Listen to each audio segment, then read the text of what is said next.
be allowed to testify before the committee moved to a vote.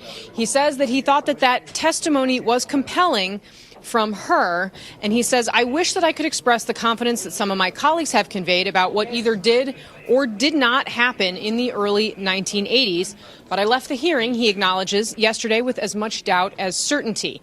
But that he does go on to say, and I think this is the critical piece, what I do know is that our system of justice affords a presumption of innocence to the accused absent corroborating evidence. While some may argue that a different standard should apply regarding the Senate's advice and consent responsibilities, I believe the Constitution's provisions of fairness and due process apply here as well. I will vote to confirm Judge Kavanaugh. So, Savannah, with Flake a yes, that leaves the focus on the still undecided senators that we are aware of, Senators Lisa Murkowski and Susan Collins. There has also been some conversations in recent hours about Senator Joe Manchin of West Virginia. He's a Democrat, but he's up for re-election in a red state. My sources had indicated that they felt as though in the course of these conversations, Senator Lisa Murkowski was the most likely of those people to vote no. And so that really puts the onus on Senator Collins herself to decide which way she wants to vote on this. And I would point you to something that happened overnight after all of the cameras were off at the committee. Republicans huddled behind closed doors, and Collins, I'm told by a source who was in the room, was concerned about the fact that Mark Judge had only submitted, and Mark Judge, of course, the person that Dr. Ford places in the room when this occurred, Mark Judge had only submitted a statement from his lawyer, not an affidavit from himself, that, of course, would subject him to the penalties of perjury.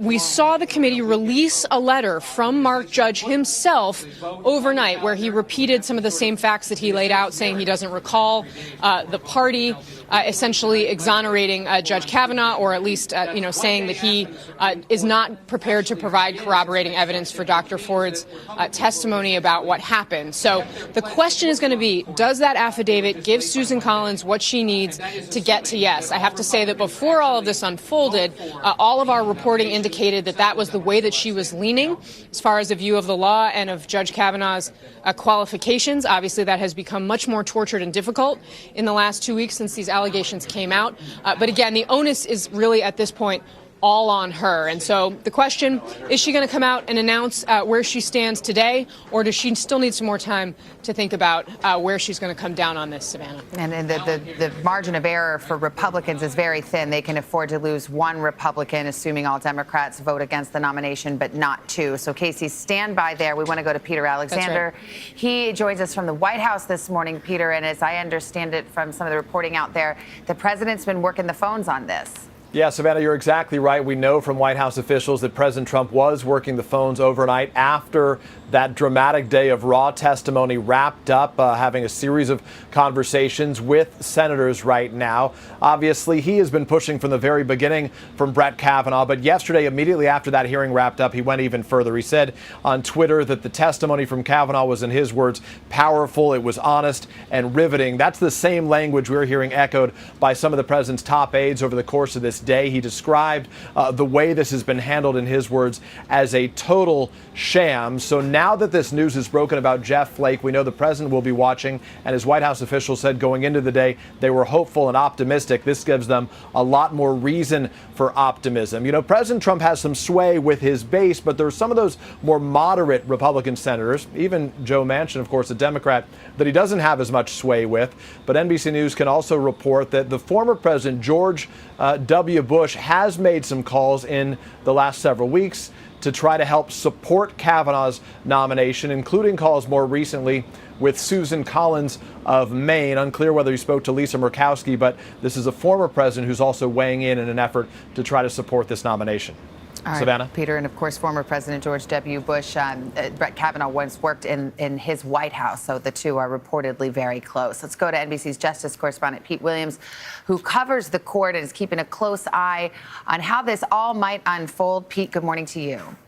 Well, good morning. If it does go to the full Senate, as it now appears that it will, and if he is confirmed, then he would get onto the court just a day or two after the Supreme Court's new term begins. Meanwhile, across the street from the Capitol, the Supreme Court will be open for business. Monday is the opening of the term. So if Judge Kavanaugh is confirmed, he could be there almost from the start. I think the question is, will his partisan attacks, his really almost unprecedented partisan attacks yesterday, saying that the hearing was a circus, that it was in partly retribution for the Trump victory, payback for the Clintons. Will that have any long-term effect on his ability to be an effective Supreme Court justice? And I think there, Savannah, the answer is maybe, maybe not. It'll certainly hang over him, that and the accusation, as it has for Clarence Thomas in the Anita Hill matter. But the justices on the Supreme Court know Brett Kavanaugh well. They know him from his years on the D.C. Court of Appeals, just down the street from the Supreme Court. And I think many of the justices are probably more interested in what he said in his hearing 3 weeks ago about how he would decide cases. So he would undoubtedly make the Supreme Court a much more conservative place. That was a foregone conclusion. Whoever President Trump nominated after Justice Anthony Kennedy announced in late June that he'd be leaving, we're in now for many years of a very different Supreme Court, Savannah. Absolutely. Pete, let's go back to Casey Hunt, who's on Capitol Hill. And Casey, a little bit of mechanics here, but don't get too wonky on us because that Senate procedure can be so complicated. But when do you think we'll have an indication, assuming now that Flake's a yes, this moves out of committee favorably, then you're talking about a few days before this can go before the entire Senate. When will we get a signal from Mitch McConnell that he feels he's got the votes to move this forward? Well, Savannah, I think you should actually look at it in the reverse a little bit. I think that we're only going to see this process come to a halt or start delaying if there's an indication that he doesn't have support from Susan Collins. Right now, Senator McConnell has set an incredibly tight timeline for moving forward with this, and he has set what amounts to the critical key vote on Kavanaugh for tomorrow, Saturday at noon. That's where we'll really know, Savannah. All right, Casey Hunt, stay right there. We are going to continue watching that hearing room. A vote expected, but with this breaking news about Senator Flake of Arizona saying he will support the Kavanaugh confirmation, the suspense.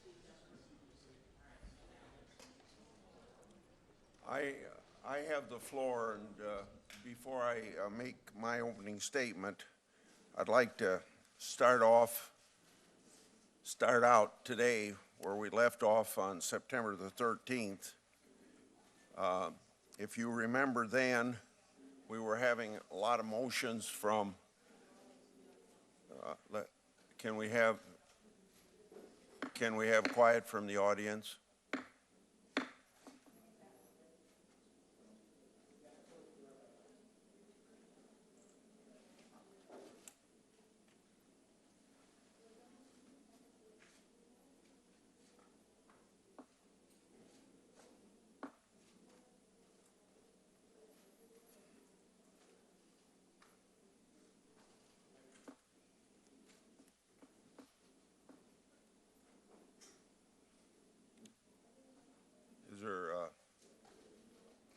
Is there somebody from the that can signal to me that the chairs are filled and that that we can have some peace and quiet?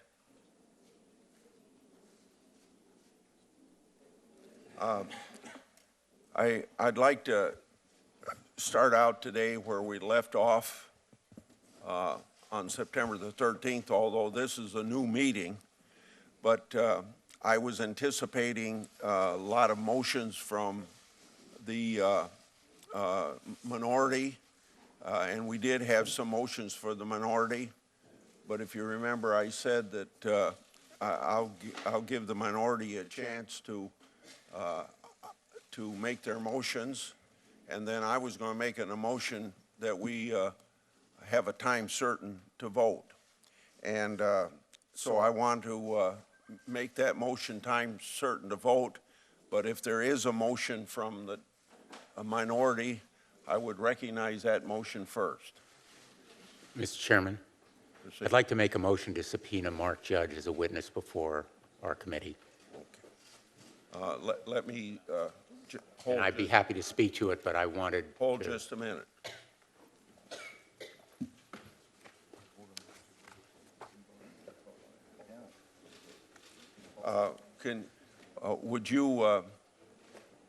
Could you make your remarks short, please, and speak now, and then we will vote?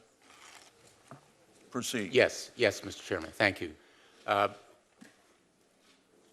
We heard yesterday from an extraordinarily courageous, strong survivor, Dr. Christine Blasey Ford. Every one of us, I think, were riveted and powerfully impressed by her truth. We heard her provide details in that story that can be corroborated and other facts that can be uncovered if we hear from other witnesses who have very relevant, important knowledge about what happened to her on that evening in that room. The third person allegedly in the room was Mark Judge. Evidently, he has never been interviewed by the FBI. He has never been questioned by any member of our committee. He has never submitted a detailed account of what he knows. And so I move, Mr. Chairman, that we have him before this committee as a witness. He could be interviewed beforehand on a bipartisan basis. I recognize that he has submitted a cursory, conclusory 6-sentence letter, not even signed by him. It's from his attorney. And I believe we have a responsibility to subpoena, at the very least, Mark Judge before we move to vote. It is our constitutional duty to do everything we can to uncover the truth after hearing yesterday that compelling testimony from Dr. Blasey Ford. And we cannot, in good conscience, vote without hearing at least from Mark Judge. I would submit, with all due respect, Mr. Chairman, that there are other witnesses essential for us to hear from. We should hear from the other sexual assault survivors who have come forward with credible and powerful stories. And that will be also, in my view, necessary. But today I am moving that we subpoena Mark Judge. Before we vote, I will read a letter that we received from Mark Judge last night. As I stated in my attorney, Barbara Van Gelder, September 18th, 2018 letter, I did not ask to be involved in this matter, nor did anyone ask me to be involved. We've told the committee that I do want to comment. When I told the committee that I do not want to comment about these events publicly, as a recovering alcoholic and a cancer survivor, I have struggled with depression and anxiety. As a result, I avoid public speaking. Brent Kavanaugh and I were friends in high school, but we have not spoken directly in several years. I do not recall the events described by Dr. Ford in her testimony before the U.S. Senate Judiciary Committee today. I never saw Brett act in a manner Dr. Ford describes. I am knowingly submitting this letter under penalty of felony. Mark Judge, witnessed by Barbara Van Gelder, and he has signed it. Mr. Chairman, if I may respond. On the motion? Yes, on the motion. If I may respond, that letter is no substitute for an FBI interview. The answer is no. Mr. Graham. And it is no substitute for testimony before this committee. Mr. Lee. No. Mr. Cruz. No. Mr. Sass. No. Mr. Flake. Mr. Crapo. Mr. Tillis. No. Mr. Kennedy. No. Mrs. Feinstein. Aye. Mr. Leahy. Aye. Mr. Durbin. Aye. Mr. Whitehouse. Aye. Ms. Klobuchar. Aye. Mr. Coons. Aye. Mr. Blumenthal. Aye. Ms. Hirono. Aye. Mr. Booker. Aye. Ms. Harris. Aye. Mr. Chairman. No. Mr. Chairman, the votes are 10 yeas, 11 nays. The motion is defeated. Now I move, as I said I was going to do, that we set the vote to report out Judge Kavanaugh's nomination at 1:30 p.m. today. Mr. Chairman, point of order. Mr. Chairman. Mr. Graham. Mr. Chairman, point of order. Mr. Cornyn. That's violating the rules of the committee. Yeah. Mr. Lee. Mr. Cruz. Mr. Sass.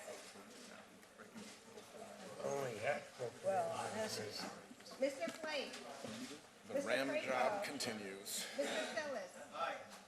Mr. Kennedy. Mrs. Feinstein. No. Mr. Leahy. No, because it violates the customs of this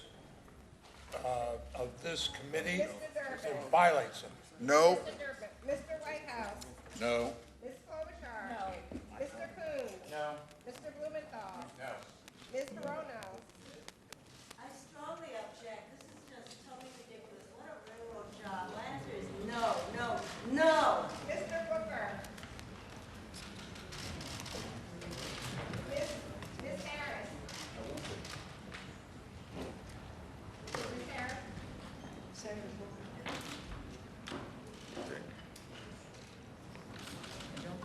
They're not answering because this is so unfair, Mr. Chairman. Breaks our rules and customs. Mr. Chairman. Aye. Mr. Chairman, the votes are 11 yeas and 8 nays.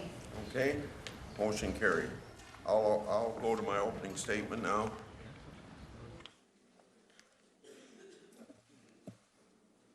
We have an agenda with 10 judges who are ready to be voted on. Brett Kavanaugh nominated to the Supreme Court.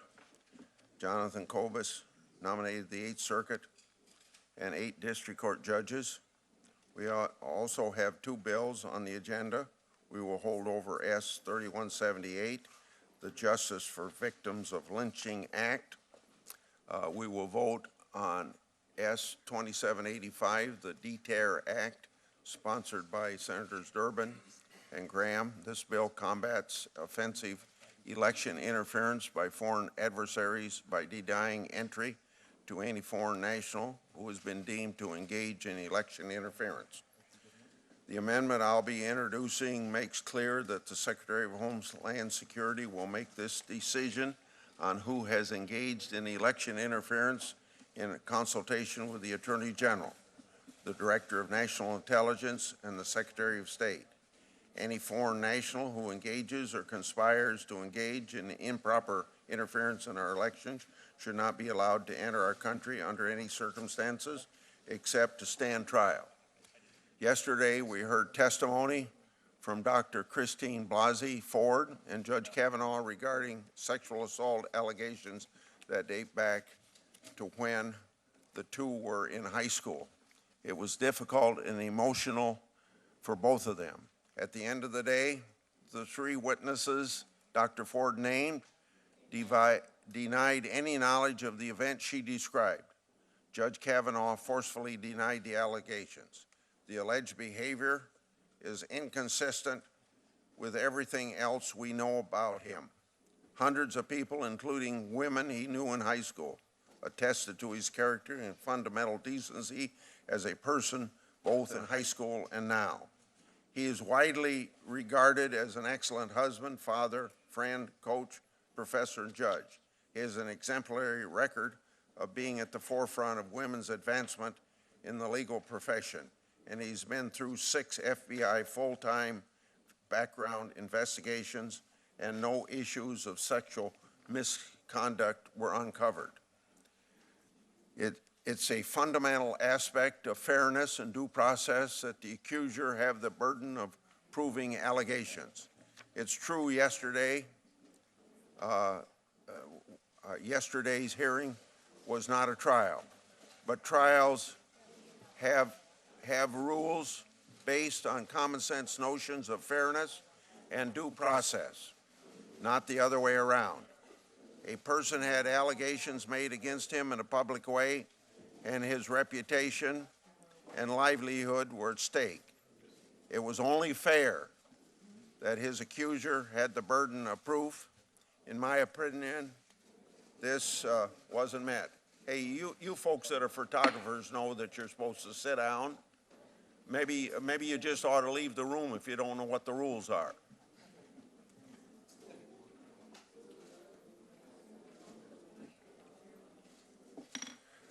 I found Dr. Ford's testimony credible and believe she's sincere in her version of the facts.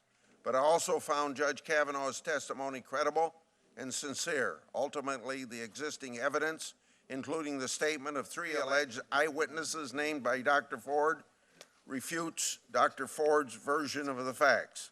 There is simply no reason to deny Judge Kavanaugh a seat on the Supreme Court on the basis of evidence presented to us. I reopened the hearing at the assistance of Dr. Ford and Judge Kavanaugh. Dr. Ford wanted to be heard, and we gave her that opportunity. Not one question to Dr. Ford was disrespectful in any way. She was treated with courtesy and dignity, as I promised her. But the questions my Democrat colleagues asked Judge Kavanaugh were unequivocally and universally hostile.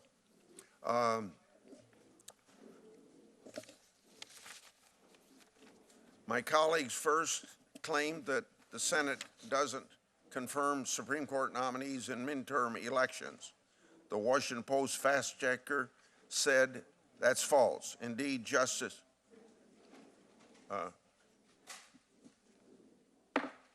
can we have quiet, please? I would expect the same quiet for other people on the committee when they speak.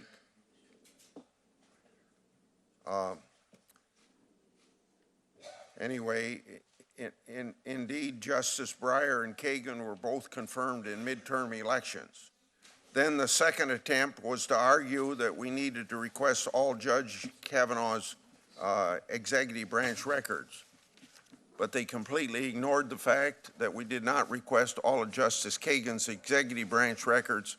Indeed, her most recent and relevant executive branch records from the Solicitor General's office were not requested, even despite the fact that Judge Kavanaugh has spent the last 12 years on the second most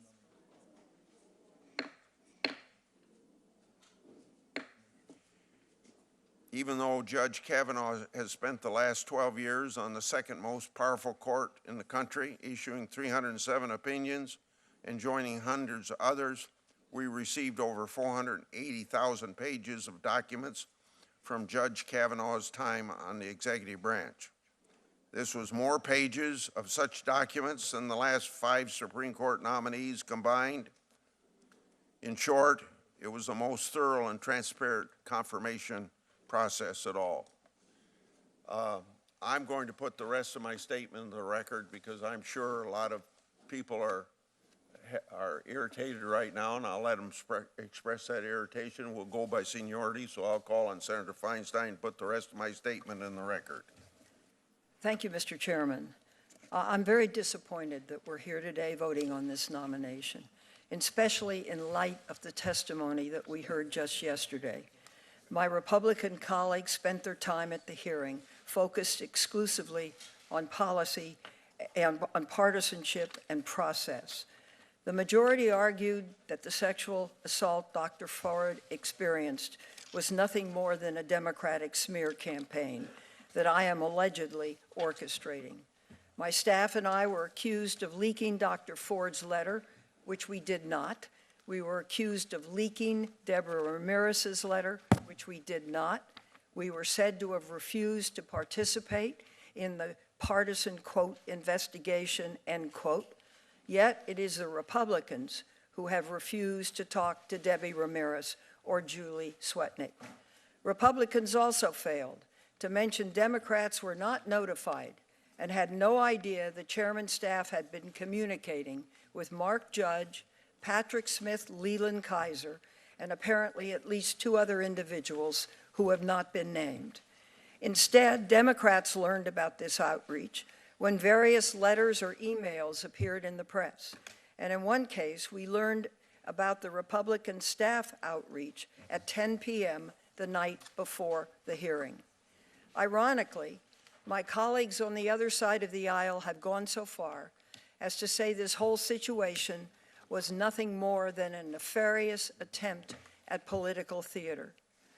I understand why they did that. The Senate is a political body. However, I was shocked to see Judge Kavanaugh take the same tone and strategy. Candidly, in the 25 years on this committee, I have never seen a nominee for any position behave in that manner.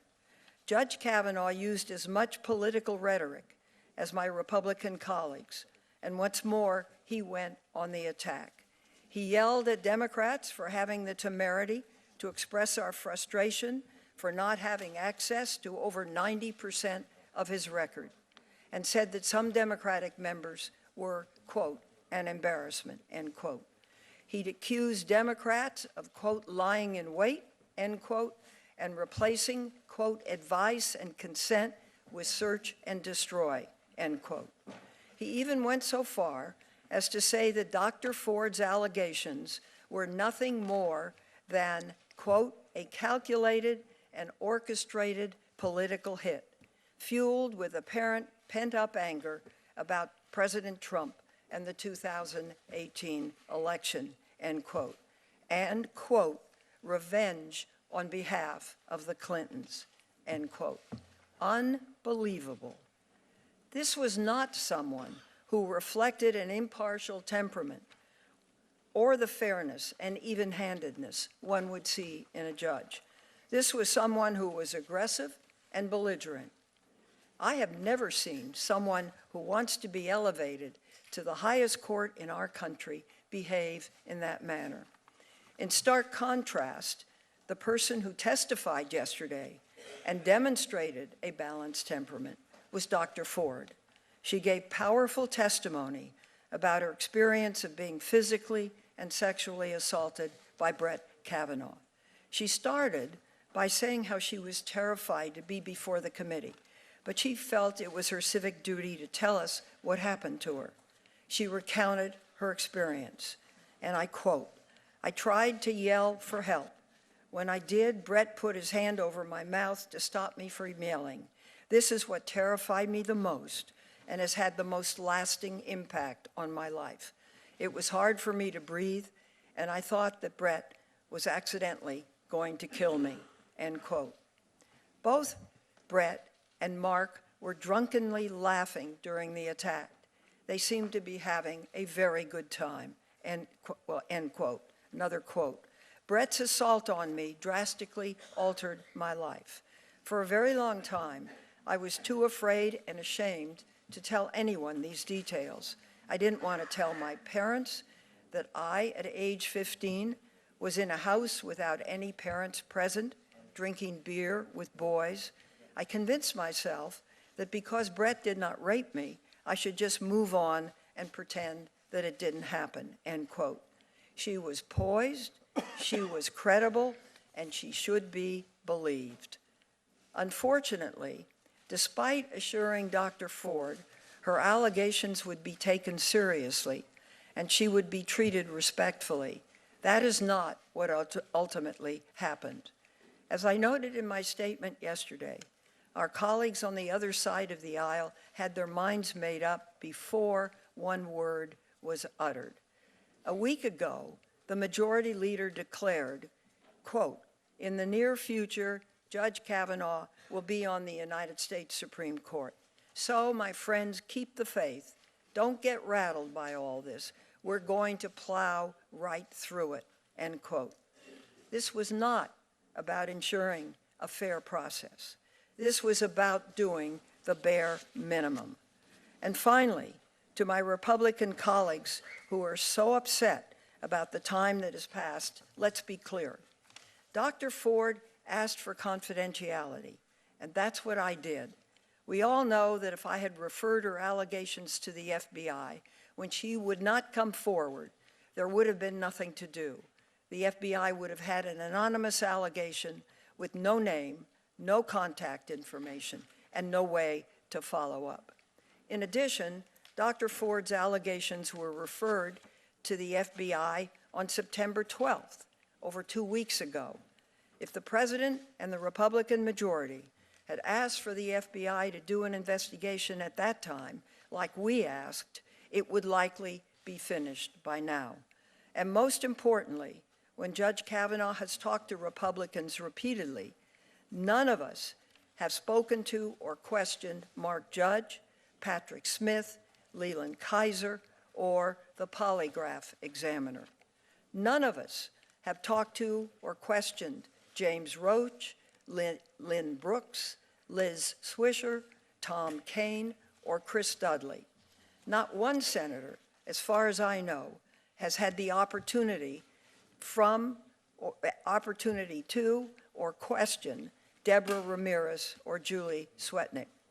My colleagues are right that we should not rush to judgment, and it's not fair to assume Judge Kavanaugh is guilty without gathering the information.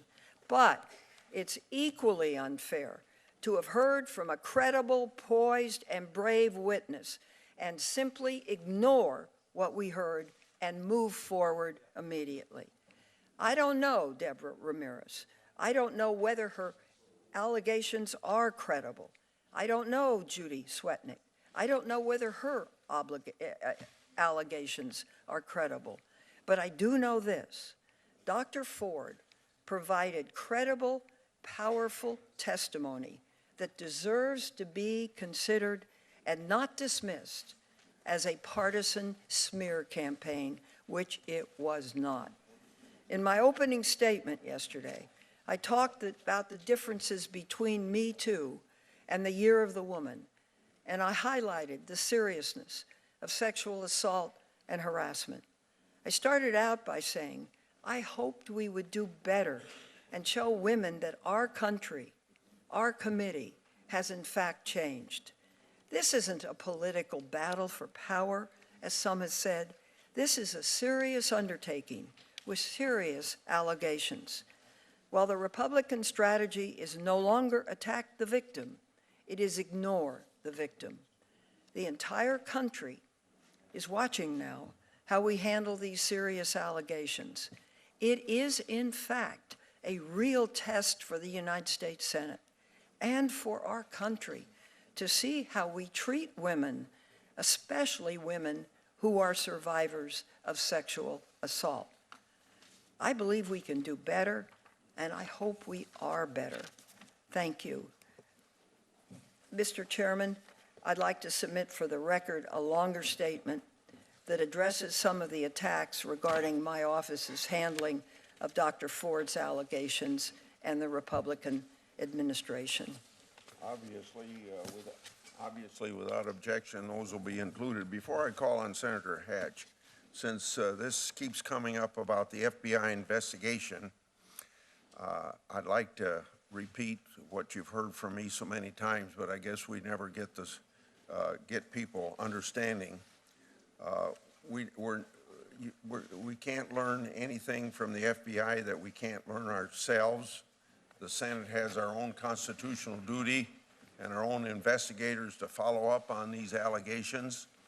I don't think we should discredit the Senate's constitutional duty of oversight as a co-equal independent branch of government. If the people on the other side of the aisle sincerely want an FBI investigation, I would ask why they did not notify me of Dr. Ford's then confidential letter way back in July so the FBI could weigh in. The FBI would honor confidentiality, and so would I.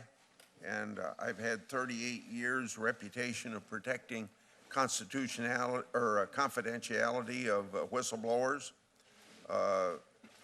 Another span of time for an FBI investigation is, as my Democrat colleagues have called for, or even more recently people outside calling for, would result in another time of brutal attacks on Dr. Ford and Judge Kavanaugh and their families. They don't deserve those sorts of vile threats that they're receiving, and it's unacceptable. Dr. Ford has stated no objections to an FBI investigation. So why has the need for an FBI investigation only come to our attention here in the last several days, probably less than 2 weeks? It's been 60 days since Dr. Ford's letter was made public. Then we've had some comment about why we didn't investigate Ramirez. When I learned of Ms. Ramirez's allegations, I acted immediately to investigate them, unlike our Democratic colleagues, some of whom sat on her story and apparently conducted their own private investigation rather than share it with the committee. Mr. Chairman, excuse me for interrupting, but could we have order? Yeah. Well, in fact, I would agree on the order. The order would be that we go back and forth, and apparently you're going to have 2 Republicans Yeah. speaking and 1 Democrat. Yeah. Is that what the I chairman's think doing? that's what, absolutely. After I get done, and I'm not giving an opening statement, I'm explaining, as a chairman ought to explain, the work of the committee to people that don't seem to understand it. I'll call on Senator Hatch when I'm done, and then I'm going to call on you, Senator Leahy. When I learned of Ms. Ramirez's allegations, I acted immediately to investigate them. Unlike our Democrat colleagues, some of who sat on her story and apparently conducted their own private investigation rather than share it with the chairman. I first learned of her allegations when they became public in the article New Yorker, published late Sunday evening, September 23rd. My staff immediately contacted her counsel asking when she was available for an interview with committee investigators. The next afternoon, Monday, September 24, her counsel responded that Ms. Ramirez, quote, has accurately relayed what she recalls to the New Yorker. Her counsel, end of quote. Her counsel added, however, that, quote, she would welcome an investigation by the FBI into this investigation and would cooperate with such. On appropriate terms, she would also agree to be interviewed in person, end of quote. Over the 24th and the 25th of this month, my staff repeatedly asked Ms. Ramirez's counsel 2 questions before setting up a call to discuss her allegations so that such a call could actually be meaningful and useful. Whether, number 1, whether she had, quote, any other evidence, including other statements, in addition to those that are contained in the New Yorker article, end of quote. And 2, whether she was, quote, willing to provide her evidence, including her testimony, to committee investigators, end of quote. My staff repeatedly made clear that it welcomed, quote, the receipt of Ms. Ramirez or anyone else's evidence in the form of a letter or email to the chairman or ranking member, a letter or email from counsel to the chairman or ranking member, or a statement to committee investigators. Ms. Ramirez's counsel has still not provided any evidence to committee staff. If evidence emerged, we, of course, would proceed as appropriate. My staff also acted swiftly to set up an interview with Judge Kavanaugh. He unequivocally denied Ms. Ramirez's allegations. I regret that my Democrat colleagues again failed to timely bring this relevant information to his attention. The article makes clear that some Democratic senators have known of Ms. Ramirez's allegations for some time, and it quotes one Democrat member of the committee as saying this allegation, quote, should be fully investigated, end of quote.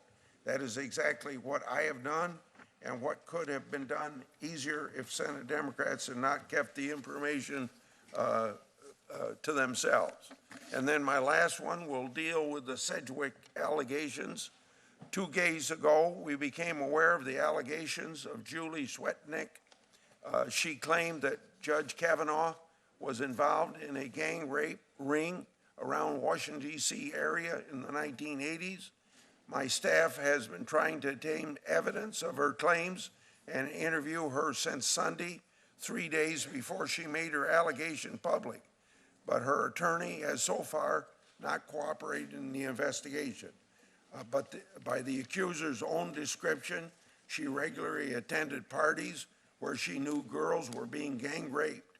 Instead of telling authorities about this serious criminal activity, she continued to attend them. And somehow the FBI missed Judge Kavanaugh's 6 full field background investigations while he worked in a high-profile position in the White House and the judiciary. The fact that he was a regular participation in these gang rape parties. Now that ought to get a lot of people's attention. We had 6 full field background investigations by the FBI and what he was accused of by Ms. Sedgwick never showed up. And that ought to be, if it was that much of an activity on his part, surely the FBI would know about it. Senator Hatch. Well, thank you, Mr. Chairman. This has been a very difficult set of hearings and a difficult markup, and I think you've handled it very well. And I compliment all of our people on both sides of the aisle for approaching this very seriously. And it should be approached seriously. It's been 81 days since President Trump nominated Judge Brett Kavanaugh to the Supreme Court.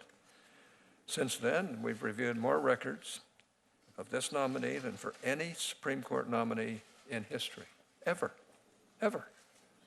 Judge Kavanaugh has testified for well over 30 hours, including in a closed session.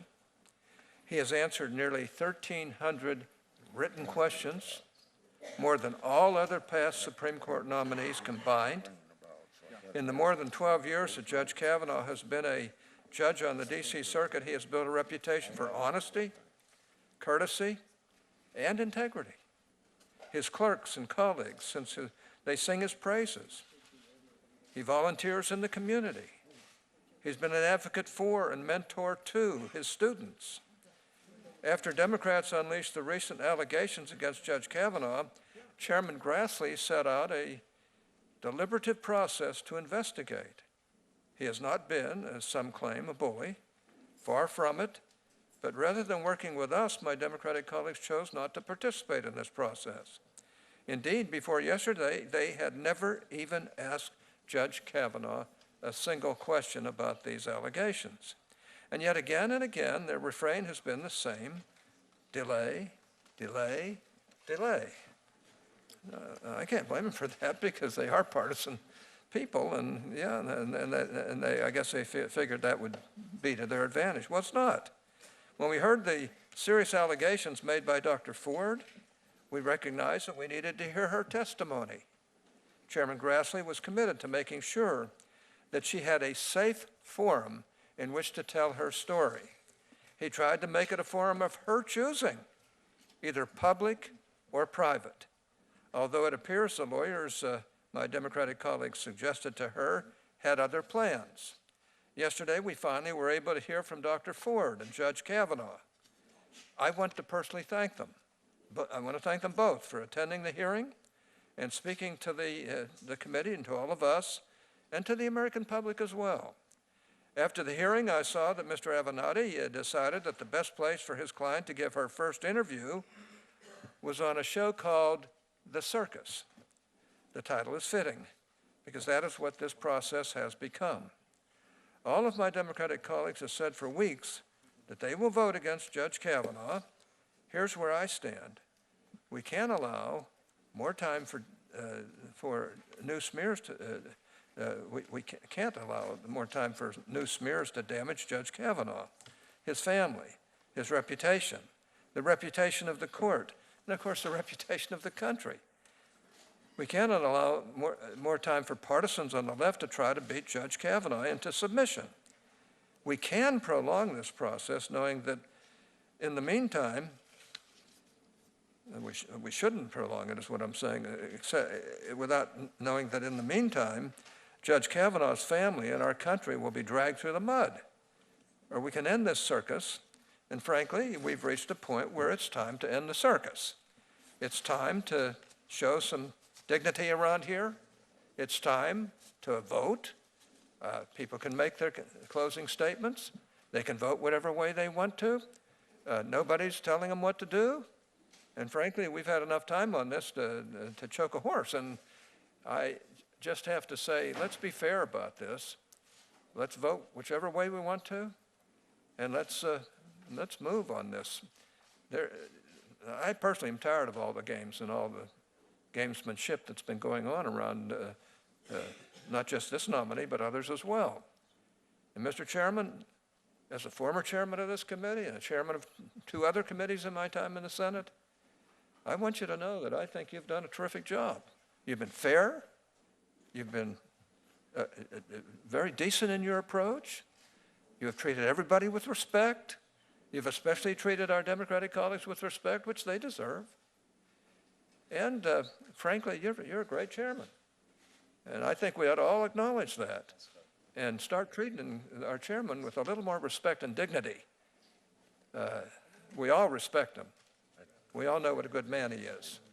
I also think the ranking member has been good through this process as well. I like her very much. She's very sincere. She's on the other side of this from me, but she believes in what she's doing, and I have to stand up and say she has a right to do that. And I just want her to know that I appreciate her and her leadership on this committee. But it's time to vote. It's time to quit making the political, well, you can make your political statements, but they ought to be made in lieu of the vote, and then we ought to vote this and make a final determination on where this nominee is going to go. For one, Senator Leahy. I'm just not finished. For one, I know Judge Kavanaugh. I've known him for a long time. He has an impeccable reputation. He's well respected as a judge in this country by Democrats and Republicans who know him well. And it would be an absolute crying shame if we keep treating him like he's some sort of an imposter or some sort of a person that just can't do this job. He can do the job. He has done the job, and he's doing it on the D.C. Circuit Court of Appeals, the second highest court in the country, and I have a lot of confidence in him. Those who don't, they can vote no. Senator Leahy. You know, in some ways, it feels like Alice in Wonderland around here. It's unbelievable where we are today. It's almost surreal. This Judiciary Committee is no longer an independent branch of government, and we're supposed to be. The Senate's supposed to be an independent, equal branch of government. We're no longer that, but we're an arm and a very weak arm of the Trump White House. Every semblance of independence has just disappeared. It's gone. And I think that is something historians will look at, and they'll call it a turning point in the United States Senate. This committee, after months of breaking precedent after precedent in a manic rush to fill a Supreme Court seat, is now on the verge of voting on a nominee who has been credibly accused of sexual assault, and the committee hasn't even conducted a meaningful investigation. Yesterday, we heard the powerful and courageous testimony of Dr. Christine Blasey Ford. Following her testimony, I doubt that not one of us left the committee room doubting her credibility. I'm sure nobody doubted her credibility. But then Judge Kavanaugh angrily denied the allegation, and I'll get to that shortly. But we should all agree that a credible allegation of sexual assault against a nominee to our nation's highest court demands that we proceed with the utmost caution. Our constitutional obligation, at the very least, is to investigate these allegations properly. This isn't about delaying a nomination until after the election, even though we have that precedent when the Republicans did that with Merrick Garland. This is about doing our job. This is what we're elected to do, what we're paid to do. And the first step is an FBI investigation. That has always been the first step when new derogatory information comes to light about a nominee. Even in one instance when the information was as minor as decades-old marijuana use, Republicans still made sure we had an FBI investigation. Why is Judge Kavanaugh, who is facing much more serious allegations of sexual abuse, why is he being held to a lower standard than all the nominees before him? Certainly all the nominees I've seen in 44 years. A proper investigation also means hearing from all the witnesses. That includes the 4 witnesses who signed sworn affidavits offered by Dr. Ford. And most stunningly, this committee has refused to call the sole eyewitness to the alleged assault, Mark Judge. Instead, all we have is a brief letter from Mr. Judge vaguely asserting that he has no memory of this alleged incident. Well, I'd like to ask him questions about that under oath, and a lot of us would. He has effectively nailed a do not disturb sign, and apparently the Republicans on this committee are satisfied, as if oral testimony and opportunity to question a witness is unnecessary. Now, whether you believe Judge Kavanaugh or you believe Dr. Ford, the fact that we're not allowed to hear from somebody who's said to be the sole eyewitness is outrageous. Everybody here knows that.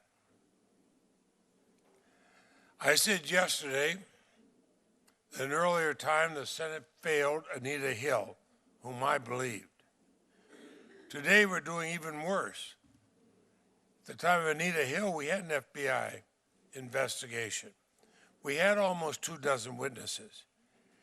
Here, Republicans are not willing to do either, even if it would delay this information, or this nomination, just a matter of a week or two, certainly far short of the November election. They don't want to hear women who have relevant evidence. Is that really what the Senate Judiciary Committee has lowered itself to? I'm at a loss how Republicans could think they've heard enough about Dr. Ford's allegations and are ready to move on. I think you should look at what the reactions are you're getting around this country. Dr. Ford captivated the nation yesterday with her horrifying story of sexual assault. Every minute of her testimony was credible. She knew Brett Kavanaugh. She knew Mark Judge. This was not a case of mistaken identity. In a moment that I'll never forget, when I asked her for her strongest memory, something from the incident she couldn't escape, she testified, indelible in the hippocampus is the laughter, the uproarious laughter between the two as a teenage Judge Kavanaugh drunkenly pinned Dr. Ford down to the bed and attempted to sexually assault her. Indelible is the memory of the laughter, the uproarious laughter between the two. As a member of this committee, as a former prosecutor, as a husband and a parent, I found Dr. Ford's testimony to be wholly credible. Not one member of this committee has suggested she was not. And the same cannot be said of Judge Kavanaugh. Judge Kavanaugh's veracity has been an issue every single time he's ever testified before the Senate. Whether it's repeatedly telling senators they had no role in vetting or working on various controversial Bush-era judicial nominees, something that turned out to be a blatant untruth, or whether it's testifying in response to more than 100 different questions from both Republican, half a dozen Republican and Democratic senators that he never received or believed he received obviously stolen materials from Democratic senators' computers. That was another blatant untruth. We found we could not depend on Judge Kavanaugh to tell the truth under oath. We only learned the truth years later we only learned the truth of what he had said, untruthfully. After we reviewed the small portion of his White House record, the Chairman Grassley was willing to request for this nomination. Time and time again, when confronted under oath with questions about his involvement in Bush-era scandals or controversial matters, Judge Kavanaugh misled the Senate. Now, the fact that he's misled the Senate over and over and over again, that does not make him guilty of sexual assault as a 17-year-old. Nor does the fact that he minimized the heavy drinking in his youth and misrepresented the misogyny in his yearbook. But it does go to the heart of Judge Kavanaugh's truthfulness anytime he's faced with potentially incriminating questions. Yesterday, Judge Kavanaugh falsely claimed over and over again that every other person Dr. Ford placed in the house said the assault didn't happen. That's just not true. And we know it's not. The only person who's claimed this incident didn't happen is Brett Kavanaugh. The others said they had no knowledge or memory of it, just as Dr. Ford assumed they would say, given that it was for them an ordinary night. And one of them even states she believed Dr. Ford, which of course Judge Kavanaugh conveniently failed to acknowledge. Judge Kavanaugh's defiance and evasiveness, his vehement partisan attacks against members of this committee, in the face of powerful, incriminating testimony, surpassed even that of Clarence Thomas at the time of Anita Hill. He tried to portray Dr. Ford's allegation as part of a calculated and orchestrated political hit. My years as a prosecutor, I saw a lot of times when people try to blame the victim, not to own up to their own deeds. He angrily asserted baseless political tirades. He was all too eager to promote the false Republican talking point that Senator Feinstein was lying in wait with this allegation. He even claimed the allegations were driven by revenge on behalf of the Clintons. It's hard to make this stuff up. That amounts to conspiratorial madness. In my time in the Senate, I have never seen such volatility, partisanship, and a lack of judicial temperament from any nominee for any court in any administration. It's no secret that I have deep concerns about what a Justice Kavanaugh would mean for the rights of women, for workers, for health care, for unchecked presidential power, and other important issues. I also believe he's unfit to serve on our nation's highest court because of his history of misleading the Senate while under oath. But as serious as these concerns are, this is different. Voting to advance and ultimately confirm Judge Kavanaugh while he's under this dark cloud of suspicion will forever change the Senate and our nation's highest court. It will politicize the U.S. Supreme Court, a branch of our government that should be above politics. And for victims and survivors of sexual violence struggling with whether to come forward, the consequences may be even worse. Every one of us who has been a prosecutor has seen how hard it is sometimes for victims to come forth. And are we sending the signal that you stay there, don't come forth? You know, how this committee handles this nomination will be viewed as a reflection of how seriously our society views credible claims of sexual misconduct. During Dr. Ford's testimony, the National Sexual Assault Hotline saw an unprecedented 147% increase in calls. When survivors see us taking sexual assault seriously, they're empowered to come forward. If they see us callously sweeping it under the rug, I fear they'll have disastrous consequences.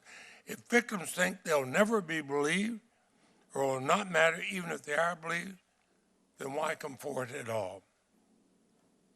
Dr. Ford deserves to be heard. And that must mean more than just checking a box.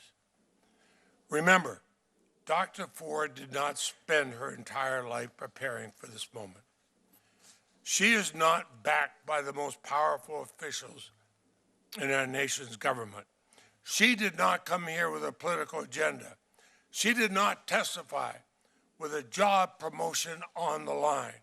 She did not evade our questions, and she did not demean our motives of either Republicans or Democrats. She instead plainly, with grace, and at times emotionally, recounted the trauma that she experienced as a 15-year-old girl. Trauma that has been haunting her for the 36 years since. She had nothing to gain and everything to lose by coming forward. I listened closely to both her and Judge Kavanaugh, and I believe her as I believed Anita Hill.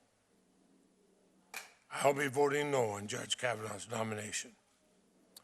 He does not have the veracity nor the temperament for a lifetime appointment to the highest court in our nation. And no such nominee should be confirmed in the face of such serious, credible, and unresolved allegations of sexual assault. Senator Graham. Thank you. I know I'm a single white male from South Carolina, and I'm told I should shut up, but I will not shut up if that's okay, because I got here the same way everybody else did. The people in South Carolina voted for me and Senator Scott to be their voice, men and women, and I'm going to try to be their voice today. And maybe not just for South Carolina, but a little bit about what I think is going on here. Joe Biden, I can't believe we're saying this on our side. Listen to Joe. But Joe was right a lot. Joe Biden's a unique guy. If you had one last conversation before you die, you'd want to have it with Joe. You'd be around for a while. He's a decent guy. If he runs for president, he'd be hard to beat. He came to Senator Thurmond's funeral and gave a long eulogy. And I asked him, Joe, I said, that was incredible. This can't help you in Delaware. He said, I just like the old guy. I didn't agree with him, and I didn't like some of the things he did in his life, but when I was down and out, he was there for me. And to my colleagues on the other side, this will end, and we'll see what we do next. I hope we can muster the ability to move forward, but some observations about where we find ourselves and how we got here. I wrote a book, and I think Senator Blumenthal is the only person I know that actually read it. It was online. I ran for president, and I got 1%, so I've had my time to be president. Didn't go very far, and I lost. I didn't think Trump would win. I ran out of adjectives to describe about how I felt about his campaign. Well, he won and I lost, and he's president. And I'll try to help him where I can, and say no when I must, and the election's over for me. I would like to tell him that you had a choice to make for the Supreme Court vacancy of Justice Kennedy. I think you did a good job, Mr. President. For somebody who's supposedly crazy and there's chaos everywhere, he did a good job here. Now, why difference between Gorsuch and Kennedy? Gorsuch and Kavanaugh. It's the Kennedy seat. If you don't get that, you're not paying much attention. Gorsuch is an even swap for Scalia. But this is high-stakes stuff, right? This is the seat where the guy in the middle is at risk. Kavanaugh clerked for Justice Kennedy. Would you have picked him? No. But you lost the election. And that does have consequences. When I said it, about Obama winning, I'm in it. Merrick Garland. Scalia dies in the election year, the last year of the term of President Obama. The primaries are already underway. Not in 100 years has anybody been nominated under that circumstance, so I don't think I did anything unfair with Garland. As to Sotomayor and Kagan, I was told on our side, you've got to keep them off the court because they're going to be a pro-choice vote. They hate guns. On and on and on. And I tried to go back to what this committee used to do. Strom Thurmond voted for Ginsburg. You'll never convince me that it was because he agreed with her philosophy. I think he saw in her a qualified person. Fritz Hollings voted for Scalia. The same is true. 96 and 97 votes. What's happened? Most of the nominees to the Supreme Court have never had a hearing. It was always just assumed if they're qualified and they're not hacks, that they're going to go forward. Elections do matter. When it comes to President Trump, elections do matter. Now, about the law, and to my friends who have been prosecutors. I've been a prosecutor, I've been a defense attorney, and I've been a judge. Every woman who's been victimized needs to be heard. Count me in 1,000 times over. Count me in for the proposition for every one woman who comes forward, only God knows how many women and children go to their grave with the abuse. If you don't realize that, you just don't know this area of life. But you're going to be heard in the United States. I had a young man accused of sexual assault when I was in the Air Force as a defense attorney. The case eventually fell apart, and he almost killed himself. I had women who have been gang raped and didn't want to testify, but they did. Along with counselors, I sat up with them all night. Tough stuff. Emotional. Who to believe? I've been doing this legal stuff most of my life. I've never heard a more compelling defense of one's honor and integrity than I did from Brett Kavanaugh. He looked me in the eye, everybody in the eye, and he was mad, and he should have been mad. He could tell you where he was at and what he was doing during high school in a way that just blew me away. Brett Kavanaugh and women. If you're a gang rapist when you're a sophomore and a junior in high school, you don't let it go. Every woman who actually knows Brett Kavanaugh has come forward to say he is not that kind of guy. He has been at the highest level of public service, under tremendous scrutiny, 6 FBI investigations, and we missed the sophomore, junior gang rapist. We didn't miss it. It's much garbage. We're in the twilight zone, and here's what I would say. Miss Ford. All I can say about Miss Ford, I feel sorry for her, and I do believe something happened to her, and I don't know when and where, but I don't believe it was Brett Kavanaugh. And as a prosecutor, you couldn't get out of the batter's box, because in America, before you can accuse somebody of a crime, you have to tell them when it happened and where it happened, and you have to prove beyond a reasonable doubt it did happen. The reason this case will never be brought in Maryland or anywhere else, you just can't get there.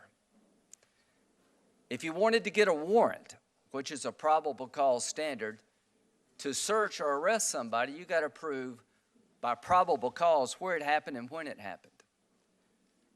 How are you supposed to defend yourself?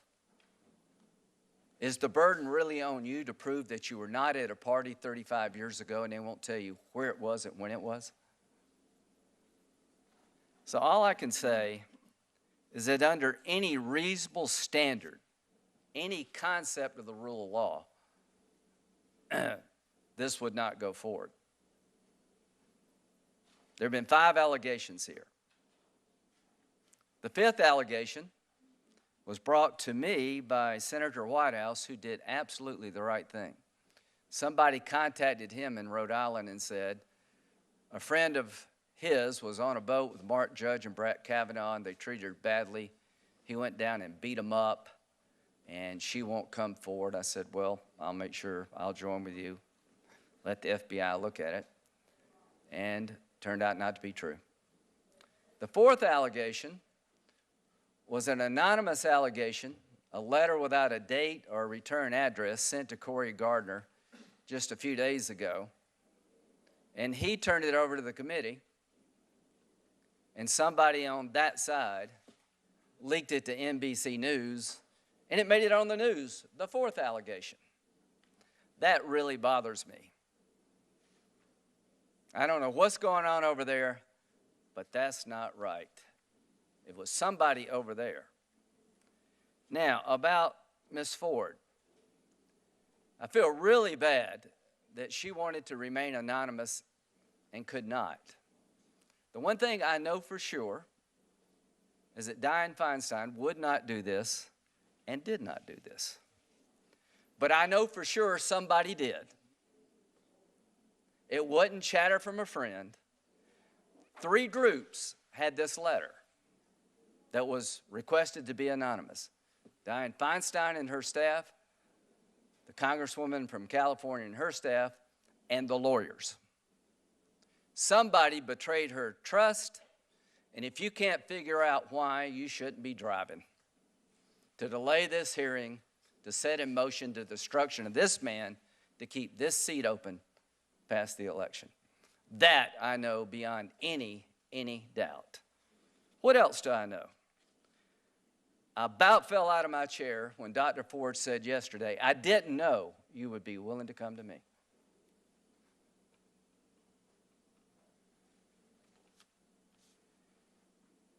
The email interactions between this committee and her lawyers, my staff would still welcome the opportunity to speak with Dr. Ford at any time and any place convenient to her. Come to us or we to you. I'm willing to have my staff travel to Dr. Ford in California or anywhere else to obtain her testimony, September the 19th. Well, that wouldn't fit in the plan. It wouldn't be public, and it would get over with sooner than people wanted.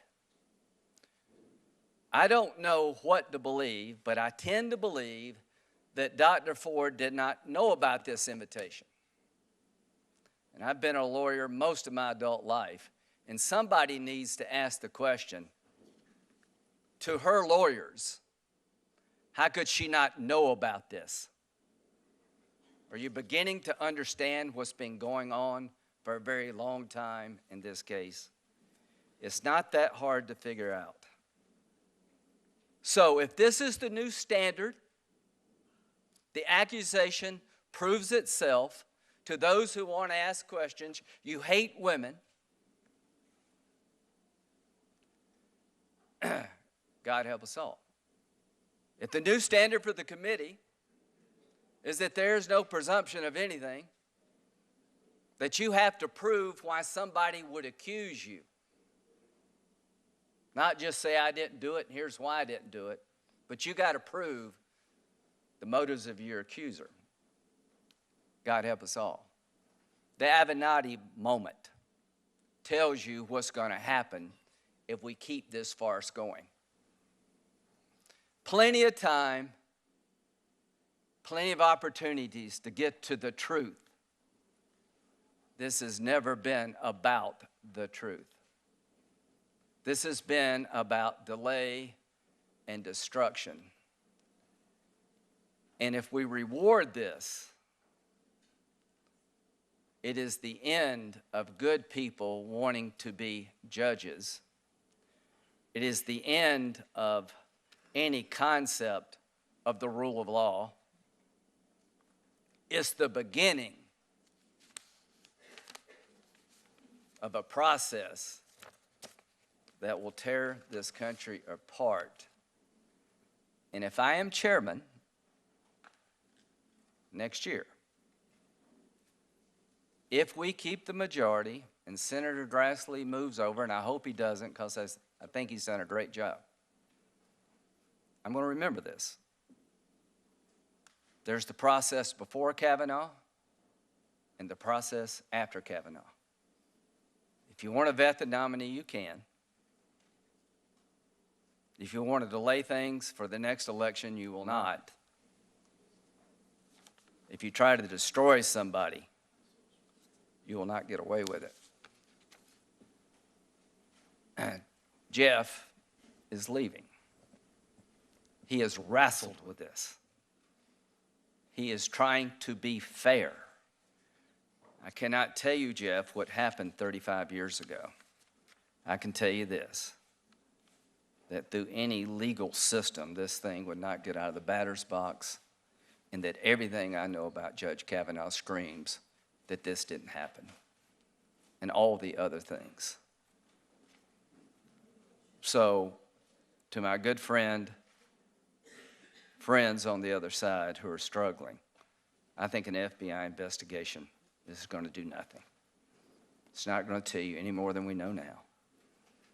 It's going to just keep it going and going and going till he breaks and he won't, until the next 5 come forward. I'm going to vote yes. And I'm going to tell his 2 daughters that I'm proud of your dad, and I really, really believe he's a good man. And I'm going to tell Dr. Ford, I am sorry you had to go through this too. Senator Durbin. Thank you, Mr. Chairman. Thursday was an historic day in a Senate committee with more than its fair share of history. In our deliberations over the nomination of Judge Brett Kavanaugh to fill the vacancy on the Supreme Court, we have confronted some of the most serious charges ever leveled against a nominee. Those charges were made at a moment in our nation's history when we are living through a cultural revolution. Women in America are not only emerging into more and more positions of responsibility, they are now airing grievances over sexual harassment and abuse at every level of society. Caught in the vortex of this cultural shift, there is not a person in this room who can truly measure the trajectory or ultimate outcome of this historic change. America is marching forward in the pursuit of justice for women in this country. Sadly, many on the Senate Judiciary Committee are still mired in the dead space it was 27 years ago during the Clarence Thomas nomination hearing. Yesterday in this room, America saw this inflammatory issue in real time, in real life. Dr. Christine Blasey Ford was credible, cooperative, and resolute. When I asked her directly, under oath, the degree of certainty that she had that she was assaulted by Brett Kavanaugh, she responded 100%. When the prosecutor on the Republican side tried to weave a political conspiracy or make her a tool of her lawyers, it fell flat. This woman, who had identified Brett Kavanaugh as her assailant to her husband and therapist 6 years ago, believed she had a responsibility as a citizen to come forward and tell her story. I thought about the words she used during the course of her testimony yesterday. The word she used more often than not to describe her motives was helpful. Helpful. She wanted to be helpful to this committee and to her nation. I believe her. But she was afraid in awakening those carefully guarded and painful memories, and she was afraid for her family. She confided in our colleague Dianne Feinstein with the clear understanding that Dianne would protect her identity, and I have no doubt that Dianne accepted that responsibility and kept her word. Yesterday, 2 members of this committee leveled personal attacks at Senator Feinstein. They said she concealed Dr. Ford's letter for partisan reasons, and one went so far as to say that she leaked the contents of that letter, or her staff leaked that letter, to the press. Perhaps in this Trumpian era, those sorts of baseless personal charges are to be expected. But if we descend to this level of political discourse, we will have forsaken the traditions of the Senate and the comedy which is essential to our public service. And for the record, this baseless claim was refuted immediately by The Intercept, which was first to publish the story about Dr. Ford's allegation. Their reporter said last night, and I quote, "Feinstein's staff did not leak the letter to The Intercept." Yesterday, Dr. Ford made the personal decision to tell her story publicly. She came before this committee under oath and volunteered to answer every question. None of the Republicans on this committee were willing to question or confront her, not one. They sat silent as their prosecutor, Ms. Mitchell, tried to do their work. But after Dr. Ford completed her testimony and left the building, it was a different story. Last night on a TV show, one senator said, and I quote, "Ms. Ford has got a problem, and destroying Judge Kavanaugh's life won't fix her problem." How could you listen to her honest and direct testimony and draw that conclusion? Judge Kavanaugh's opening statement yesterday was filled with raw emotion. Looking at his family and friends gathered to support him, one could not help but feel, as our colleague Senator Flake reminded us, that this undertaking is deeply personal and there's humanity to reconcile on both sides of the ledger. I could feel the intensity of what he has experienced over the last few weeks, but I could not understand how Judge Kavanaugh could say that he, quote, "bore no ill will towards Dr. Ford," then called her charges, quote, "a calculated, orchestrated political hit," citing, quote, "apparent pent-up anger about President Trump and his 2016 election," and, quote, "revenge on behalf of the Clintons." Revenge on behalf of the Clintons. This lock-her-up grace note in Judge Kavanaugh's remarks may have raised a cheer in the White House, but it is a sad moment in the history of this committee. The exchange I had with Judge Kavanaugh was an honest effort to loose the Gordian knot this committee faces when two sworn witnesses are in direct contradiction. What I asked for, what many have asked for, is obvious. Turn over the facts we know to the Federal Bureau of Investigation. Let them connect the dots. Let them complete the investigation. Then let us meet and evaluate their findings. Do you remember yesterday when on several occasions the Republicans made a point of quoting the American Bar Association? Mr. Chairman, I would like permission to enter into the record a letter sent to this committee on September 27, 2018 by the American Bar Association. Without objection, it'll be entered. Let me read it. This is what the committee received. The American Bar Association urges the Senate Judiciary Committee, and as appropriate, the full Senate, to conduct a confirmation vote on Judge Kavanaugh's nomination to the Supreme Court of the United States only after an appropriate background check into the allegations made by Professor Ford and others is completed by the Federal Bureau of Investigation. We make this request because of the ABA's respect for the rule of law and due process under law. The basic principles that underscore the Senate's constitutional duty of advice and consent on federal judicial nominees require nothing less than a careful examination of the accusations and facts by the FBI. Each appointment to our nation's highest court, as with all others, is simply too important to rush to a vote. Deciding to proceed without conducting additional investigation would not only have a lasting impact on the Senate's reputation, but it will also negatively affect the great trust necessary for the American people to have in the Supreme Court. It must remain an institution that will reliably follow the law and not politics. Respectfully, the Senate should recognize that a thorough FBI investigation will demonstrate its commitment to a Supreme Court that is above reproach. That letter was signed by Robert Carlson, President of the American Bar Association. All the quotes yesterday about the ABA's finding on Judge Kavanaugh are a distant second to what we've been asked by the same organization to do, and it is not an unreasonable request. So who is telling the truth? Two sworn witnesses in direct contradiction. But there is one significant difference. One of these sworn witnesses has stepped forward and said, "I will submit my testimony and myself to the Federal Bureau of Investigation, understanding that anyone who lies to the Federal Bureau of Investigation is subject to criminal prosecution." The other witness evaded that question over and over and over. Oh, I'll leave it up to the committee. It's up to the chairman. You're going to have to decide on that. You make that decision. Judge Kavanaugh knows better. He knows that if he had turned yesterday to the White House counsel and says, suspend this until we have an FBI investigation to clear my name, my reputation, and my nomination to this court, it was the right thing to do. Because those scales had been tipped in favor of the one sworn witness who is willing to take her case before the Federal Bureau of Investigation, I will be voting no on the nomination of Brett Kavanaugh to the Supreme Court. Before I call on Senator Cornyn, since the ABA letter came up, I have this comment that the president of the ABA called for an FBI investigation, as you just heard, and to do it before a vote. I've explained many times another FBI investigation is not necessary.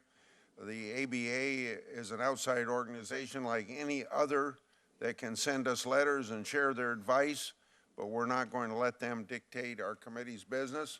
Also, this letter is from the president of the ABA, one individual. He doesn't represent the hundreds of thousands of lawyers in the United States. It isn't at all clear that the ABA president has authority to speak for the organization on this matter. This letter doesn't say that he conferred with anyone else or that he convened the Judicial Qualification Committee by conference call or otherwise. The ABA president's opinion doesn't alter the fact that Judge Kavanaugh received a very well qualified rating from the ABA Standing Committee on the Federal Judiciary, and the Standing Committee did not join this letter. Senator Cornyn. Thank you, Mr. Chairman. I've said before that I believe that in considering Dr. Ford's testimony, we should treat her the same way I would want my wife, my daughters, or my mother treated if they were in similar circumstances. Conversely, I want to make sure we treat Judge Kavanaugh the same way we would treat my father, my brother, or a son. We owe that to both Judge Kavanaugh and to Dr. Ford. It is simply false to say that somehow we have, in drawing attention to the fact that this has been an orchestrated effort to delay the vote on this nomination, that we have somehow been disrespectful of Dr. Ford. I'm proud of the way this committee treated Dr. Ford yesterday. I thought it was appropriate, dignified, and apparently our friends across the aisle are somehow upset that we got a trained lawyer who handles claims like this on a daily basis to handle it in a thoughtful, appropriate way to elicit facts and information from Dr. Ford. I thought Ms. Mitchell did a good job. But to somehow wrap themselves in the normal compassion we would somehow, that we do feel for somebody in Dr. Ford's situation, and claim that we are not treating her well by pointing out the overt politicalization of this process, is simply trying to take our eye off the ball. There has been a calculated effort to manipulate this process in a way that is blatantly unfair to Dr. Ford and to Judge Kavanaugh, and that's shameful. I said yesterday, I think this is one of the darkest days for the United States Senate since the McCarthy hearings that occurred back in the 50s. You may recall the comments of one of the lawyers who said, I never really gauged your cruelty or recklessness before today, and asked Senator McCarthy, have you no sense of decency? I think this process has been cruel and reckless and indecent for both Dr. Ford and Judge Kavanaugh. And it did not have to be that way.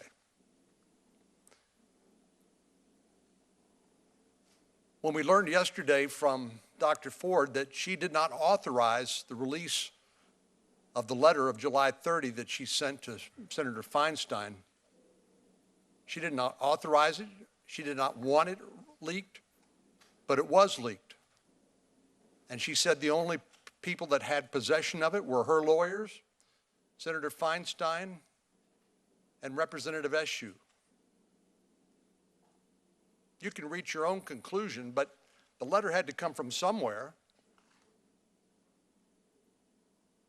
And when she testified that she was not informed of Chairman Grassley's offer to travel where she was to interview her with bipartisan participation about her claims, she said it wasn't clear to her that offer had ever been made.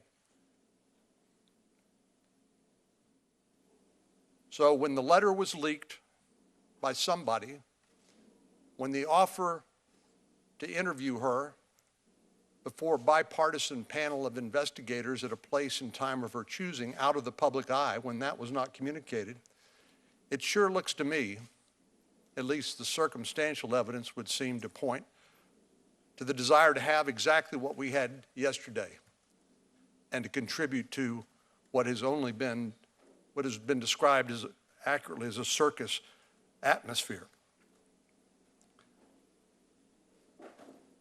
Cruel, reckless, no sense of decency.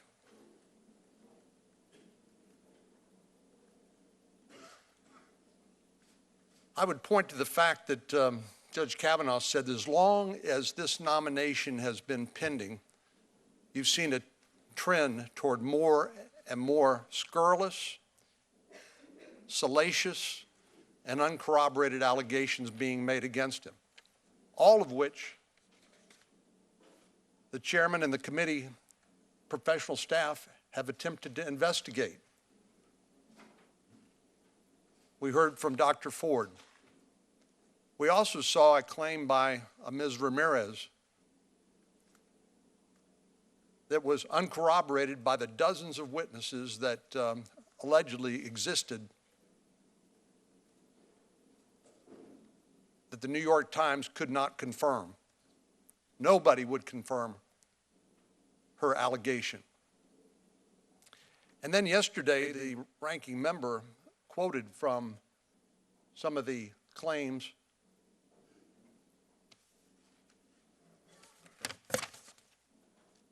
of Ms. Swetnick, represented by Mr. Avenatti. And I was struck by the fact that some of the allegations made in the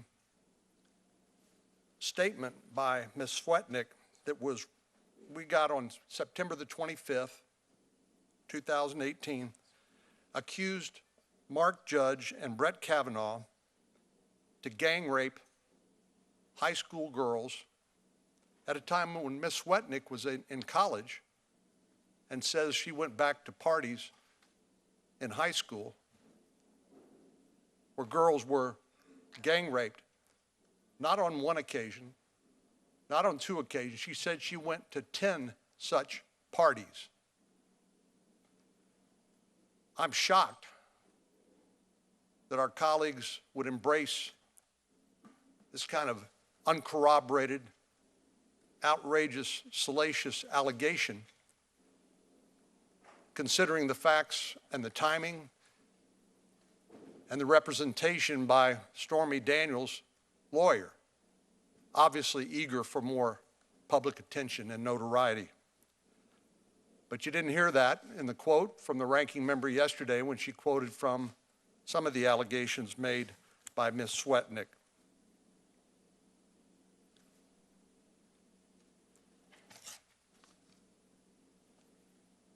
Our friend, the ranking member, said yesterday that the integrity of the Senate is on on trial.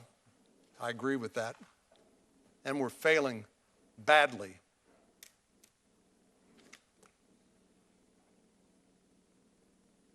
Cruelty, recklessness, indecency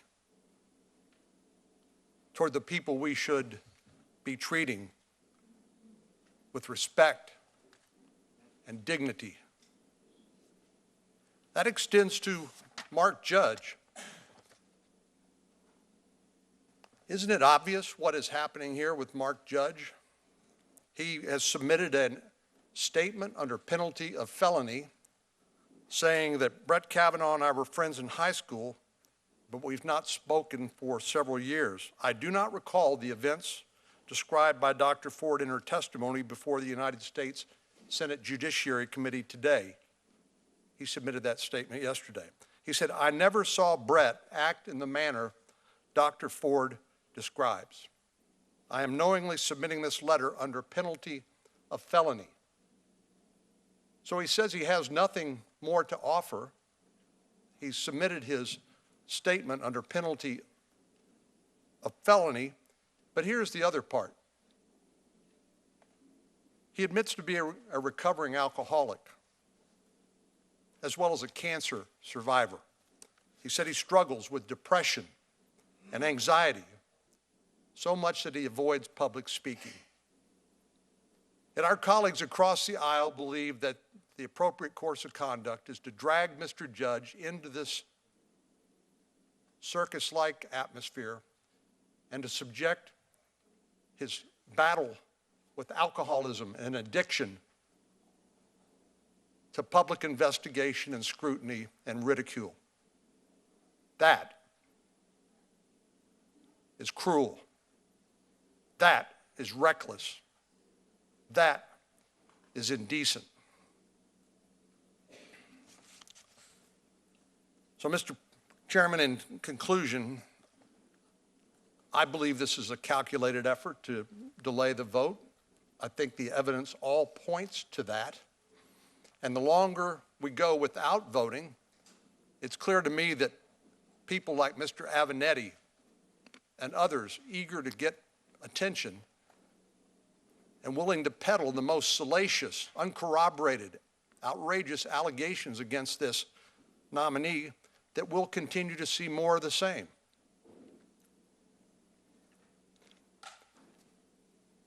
It's well known that about 150 nominations are pending on the Senate calendar. If there's been one thing that's been the hallmark of our colleagues' conduct across the aisle during the time of the Trump administration, it's to obstruct, delay, and deny this administration the benefit of the nominees which they have sent to the Senate for advice and consent.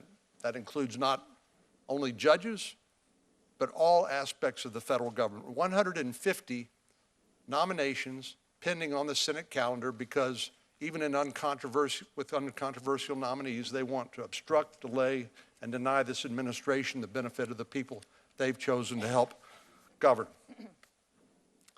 So it strikes me as entirely consistent with what we have seen on this nomination.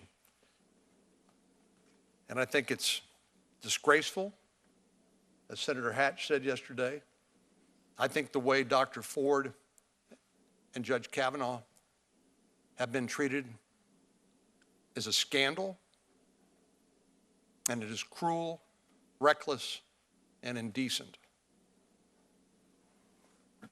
Senator Whitehouse. Thank you, Chairman. I'll be fairly brief because I announced my intention to vote against Kavanaugh already. Judge Kavanaugh has an unpleasant record, both of associations with and rulings for a powerful array of activist Republican special interests, to whom he gives a 90% win rate. The Supreme Court has an equally unpleasant record of 5-4 partisan rulings for those same big interests. Not 3 or 4 times, not even 1 or 2 dozen times, but under Chief Justice Roberts, 70 times, all 5-4 partisan decisions. The court is flying all the warning flags of a captured agency, dancing to special interest tunes and rampaging through precedent and principle to get there.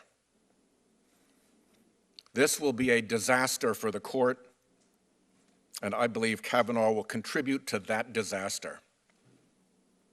His partisan screed yesterday was telling. As to yesterday, let me be frank. I believed Dr. Ford. I may be wrong, but I believed her.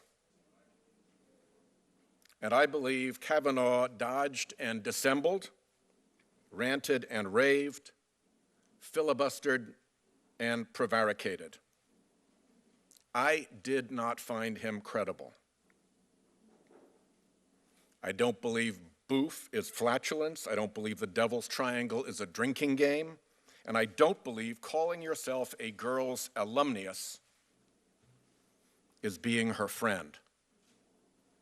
And I think drinking till you Ralph, or fall out of the bus, or don't remember the game, or need to piece together your memory the next day is more consistent with Dr. Ford's and others' testimony than his own. If Dr. Ford's testimony is true, I hope we can all agree Kavanaugh has no business on the court. And I, for one, believed her. But set aside my own belief. As a prosecutor, I am horrified at what the committee has done. Terminating the FBI background investigation before these new allegations were even considered. Doing partisan interviews by partisan staffers declaredly determined to force the nominee through.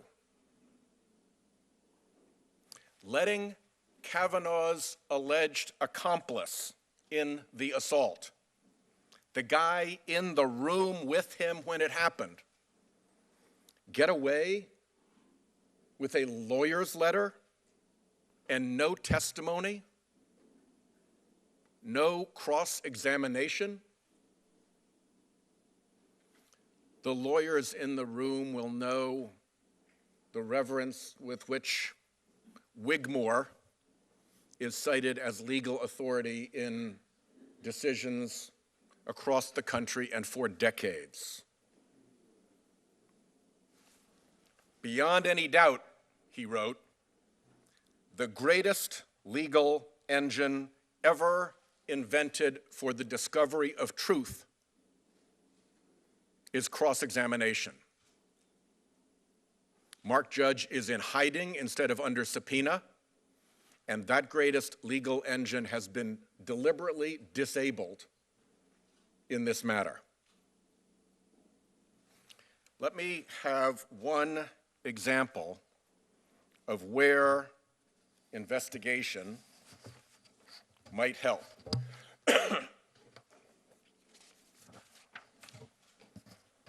Here's Kavanaugh's calendar. Dr. Ford said that Kavanaugh and Judge and PJ and at least one other boy were all at a house. Well, we know Bart Kavanaugh was there because it's his schedule. And here's Judge, and here's PJ. Here are all those 3 named boys and others at a house together, just as she said. She said Kavanaugh and Judge were drunk and that she had a beer. Skis is brewskis, beer. They were drinking, just as she said. Now, I will concede that the 2 girls aren't mentioned. But spot me this. If you had just sexually assaulted one of the 2 girls, would you add the girls' names to your calendar? I doubt it. This may be powerful corroborating evidence that the assault happened, that it happened that day, and that it happened in that place. But with no FBI investigation, we can't tell. That's how you get out of Lindsay's batter's box. You investigate. It's the least thing a sexual assault victim is entitled to when she comes forward. The FBI could interview all the attendees, not just to obtain simple denials, but to cross-check and see if the stories add up. The FBI could see if the house matches the locality and description Dr. Ford gave. The FBI could inquire after and pursue other corroborating or exculpatory evidence. It's what they do. Anybody who has done any serious investigation knows you don't stop just with witness statements of interested parties. You run down corroborating and impeaching evidence. You check and cross-check. You ask and go back again. You do the basic blocking and tackling of investigation. Partisan interviews by political staff predetermined to clear the nominee just aren't the same as real investigators doing real investigation and corroboration. I don't think this has ever happened before in the history of background investigations. Closing out the background investigation without investigating new, credible allegations. You cannot tell me Ms. Ford's allegations weren't credible. They were credible enough to get her before the Senate. And yet she was not given the most basic, decent thing that a witness or victim could be given after they come forward: sincere or thorough investigation. Closing out the background investigation without investigating new, credible allegations, not any of 3 allegations, all from women demonstrably in Kavanaugh's social circle. Look at this ridiculous letter from the other alleged assailant in the room. And it's equally ridiculous, yesterday's fig leaf, I guess you'd call it, where the same statement is repeated, just this time with his signature on it. And ask yourself, do you think investigator Kavanaugh would have tolerated letters like this from the third person in the room had there been one with Mr. Clinton and Ms. Lewinsky? Never in a million years. And yet this is what we're supposed to satisfy ourselves with in this matter. It is preposterous to anyone who's ever done serious investigation. Yet this is what we are left with. We have done a botch of an investigation. Over time, I expect the facts come out. They have a way of doing that. Cover-ups never last. The sand is running through Kavanaugh's hourglass. And I pledge whatever I can do to make sure that the truth of his conduct is ultimately determined. Setting aside this botch, we go back to a Supreme Court far too often dancing to the tune of a handful of big Republican special interests.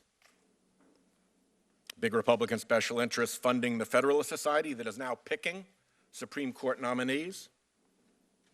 Big Republican special interests using the unlimited dark money power the Supreme Court gave them to mount TV ad campaigns for Supreme Court nominees. Big Republican special interests funding frequent flyer amici, so-called friends of the court, offering constant instruction and encouragement to the 5 Republicans on the Supreme Court,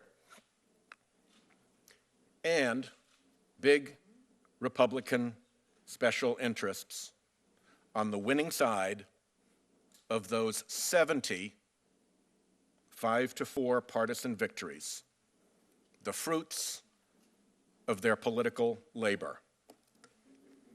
People are catching on. The record of this is undeniable. And as I said, it will be a disaster for the court. I yield my time. I think I should try to clarify about the calendar that Senator Whitehouse put up there. The entry has 6 boys listed for July 1st, 1982. It says go to Timmy's house for skis with Judge, Tom, PJ, Bernie, and Squee. Dr. Ford said there were 4 boys there. The counter entry lists 6 plus Kavanaugh. That's 7. That's the wrong gathering. 2 allegations made by my colleague are incorrect. First, I never terminated an FBI investigation. I didn't have any authority to open or close an FBI investigation. The FBI considers this matter closed. If my colleagues were worried about the partisanship of the investigation, the Democrats could have joined us at every step of the way. However, we all know they declined to participate. Second, we did receive a letter signed by Mark Judge himself under penalty of felony. I read it previously this morning. Senator Lee. Thank you, Mr. Chairman.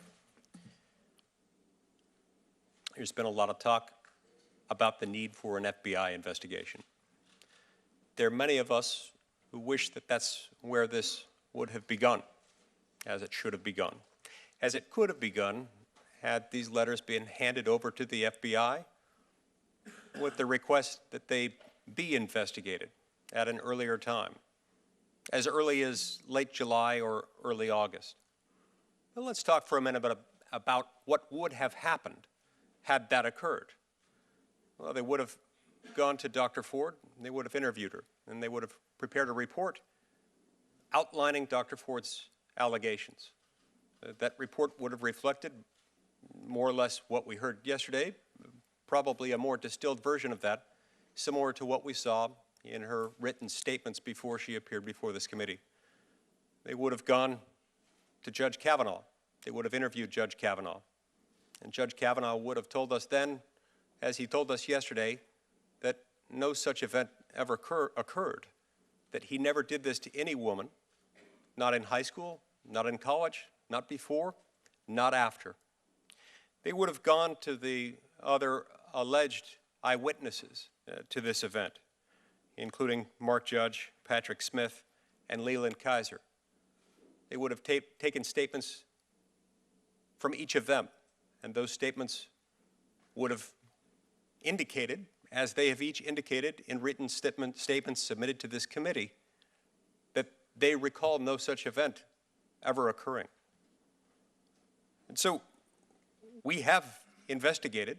I too wish it had been investigated by the FBI, and had it been investigated by the FBI at the outset, as it could have been, as it should have been, as it would have been when these letters were received, then this could have been handled in a much more dignified manner, in a manner much more respectful to Dr. Ford, in a manner much more respectful to Judge Kavanaugh, and respectful to both of their families and indeed this entire process.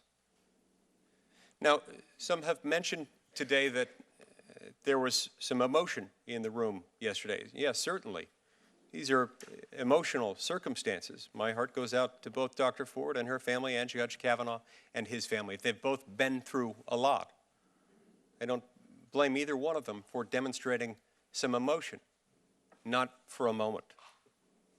In the case of Dr. Ford, clearly she's been through something awful.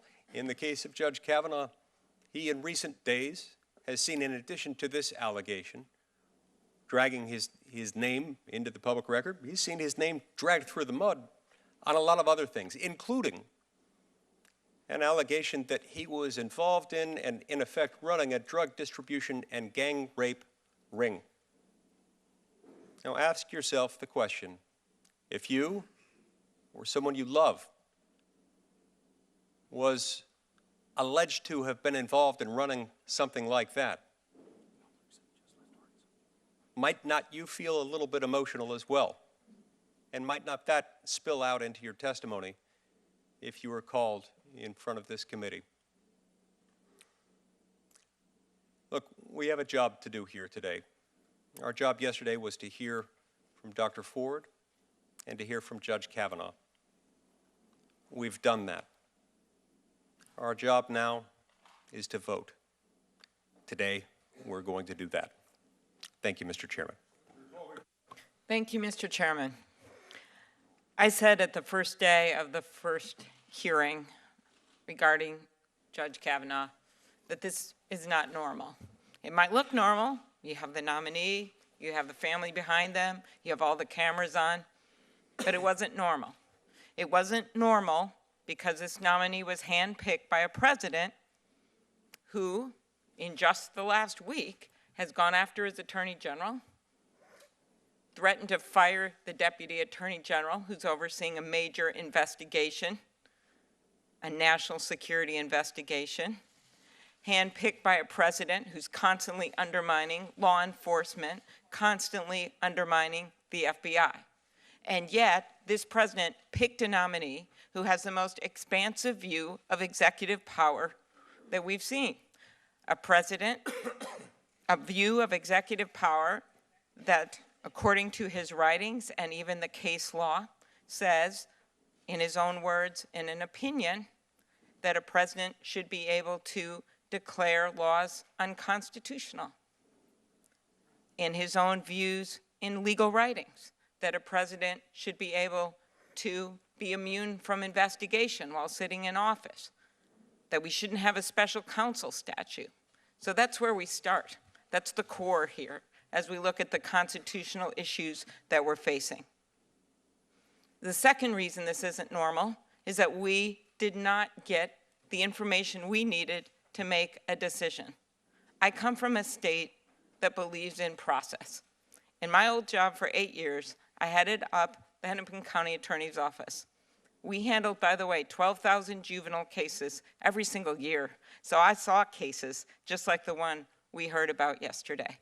But in our role, I would always tell people if we had to let a case go, if we had to make a deal that people didn't like, our role was to be ministers of justice. It was to convict the guilty, but also protecting the innocent. And I don't think we protected the innocent very well yesterday, and I certainly don't think that we're doing it today. There was a lot of chest beating that went on yesterday on the other side. And it was pretty effective, I guess, if the goal was to distract the American public for what they had heard in the morning, to distract and deflect from the moving, powerful testimony we heard. And I don't want to hear about respecting Dr. Ford when we are not giving her the respect of having an investigation of the case that she made to us yesterday. It was a while ago that this happened, and there's other claims out there as well.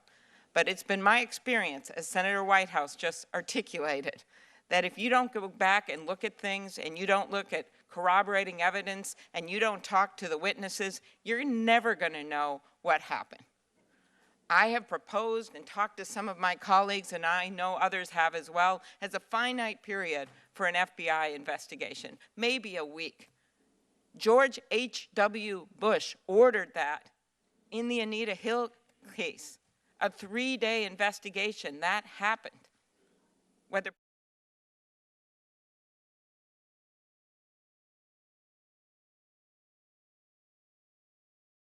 the respect of having that investigation, and that is wrong. That is not being ministered. This was a woman with no political background who made an attempt to call the front office of her congresswoman. That's what she did. She did this before the nominee was even picked. She did it when the nominee was on a short list because she was concerned. That's what she did. So don't argue that she is part of some massive political strategy. Those aren't the facts. And yes, it's messy. The justice system is messy. Things come in at the last minute. It happens all the time. It happens before a trial. It happens before a hearing. And the question is not if it's messy. Senator Flake himself said yesterday, this is not a good process, but it's all we've got.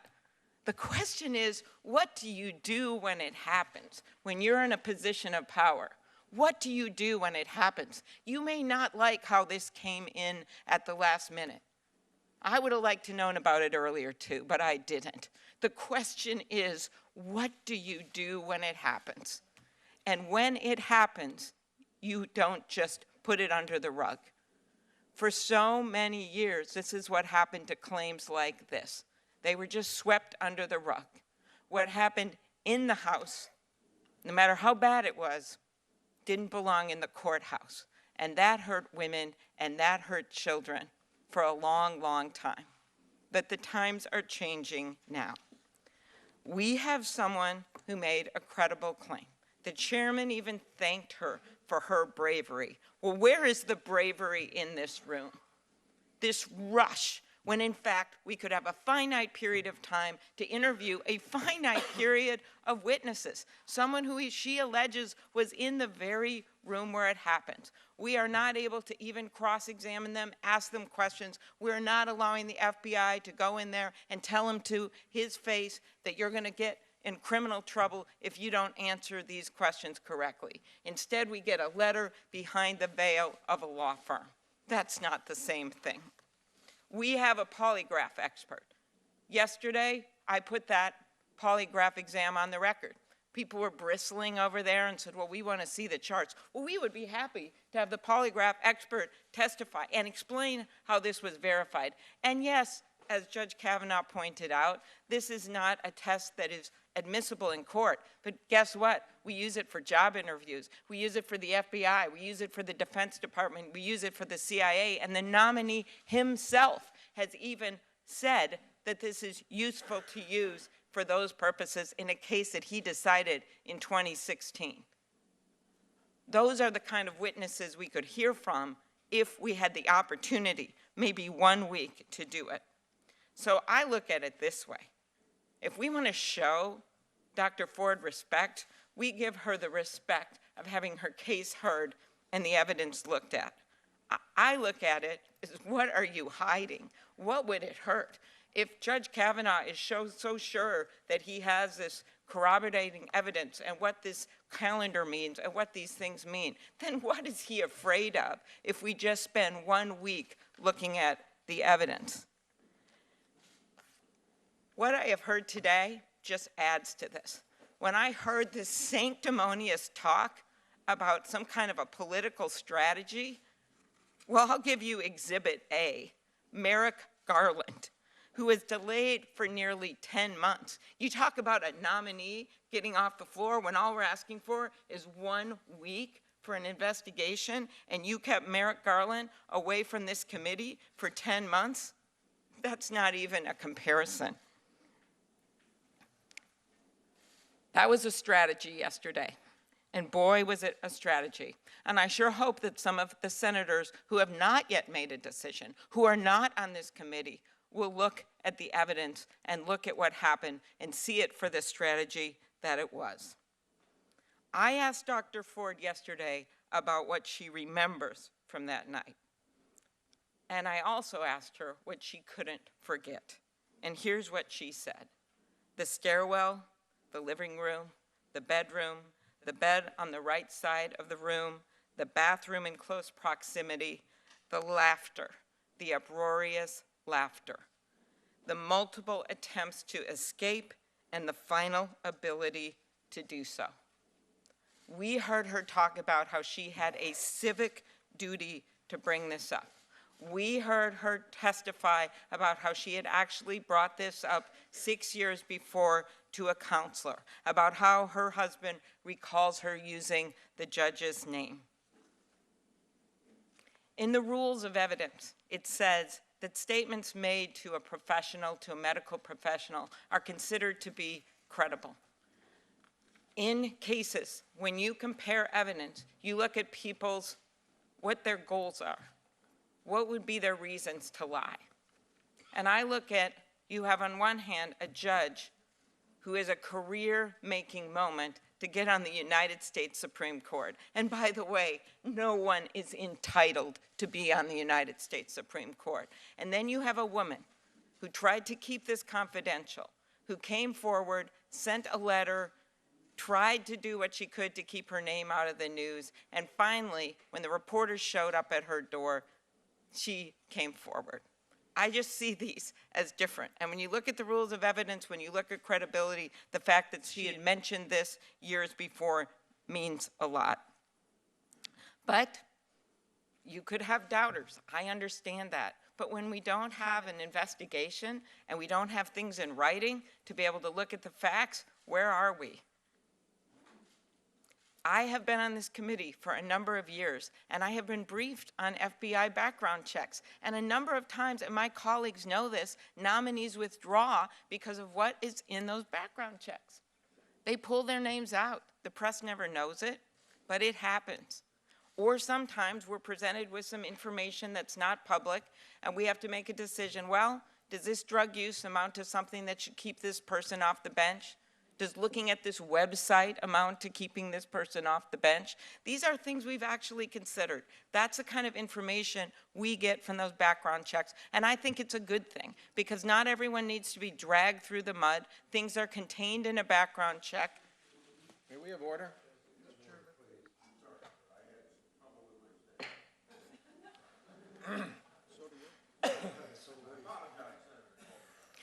Those background checks are useful for us, and they're useful for the American people.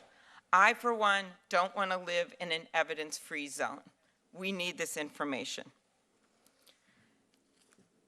I would submit to my friends across the aisle that this is not a he said, she said. This is a he said, they said. There are a number of people out there who have talked about the fact, including the nominee's roommate, that he is belligerent when he gets drunk. Yes, that was a long time ago. Maybe he doesn't do that anymore. And I know people in high school drink a lot and in college, but when I asked him about this to try to get to the facts, I'm not an FBI agent, but all I was trying to do was try to figure out, well, maybe he is partially. Great pleasure in welcoming the Prime Minister of Malaysia, His Excellency Mahathir bin Mohamad.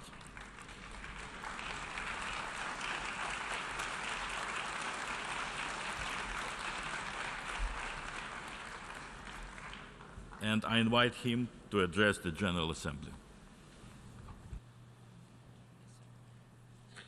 Madam President, I would like to join others in congratulating you on your election as the President of the 73rd session of the United Nations General Assembly. I am confident with your wisdom and vast experience, this session will achieve the objectives of the theme for this session. I assure you of Malaysia's fullest support and cooperation towards achieving these noble goals. Allow me to also pay tribute to your predecessor, His Excellency Miroslav Lajcak, for his dedication and stewardship in successfully completing the work of the 72nd session of the General Assembly. I commend the Secretary General and the United Nations staff for their tireless efforts in steering and managing UN activities globally. In particular, I pay tribute to the late Kofi Annan, the 7th Secretary General of the United Nations from 1997 to... Years after I got to the Senate, because I decided I wanted to continue that work, to uphold the respect for the rule of law and due process under the law. But that's not what I saw yesterday. So if this committee isn't going to respect the law, and if we go to the floor and the same thing happens again, I would remind my colleagues that the Constitution does not say we, the ruling party. The Constitution says we, the people. And if the people of this country want to have a check and balance in the Supreme Court, a check and balance on this administration, if they want to have a fair process, they're the only ones left to pitch in here. They're the only ones left to have a say. Because right now, the way this process is run, we're not running it like we the people. It's being run like we the ruling party. I vote no. Senator Cruz, we hear about fair and open and thorough and everything that I just heard. We heard inference of a political strategy on this side of the aisle not to be fair and thorough. I have seared in the back of my mind something that was said soon after July the 9th that Senator Schumer said that tells me about a political strategy that is carried on here the way it has to delay and delay and delay and delay, because he said, I'm going to fight Judge Kavanaugh nomination with everything I've got. And it seems like that has happened over the last 90 days. Senator. Thank you, Mr. Chairman. We're living in a divided time. This country is divided right down the middle. There is an enormous amount of anger. There's rage. There's hatred. We see demonstrators screaming at each other, reflecting that rage, reflecting that anger. And I know there are a great many Americans who wish we could and believe we can get back to an environment where we treat each other with civility and decency. Get back to an environment where, yes, we have policy disagreements. We disagree on what the right legislation is to pass. And we even have vigorous debates about what the right policy is. But we do so in a context that respects each other, that doesn't demean the humanity of each other, that doesn't attack the character and drag people through the mud. The politics of personal destruction that we have seen on display in recent days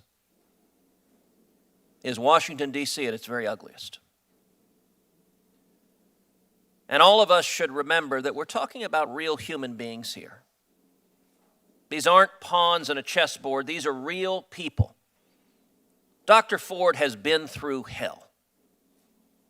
The last 2 weeks, I have no doubt, have been extraordinarily painful for her family. The testimony she gave yesterday was powerful, was clearly heart-wrenching, was clear she was hurting and hurting mightily. Having her name made public against her wishes and dragged through the mud was a hurtful thing to do. It was the wrong thing to do. And Judge Kavanaugh, he too has been dragged through the mud for the last 2 weeks in a way that has no precedent.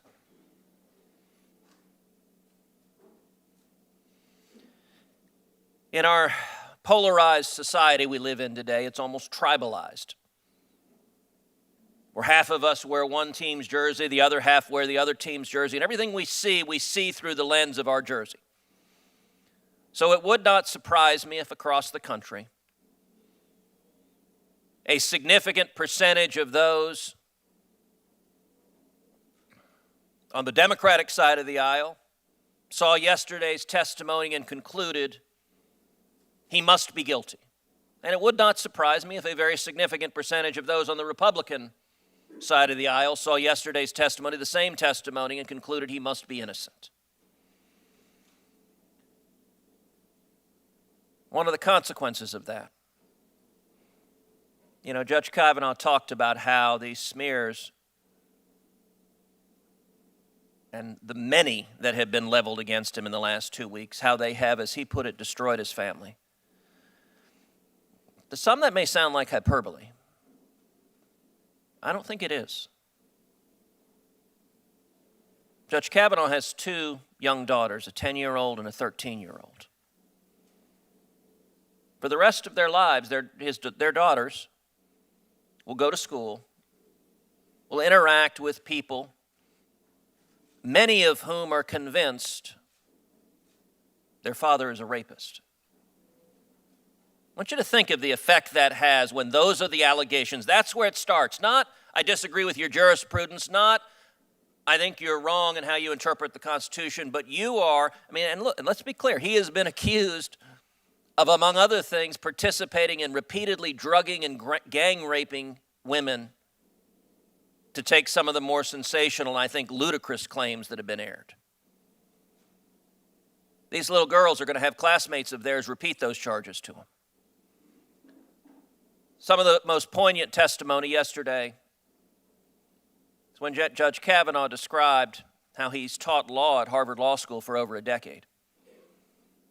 And he said he may never get to teach law again. And that's entirely possible. That's entirely possible, even if Judge Kavanaugh is confirmed to the U.S. Supreme Court as a sitting justice in our polarized world. I'm a graduate of the Harvard Law School. I think it is entirely possible those on the left would say, we don't want someone we believe is a rapist ever teaching again. He also talked about how much he has loved coaching girls basketball, coaching his daughters in basketball. And he mentioned he may never coach again. That's a very real possible consequence of the mudslinging and irresponsible behavior of the last 2 weeks. It may well be in this tribalized, partisan, divided world that the parents of the other girls say, no, we don't want him as a coach anymore. Our words and actions have consequences. That being said, even though this is a divided time, even though this is a partisan time, I have faith in the American people. I have faith in the American people that we want to be fair-minded. We want to actually assess the facts. We want to actually assess what happens. I think it's important that once these allegations became public, that Dr. Ford was given a full and fair opportunity to tell her story. I emphatically urged my colleagues that was the right thing to do, to give her the opportunity to testify in public, and that it was important that when she testified, she be given an environment that was fair, that was respectful, that she not be demeaned, that she not be attacked, and she wasn't. That was the right thing to do. The committee, once this had been forced to the front pages of the paper, the right thing to do was give her a public forum, and a full public forum, to tell her story. But the right thing also requires, and we saw yesterday, Judge Kavanaugh being given a full and fair opportunity to defend himself. The American people watched that testimony. And you come away with a number of conclusions. Number one, it is clear their testimony is in direct conflict. What they said is directly conflicting. Judge Kavanaugh categorically and unequivocally denied the allegations. So the question is, how do you resolve that discrepancy? How does this committee, how does the United States Senate, how do the American people resolve the discrepancies when you have two witnesses that testify to things diametrically opposed? Well, the only way I know to do, and this is how a court of law operates, this is how most reasonable people operate, is when you have conflicting testimony, you look to, well, what does the rest of the evidence demonstrate? What other evidence is there, and what does the evidence demonstrate? Dr. Ford named 3 fact witnesses who she says were there and could corroborate her story. None of the 3 corroborates her story. Not only do they not corroborate her story, all 3 of the named fact witnesses explicitly refuted her story. And they did so under penalty of perjury. They didn't do so lightly. They didn't just say it. They did so in a context that under the United States Code, they can face up to 5 years in prison if they lied to this committee. So every single fact witness that Dr. Ford named has explicitly disputed her allegations. Now, one of those fact witnesses was Mr. Judge. We've heard a lot of discussions about Mr. Judge. A lot of my colleagues saying, why didn't we hear testimony from Mr. Judge? Well, Mr. Judge refused to talk to the committee. He submitted a statement under penalty of perjury, under penalty of felony, but he refused to be interviewed by investigators. It's not complicated to understand why. The public record indicates Mr. Judge has had a very troubled life, that he has battled with addiction for most of his life. We heard testimony yesterday that he's been near death, that he battles with depression, that he's a cancer survivor. He has also been directly accused of multiple felonies. So when committee investigators asked to interview him, he said no. That shouldn't surprise anybody. We had a vote earlier today on subpoenaing Mr. Judge. It's not complicated what would happen if he were subpoenaed. If he came before this committee, any defense lawyer worth his salt would tell Mr. Judge not to testify. Now, I understand politically, the Democratic members of this Senate would very much like to see a man who struggled with addiction most of his life sitting before this committee and pleading the Fifth. That would make great theatrics. That would make great political theatrics. It wouldn't help one iota in the search for the truth, but it would make a great public show. And I will say, of the 3 fact witnesses, the one who I think is most revealing is Leland Kaiser. Ms. Kaiser was close friends with Dr. Ford. Ms. Kaiser had every incentive to back up her story. And instead, Ms. Kaiser, under penalty of perjury, says she doesn't know Judge Kavanaugh, and she has no recollection of any party like the one Dr. Ford describes. Dr. Ford testified yesterday that Ms. Kaiser texted her after submitting that statement to say she was sorry for not backing up her story. I think that indicates powerfully that her incentives, if at all possible, were to back up the story, and yet she didn't feel she could. She had no incentive, no motive to lie, every incentive to agree with Dr. Ford's story, and yet she did not do so. So all three fact witnesses have explicitly disputed the allegations. What other evidence do we have? We have Judge Kavanaugh's calendars, detailed day-to-day. I have to admit, when the calendars were first released, there were press stories about them.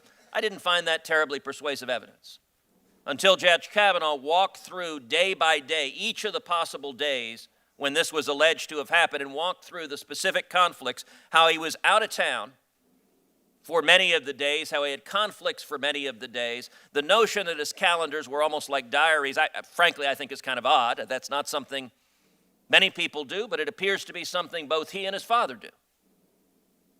That contemporaneous evidence that he kept in 1982, I'll tell you, in a court of law, that kind of contemporaneous evidence would be powerful. If you're trying to ascertain two conflicting witnesses and which one is telling the truth, you would look for contemporaneous evidence one way or the other. And finally, we know Judge Kavanaugh's impeccable record of decades of public service. He's 53 years old. And prior to 2 weeks ago, there have been no allegations whatsoever of this kind. 6 FBI background checks, detailed, thorough FBI background checks. Nobody raised any claim like this. Now, all of us know from human experience that if someone is a sexual predator, if someone is committing the kind of actions that have been alleged, that it is very rare that they're a one-time offender. That if someone is carrying out this kind of conduct, they typically have a pattern of doing so over and over and over again. We have seen powerful men throughout society, in politics, in journalism, in Hollywood, whose careers have rightly been ended, but they've been ended for a pattern of harassment and abuse that typically extends decades, because when someone behaves like this, they behave like this over and over again. There's no credible indication that that's occurred. Indeed, it's striking that in his 12 years as a federal appellate judge, a majority of his law clerks have been women. That is exceptionally unusual. I do not know of another federal appellate judge for whom that is the case, and I can tell you his law clerks revere him. They hold him in the very highest of respect. His reputation, Judge Kavanaugh's reputation in this town, is of being a Boy Scout, is of being a boring Boy Scout. That's been his reputation for a long time.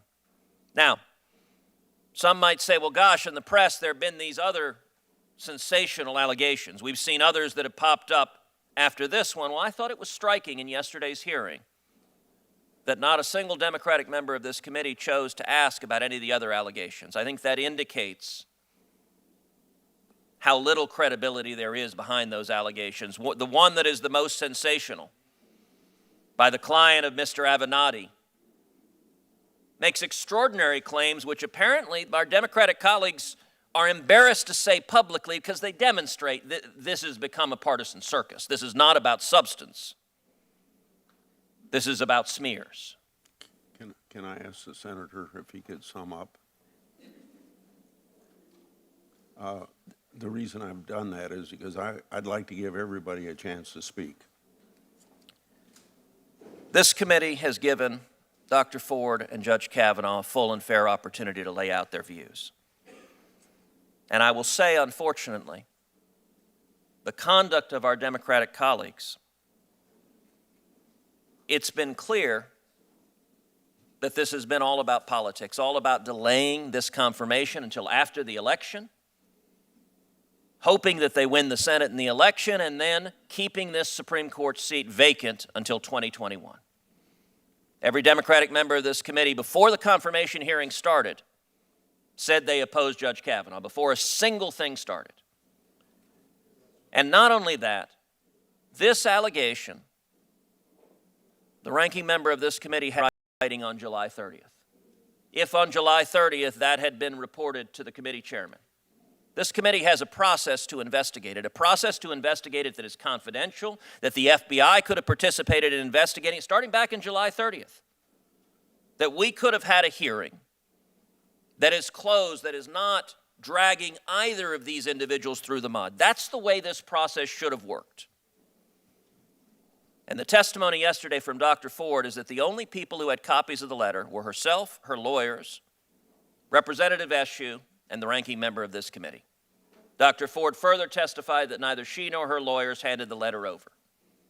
That leaves the only conclusion possible is that the letter was leaked to the public by either of the two Democratic members of Congress or their staff, or someone else to whom they gave it. If there are only 4 people that have it, and 2 did not give it, then the other 2 are the only possible sources.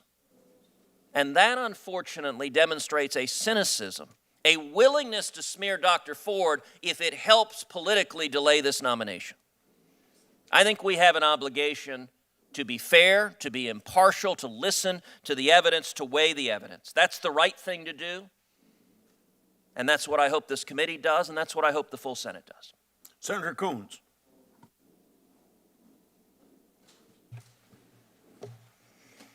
Thank you, Mr. Chairman. Yesterday was an important and a difficult day, a long day for Dr. Ford, for Judge Kavanaugh, for the Senate Judiciary Committee, for our nation.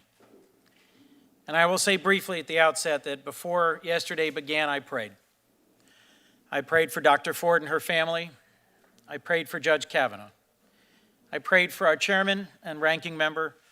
I prayed for our president. I prayed for all who would watch yesterday, who were victims of sexual assault.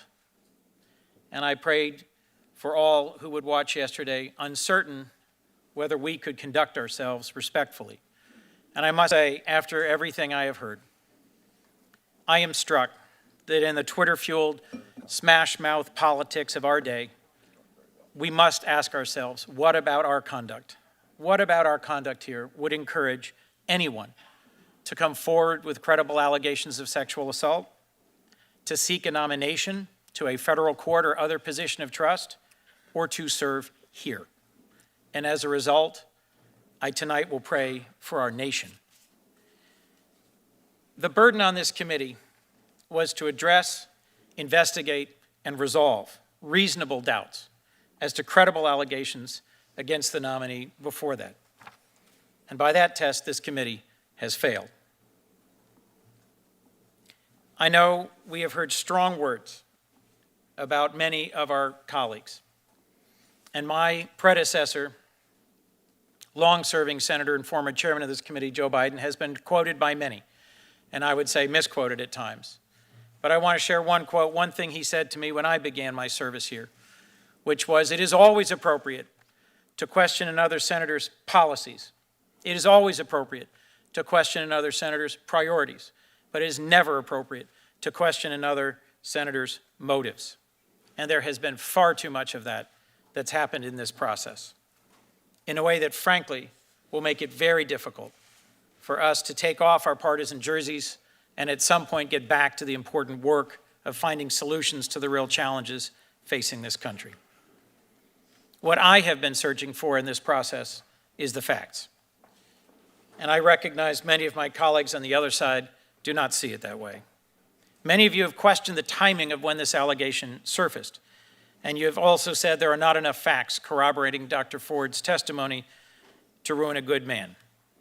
I strongly disagree with both of these points and want to explain briefly why. The first time I learned of Dr. Ford's allegations that Judge Kavanaugh had sexually assaulted her was on September 12th. Ranking Member Feinstein disclosed this highly sensitive information to myself and other Democrats on this committee only after reporters had learned of the letter Dr. Ford had provided her Congresswoman. I don't know how this information leaked. I regret that it did. The decision whether to come forward should have been Dr. Ford's and Dr. Ford's alone. And I cannot rule out that the person who leaked this information had a partisan agenda. But I am certain Ranking Member Feinstein and her staff did not disclose Dr. Ford's account prior to that date because it was not theirs to share. And I think it's regrettable that long-serving, honorable colleagues of hers have questioned her motives. I know since the day that my Democratic colleagues and I learned of these allegations, we've had one consistent request: to allow the FBI to investigate them in a nonpartisan, professional, even-handed manner and deliver their findings to us so that we could reach a conclusion. That same night, Ranking Member Feinstein sent a letter requesting such an investigation. To suggest that Senate staff interviews or letters from lawyers are an adequate substitute for a robust FBI fact-gathering process that we might then weigh is not credible and reflects, sadly, a willful blindness to the dysfunction of our institution. To my colleagues across the aisle, you know me. You know I try to be fair to nominees that come before us, and I respect this process and the humanity of those, even those with whom I passionately disagree. If I were convinced this were nothing more than a partisan hit job designed to take down a good man and hold a position vacant past the election, I would not stand for it. An investigation would be helpful because Dr. Ford's recollection shared with us so powerfully yesterday of her assault were searing but incomplete. Dr. Ford testified credibly about painful memories she's carried with her to this day. The feeling of a hand clasped over her mouth and her not being able to breathe. We'll never get to it. The sound of laughter while she was pinned on a bed. The weight of a body on top of hers groping her and the feeling of relief fleeing the house. Dr. Ford testified with 100% certainty that the person who assaulted her was Brett Kavanaugh, whom she knew through multiple acquaintances and had socialized with on multiple occasions. But it is true, as has been widely repeated, that Dr. Ford cannot pinpoint the date or the time of the assault, the exact location, and that she did not tell anyone about that assault at that time. There is not an eyewitness who has been able to provide the details of this, all of which is typical of sexual assault.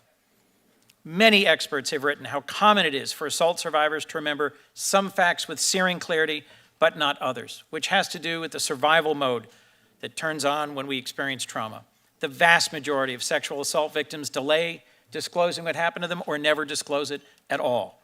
One of the most striking things about this hearing for me has been the so far five personal friends, acquaintances, people I've known for years or decades who've conveyed to me their experiences of sexual assault on this phone while this testimony was going on.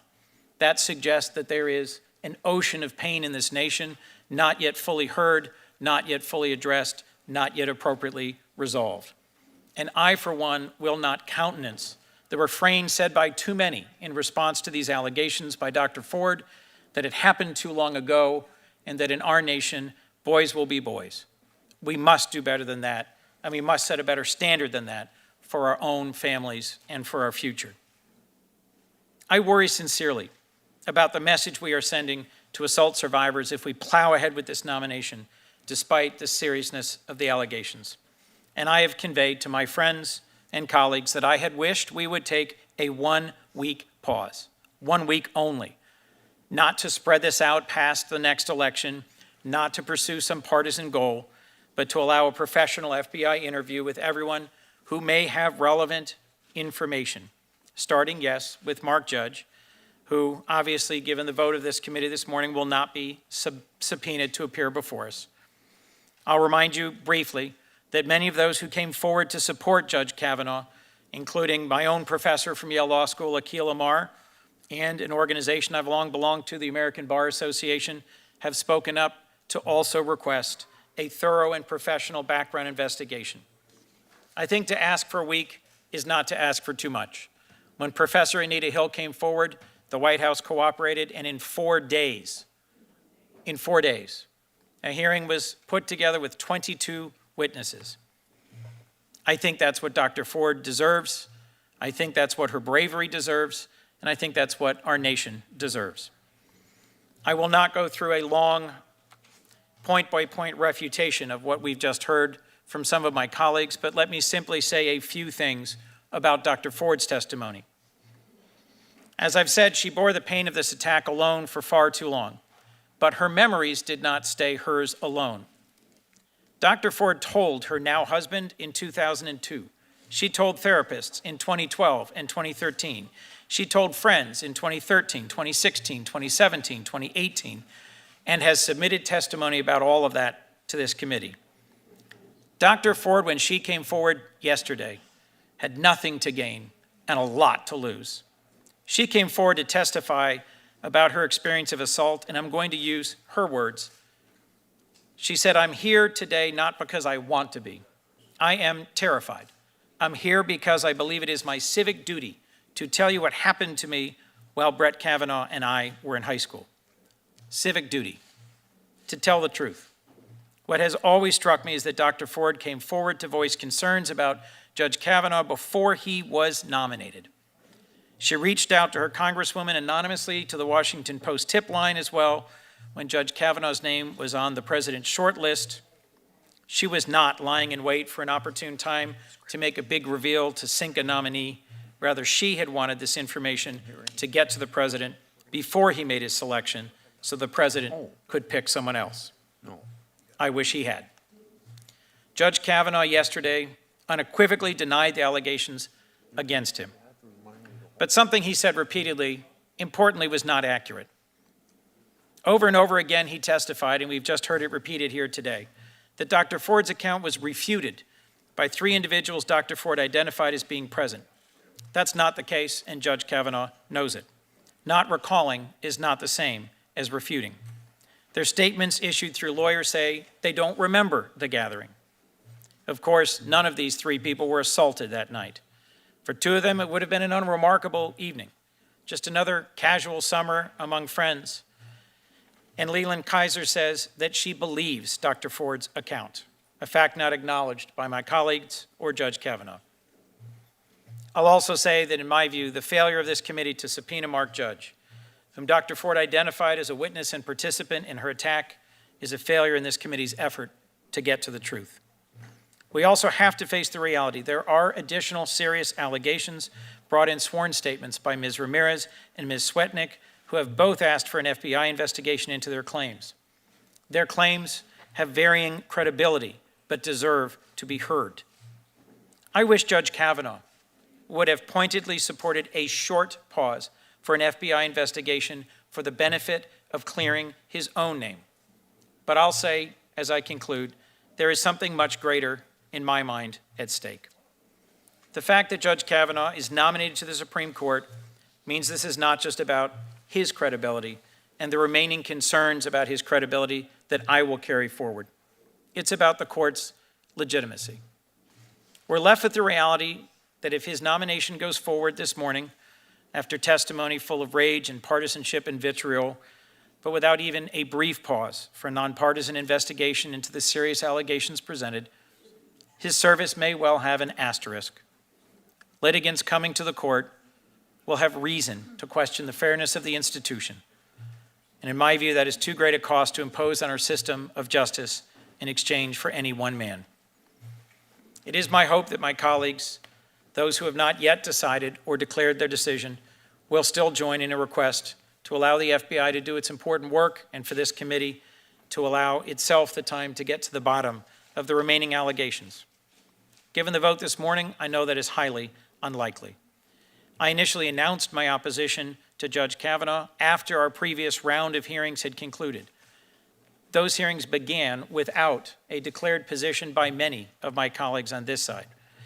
In the end, for me, it was Judge Kavanaugh's extreme views on presidential power that I engaged with him vigorously on, and that I believe I engaged with him respectfully on, that determined my vote on him. But for us to proceed today without giving the thoughtful, serious, and thorough investigation of credible allegations before us is for this committee to fail to do its job. I pray that after today, we may yet find a way to work together because our community, our country, and our world deserves no less. Thank you. I'm going to ask my colleagues on this side of the aisle if, and I'm not going to ask the Democrats to do this, but could we I've only interrupted Senator Cruz, could we kind of make sure that we keep our remarks a little short so everybody can speak? Senator Kennedy? Okay, I guess I'm wrong, Senator Crapo. Thank you, Mr. Chairman, and I will do that. I just wanted to respond first to a number of the comments that have been made about, again, needing the FBI investigation and what the dynamic of what this committee has done is. It's been said that this committee has changed its procedure. This is the first time that it's conducted its business in this way. Again, as I said yesterday, I think that needs to be clarified and corrected. The fact is that when the FBI does its background investigation, it does just that, a background investigation. It talks to people who may have information about the nominee and takes a statement from them, and then delivers its package of investigative information to the White House, which passes it on to the committee, which is the report that this committee receives from the FBI. It's been said that President Bush reopened the FBI investigation when the Anita Hill information came out. My understanding is, and if I'm wrong on this, Mr. Chairman, please correct me, but my understanding is that when you, as the chairman, finally found out about the information, that information also went to the FBI. Perhaps it was the ranking member who gave the information, the letter to the FBI, but the FBI was given the information. Is that correct? That is correct, and they said to the White House, in the usual way they do, that they considered it closed. So the 2 points there. First of all, the full letter, unredacted, was given to the FBI, and the FBI did what it does, and I don't know exactly what they did in the Anita Hill case, but did exactly what it usually does, which is to reopen it, if you will, evaluate the letter, and then again, I understand that the FBI then closed it and sent the information to the White House as they did with the previous report before this allegation came up. Is that correct, Mr. Chairman? The only thing I can verify is that the FBI did what they would usually do, and that they then, and I don't know what that was, and they probably would keep their own internal stuff to themselves, but they sent a cover letter to the White House saying the issue was closed. So the FBI did look at this. The FBI did whatever it does in its background check activities, and then resent an updated amount of information to the White House, which the White House then forwarded to us. And then the process which has traditionally been followed in this committee was followed again. And I believe that immediately the chairman opened up an investigation by this committee. That also is customary practice. And as has been stated yesterday, but I will restate again, our committee investigative staff, which is extensive and well-trained, has legal authorities similar to the types that FBI agents do, such that when they conduct their investigations, the people who are interviewed and those who are reached out to by the committee are under penalty of a felony that could result in 5 years imprisonment if they don't respond honestly and correctly to the questions. Every one of the witnesses that was identified has been reached out to. Now, some comments have been, well, they didn't actually submit themselves to a deposition or to some kind of a court process or something like that. As has already been very well explained by some of our other colleagues, when a witness refuses to testify, the alternative is to try to get a statement from them, which the FBI does or the committee does. And in this case, statements under penalty of felony were obtained from all of the witnesses. So I think the argument here that there was some process followed that was not fair is simply inaccurate. The argument that the process followed was not the same as the committee has followed in the past is also inaccurate, and I think that's very critical. Now, to turn to the issue at hand, yesterday we received hours and hours of testimony from two witnesses, and both of them, frankly, made very strong cases. This committee is under the need to evaluate the testimony that was given and determine how it will judge or rule on on the obligation this committee has to give advice and consent. In that context, I came away believing that there had in fact been a sexual assault in Dr. Ford's past. As has been stated, it was not entirely clear when, where, and all of the circumstances, but there's no doubt in my mind that she truthfully testified that she had a sexual assault, had been assaulted sexually in her past. I have to say, I also listened very carefully to Judge Kavanaugh as he testified, and I felt that the testimony he gave was also honest. He gave, I thought, very strong testimony that he was not there. And so I think that, that this committee has to face the difficult task of what burden of proof does it apply, what standard does it apply in exercising the advice and consent that it gives. And that's a very difficult thing that each one of us individually needs to face and deal with. As I've said, I don't feel that the evidence shows that Judge Kavanaugh was there that night. I believed his testimony. I believed Dr. Ford's testimony about the sexual assault. And because of that, I will vote yes today to move the nomination forward to the floor.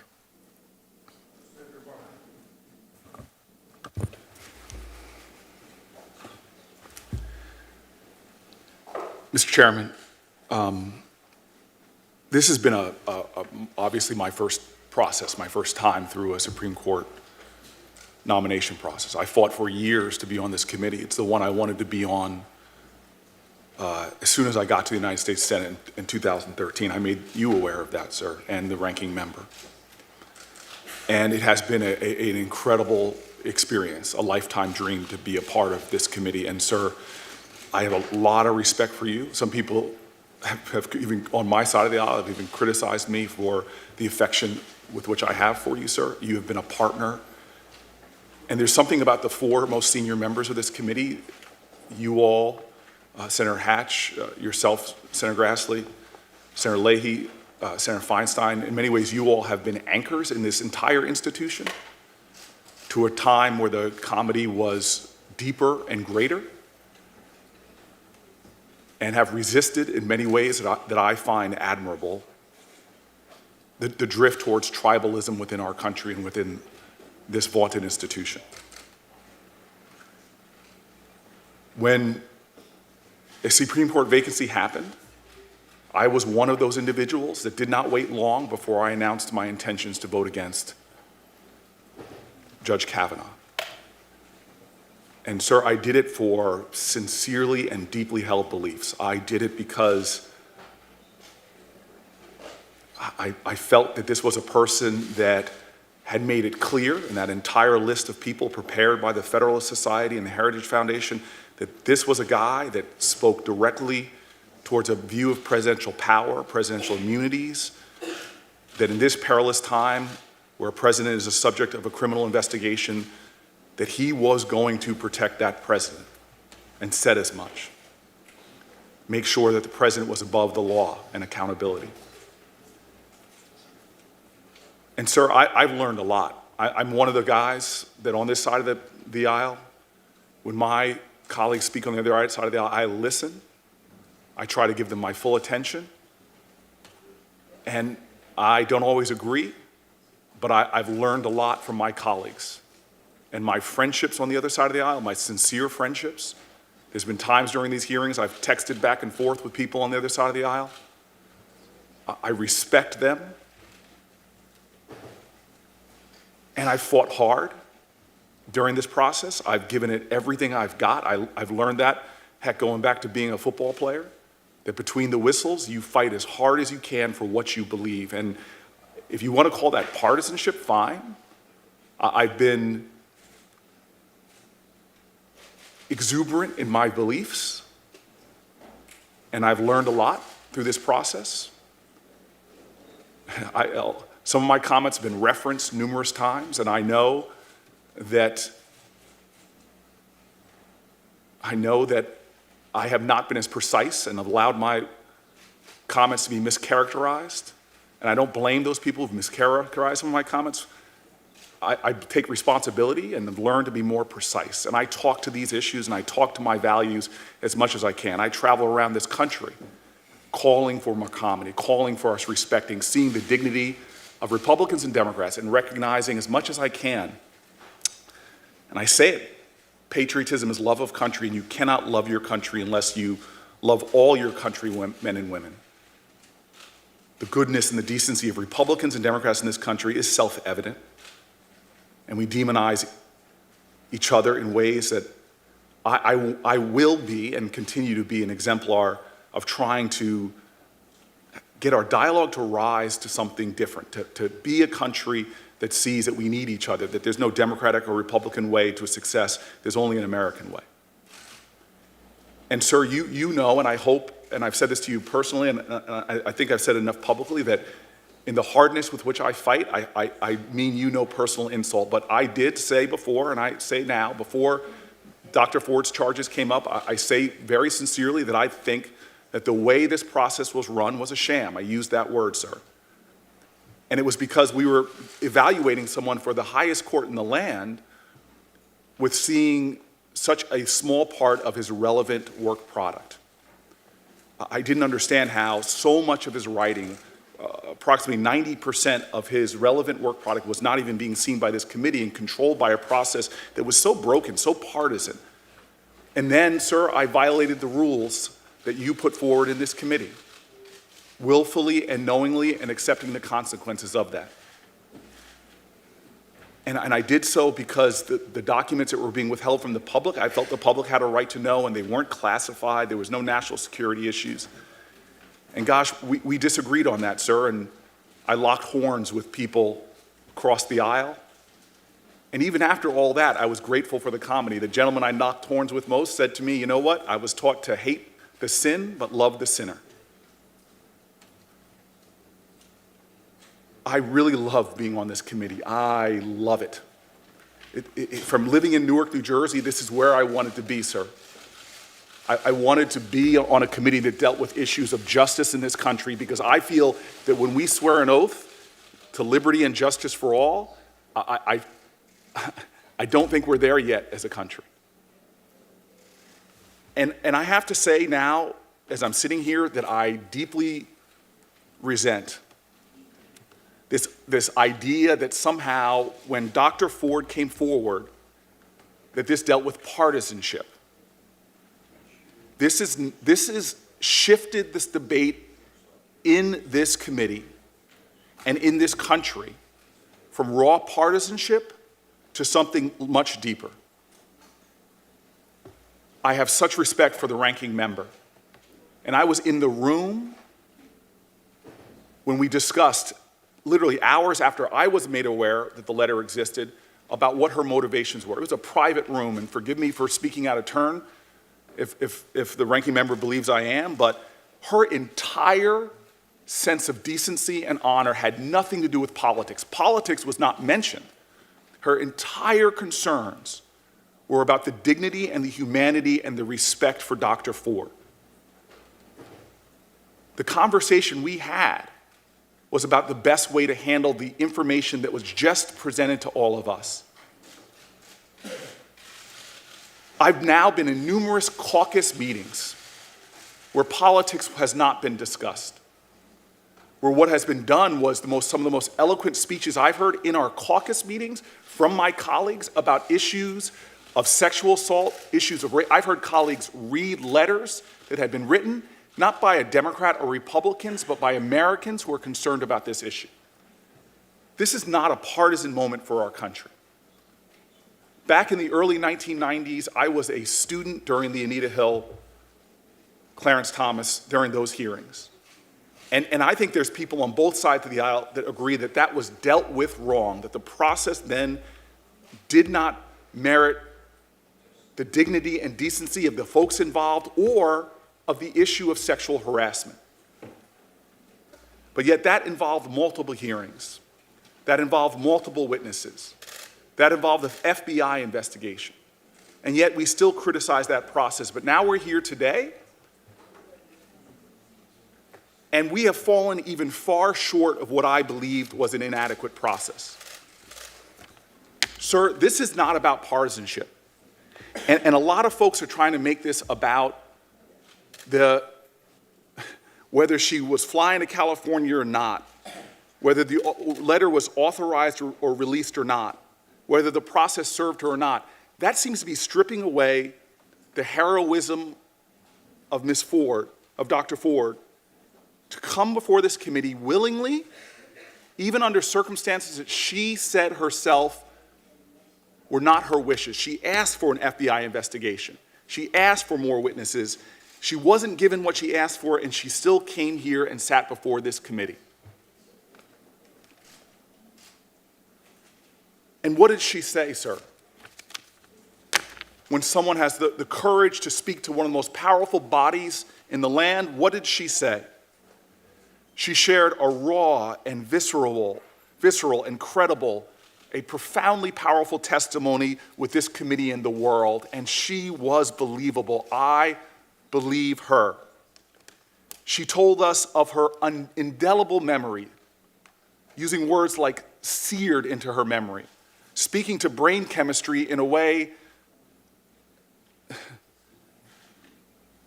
She spoke of uproarious laughter, of Brett Kavanaugh and Mark Judge being pinned to a bed, being hand over the mouth, fearing for her life, that she was terrified of being raped or accidentally killed.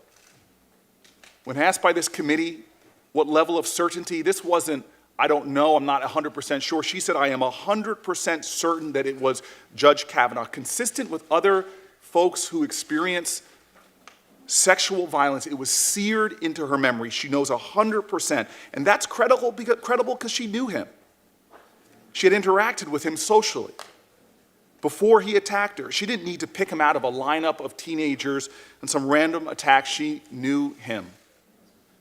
Dr. Ford's credible testimony does not stand on its own. It is bolstered by significant corroboration.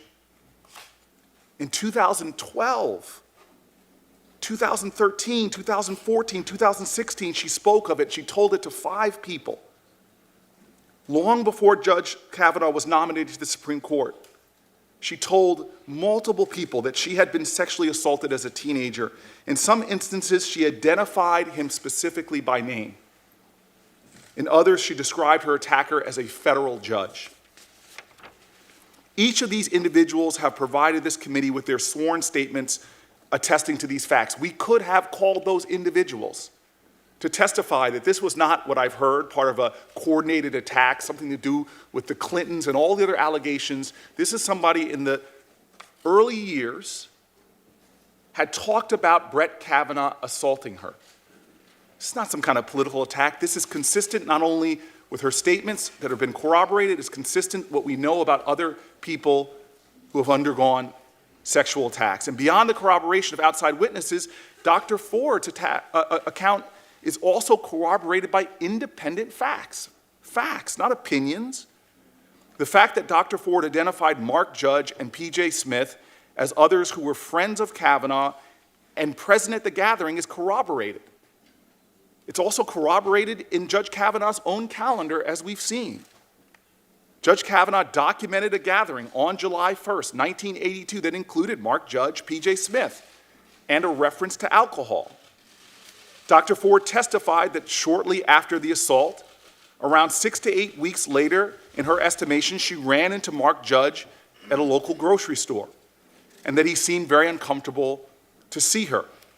In his book, Wasted, Tales of a Gen X Drunk, Mark Judge described working at a local grocery store in the summer of 1982.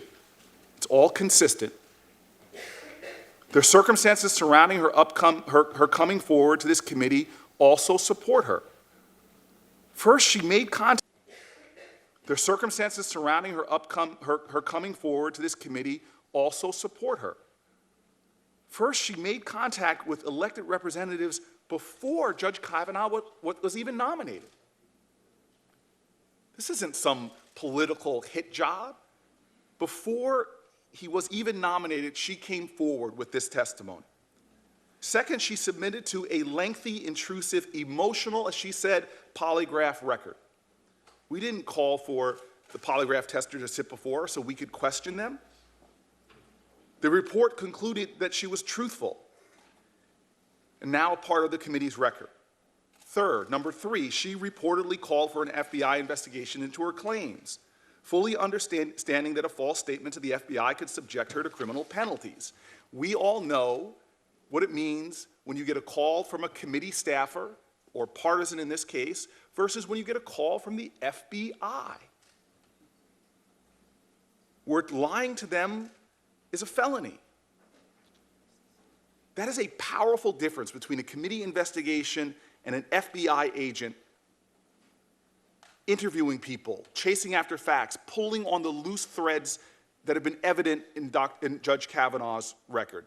And fourth, she came forward publicly despite knowing she would face harsh public scrutiny, threats, relentless invasions of privacy, that her life would be forever altered. We've heard a lot about the effect on Judge Kavanaugh, which is real and not exaggerated, but the effect on her as well and what she had to submit to by coming forward and making that courageous testimony.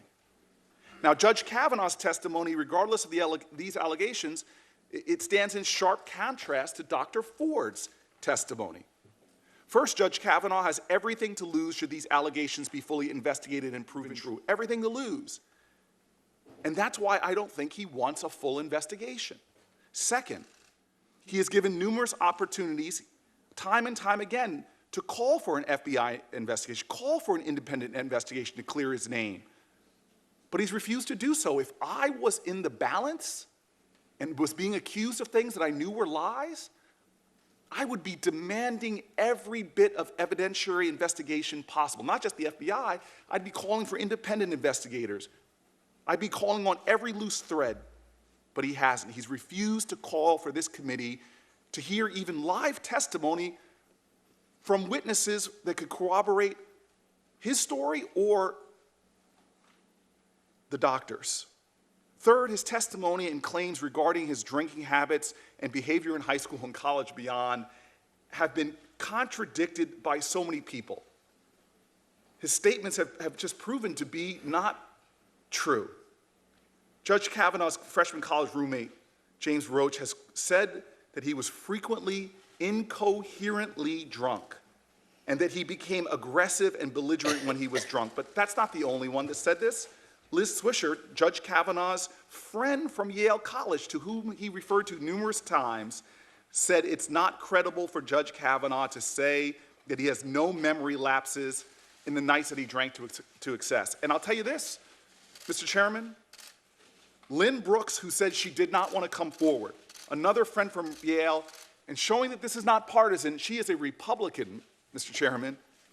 She did not want to come forward, but last night, after listening to his testimony, was so offended by his lies that this is what his friend from Yale, a registered Republican, said. There is no doubt in my mind that while at Yale, he was a big partier, often drank to excess, and there had to be a number of nights he does not remember. In fact, I was witness to the night he got tapped into his fraternity and was stumbling drunk, and he was in a ridiculous saying really dumb things.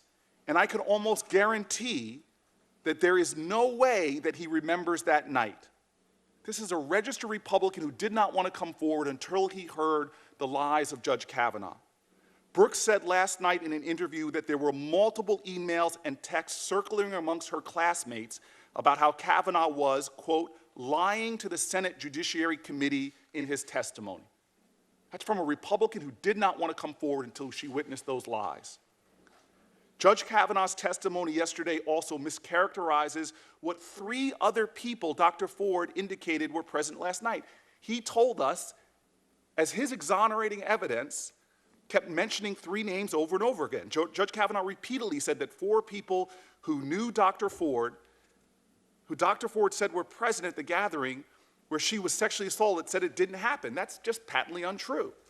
Mark Judge said, I have no memory of this alleged incident. This is not, it did not happen. P.J. Smith said he has no knowledge of these allegations. That is not, it did not happen. Leland Kaiser has said through her attorney she has no recollection of being at a party or gathering where Kavanaugh was president. That is not, it did not happen. In fact, Leland Kaiser has said she believes Dr. Ford. The only person who has denied the event has taken place, who said it did not happen, is Judge Kavanaugh. And so now this is the real point, sir. Can you, you've gone. I would like to finish, sir. You've gone. I understand that, but may I finish my statement? Okay, I want to ask you a question. You've gone 17 minutes. I got 3 other people who'd like to speak. Sir, I understand that. I'm going to be closing my comments soon, and I'd like to continue. Are you willing to let 3 other people speak? Sir, I want to finish my comments, and you can let whoever speaks, speak, sir. You're the chairman. Go ahead, sir. Mr. Chairman, And he can take as much of my time as he wishes. So this nation now is watching, not in a partisan way. We just saw one Republican so offended because she knows Kavanaugh. This is not Democrats and Republicans watching. This is Americans watching right now to see what this body will do. This isn't about politics or partisanship. I will forever remember what Dr. Ford said when she came before us. She said she was performing her civic duty. She wasn't trying to destroy a man. She was a courageous, heroic woman telling her truth of sexual assault and sexual harassment. This is what was done to me, she said. Many of my colleagues yesterday said they found Dr. Ford credible. But to confirm Judge Kavanaugh, you would have to say not only that you don't believe her, Dr. Ford, but that you are so certain this didn't happen that you're willing to force a vote now without any further investigation. At best, this means you think somehow she was confused, that she doesn't really know what happened to her. Even though yesterday she told us that she remembers Brett Kavanaugh covering her mouth, seared into her memory, expressing fear at the time that he might accidentally kill her. She told us details from 2012, 13, 16, and 17, told to her therapist, to her husband. And so this is where we are in the United States of America right now. This is not a partisan moment. This is a moral moment in our nation. We do not have to have this vote today. We can correct from the mistakes of the past in this nation. There are millions of people, men and women, survivors of sexual assault, who are watching this body of powerful people, and what will happen? This toxic culture, this pernicious patriarchy in this country has to stop. It's real in this country, and people are suffering, and they're watching this body right now. Children abused, watching what powerful people in religious institutions, how they sweep it aside, deny, attack. People in corporations or news media outlets who were abused and harassed for years. And their testimony, their truth was swept aside, belittled. They were attacked, they were vilified, they were followed by investigators. Millions are watching this body and how we act. Do we rush to a vote? Will we brush aside a credible witness's testimony? Will we belittle and attack credible testimony? Will we ignore credible testimony? Will we listen? Will we believe? In the United States of America right now, there are dark corners of our culture. The Center for Disease Control reports 1 out of every 3 American women, 1 out of 3 American women will experience some form of sexual violence. 1 out of 6 men. 60% of them go unreported. And there are those right now watching this group of powerful people. How will we deal with a privileged man? A seat on the Supreme Court is not an entitlement. Just because you went to Yale Law School or were the captain of your basketball team, the Supreme Court is not an entitlement. And Mr. Chairman, I'll tell you this is not a court of law. We're not saying that this man is guilty of what he said. The question is do we know enough now to delay this? Or are we going to rush to put someone on the Supreme Court with this cloud hanging over them? I cannot stomach that we are going to move forward that we are going to say to women across this country, to say to men across this country. I think that question. And I'm going to finish. I think that question you just asked is a good place to stop. Sir, I will stop with this. I will stop with this with respect for this committee and respect for you. I cannot sit here. I cannot participate in what I know history is going to look back as a dark moment again, in the same way we look back at the Anita Hill, Clarence Thomas trials. I cannot participate that. I conclude my remarks, sir. We should not brush aside her comments. We should not belittle her testimony. We should listen to her. We should listen to women. And we should thoroughly investigate this before moving forward. To do any other thing is to diminish the truth, diminish the issue of sexual harassment in this country, and to again relegate ourselves to what I believe is a dark, dark element of our society. With that, sir, I will leave. Senator Kennedy.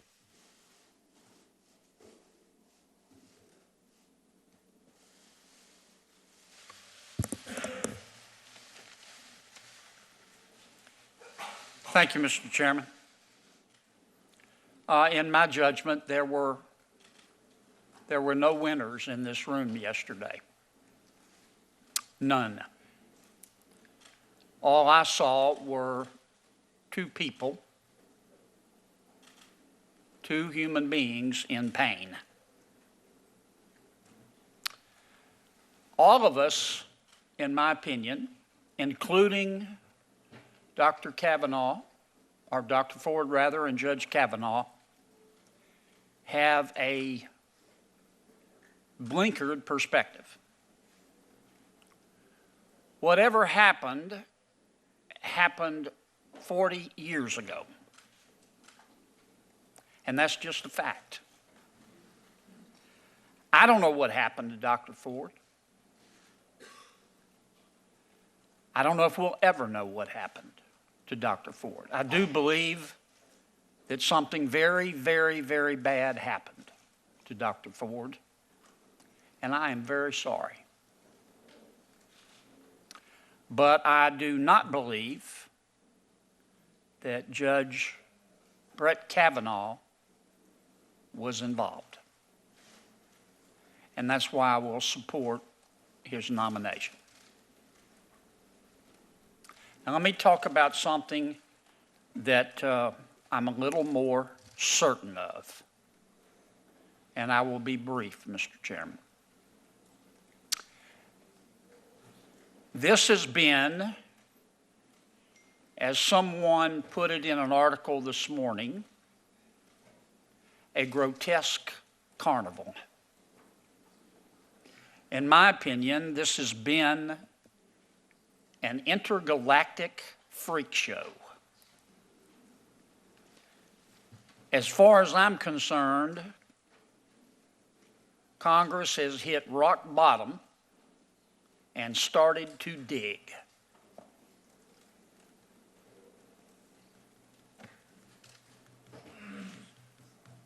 And all of this could have been avoided. Every bit of it. The other thing I'm certain of is that these cynical games, this character assassination, has damaged Dr. Ford and Judge Kavanaugh and their families irreparably. And it could have been avoided. Now, Senator Feinstein talked about this earlier, and she's right.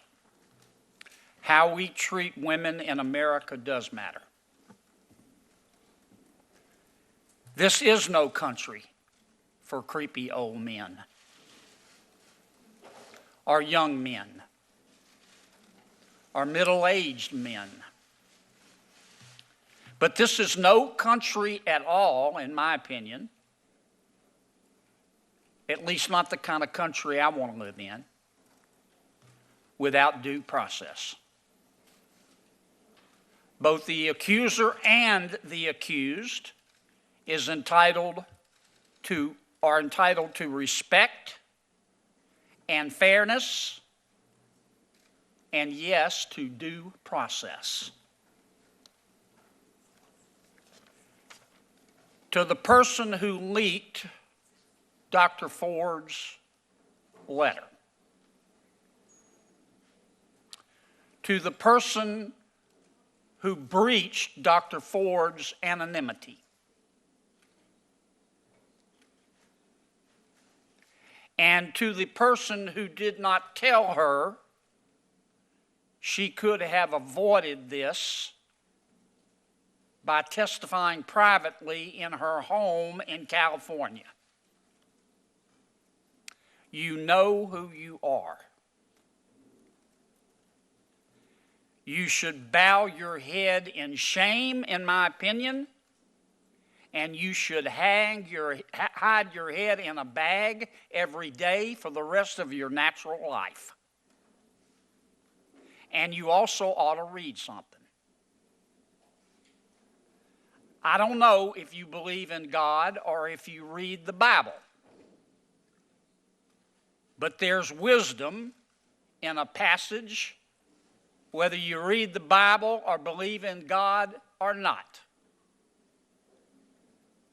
And I'd refer you to Matthew 16:26. For what is a person profited?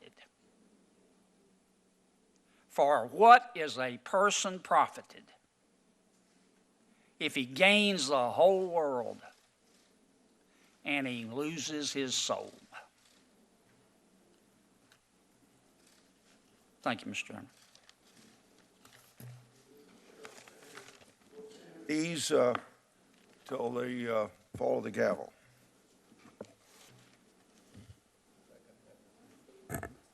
Mr. Chairman, You yielded your time, you told me. I yielded part of my time to Senator Booker. Do I have any left? You may proceed. Thank you, Mr. Chairman. I'll yield my time to him, Mr. Chairman. I appreciate that graciousness, and I hope it is a sign that we will rebuild across the aisle. Yesterday, there were words spoken, and we know in families that words are spoken in anger and sometimes in the moment that we later walk back. Those words yesterday from members across the aisle to this side were extraordinary for a confirmation hearing, and I know they would say that some of our words to them may be on the same level, but we have worked together, we've traveled together, we have a responsibility together to do the business of the United States Senate. And Mr. Chairman, I know you may not agree with me, but I think in the spirit of working together, a delay in this vote would be appropriate. I'm here to make a last appeal that we avoid a rush to judgment with great respect for your position. The session yesterday was a job interview. And it's a job interview for a position unlike any other. I have tremendous reverence for the United States Supreme Court. I was a law clerk there. I've argued 4 cases there. I've spent most of my career in the courts. And my belief is that this decision on how to vote, and I will vote no, is among the most important that I will make as a United States Senator. The United States of America deserves not just a good nominee, but the best person for the job. And the person that we saw come before us yesterday was filled with such rancor and animus, such anger, that I cannot accept that he would be an impartial and objective justice on the United States Supreme Court. To describe members of this committee as a left-wing conspiracy to threaten, literally to threaten, United States senators, I simply cannot accept. We are interviewing, or we were, Judge Kavanaugh for a position that is a lifetime appointment to the highest court in the land. He cannot be removed except through impeachment, and he will be there for decades to come. I made no secret of my opposition to him based on his out-of-the-mainstream views and judicial philosophy, his apparent goal to chip away, if not overturn, Roe v. Wade and the guarantees that allow women to decide when and whether they become pregnant and have children, the decision by millions of Americans to marry the person they love, consumer rights, workers' rights, the powers of the president, which I think would become an imperial presidency if he becomes a justice on the Supreme Court. But yesterday, my opposition solidified because of temperament and fitness, which I believe he lacks. By virtue of the screed that he sat here and gave us, his views still are disqualifying for me, but his character and fitness ought to be a reason for everyone to vote no. We saw a witness yesterday of an entirely different character and temperament, a woman who told us her story in steady, even, helpful terms, a story that was deeply painful for her. And she has endured threats and public assassination, character assassination, public shaming that no one should have to suffer. My heart goes out to her as well as to Judge Kavanaugh's family. These kinds of vile comments or threats have no place in our public discourse. She has every reason to remain silent and no incentive personally to come forward except to do a public service for the nation, as she stated. And her story was powerful, compelling, personal. I believe her. I have to disbelieve an angry and defiant man whose story simply does not hold up. He claimed that the FBI had already investigated him because they did a background check 6 times.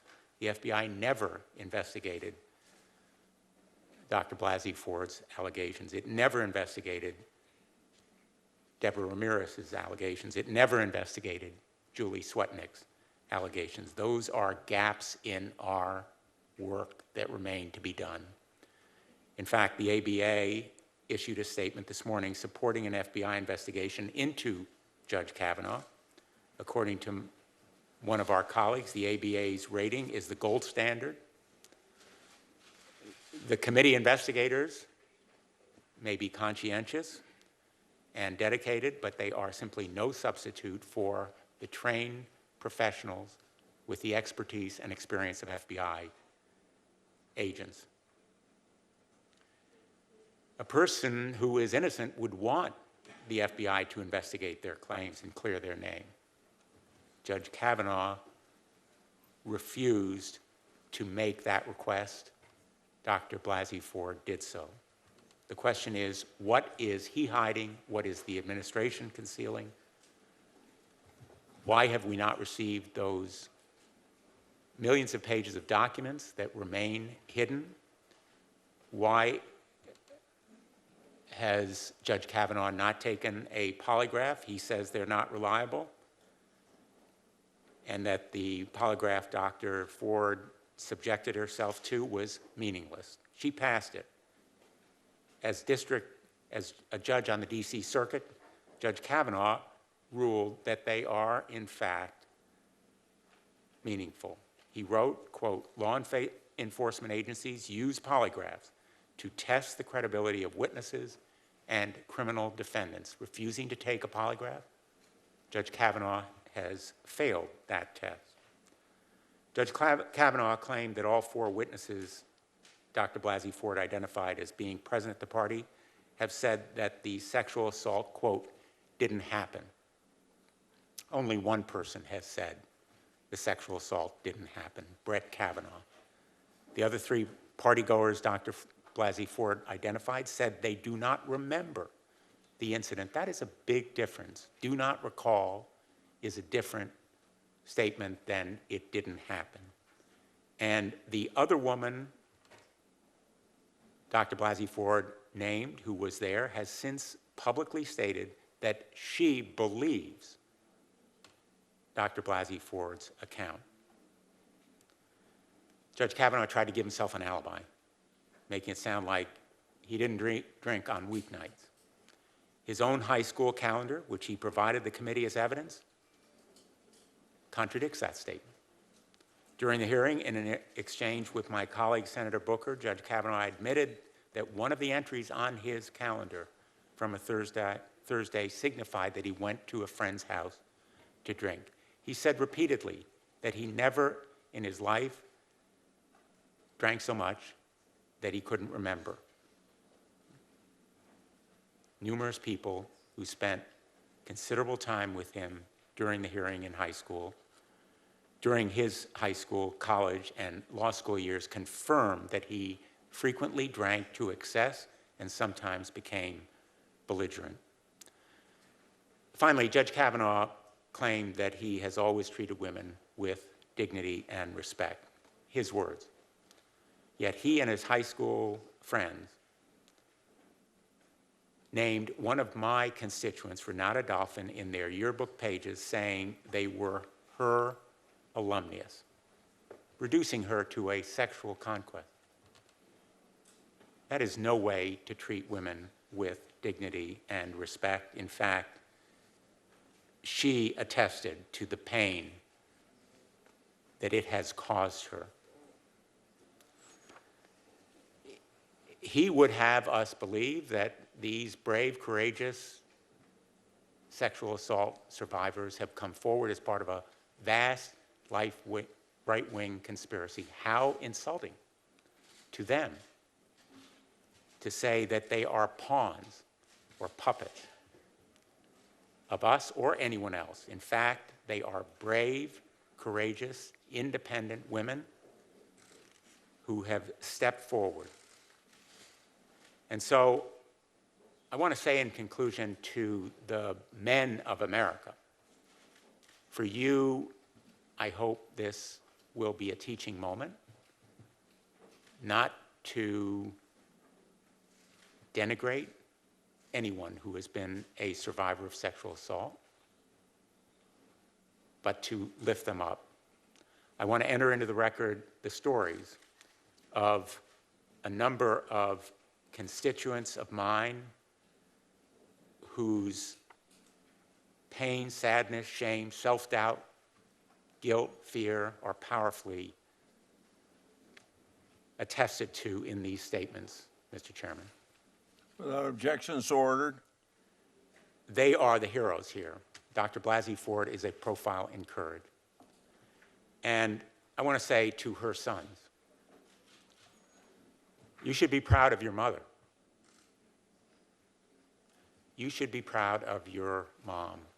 She is a profile in courage, and her name will be in the history books long after ours are gone. She will be remembered as someone who stepped forward truly to speak truth to power. We use that phrase a lot. She did it yesterday.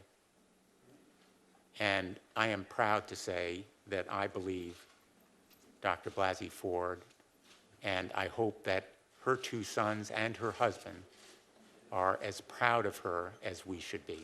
Thank you, Mr. Chairman. And with that, I will oppose the nominee, and I will step out. we'll stand at ease till the fall of the gavel.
Jeff could force it if he wants to, but there was no agreement to do that. For the members that just came in, we're at ease for the fall of the gavel. So everybody presently in the room except Senator Sass and Tillis has spoken. There's still time between now and the time we scheduled vote if Senator Sass or Senator Tillis wants to say anything. Then we continue to stand at ease. Mr. Chairman, given what's happening in the interim, I think if some more time is needed, I think you'd get a unanimous consent to push the vote back pretty easily, if you needed a few more minutes. We made a decision to vote at 1:30. If there's some reason to change that, then we'll have to change it, but I'm not even going to get into a discussion about that right now. Fair enough.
I recess the meeting until the fall of the game. This is an NBC News special report. Here's Lester Holt. Good day. We have been standing by for a vote by the Senate Judiciary Committee on the confirmation of Brett Kavanaugh to the U.S. Supreme Court. That vote has not taken place, but there are signs of some drama going on right now in the Judiciary Committee. Let's go to our Casey Hunt. Casey, what are you hearing? Hi, Lester. That's absolutely right. When we talked to all of our viewers earlier this morning, we had expected that this process was going to unfold in Kavanaugh's favor because Senator Jeff Flake had come out with a statement and said that he intended to support Kavanaugh. But that vote, after that it was set for 1:30 p.m. this afternoon, it has been stretched as Democrats have been behind closed doors. There's a little anteroom that sits right off the committee room, and Jeff Flake has been back there as Democrats have gone in to try to pressure him to potentially delay in some way this process that has been speeding through. Let's go into the hearing room. Senator Flake to speak.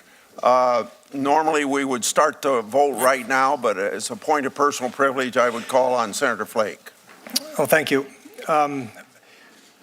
I have been speaking with a number of people on the other side. We've had conversations ongoing for a while with regard to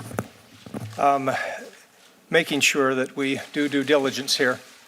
And I think it would be proper to delay the floor vote for up to, but not more than 1 week, in order to let the FBI continue to do an investigation limited in time and scope to the current allegations that are there, and limited in time to no more than 1 week. And I will vote to advance the bill to the floor with that understanding.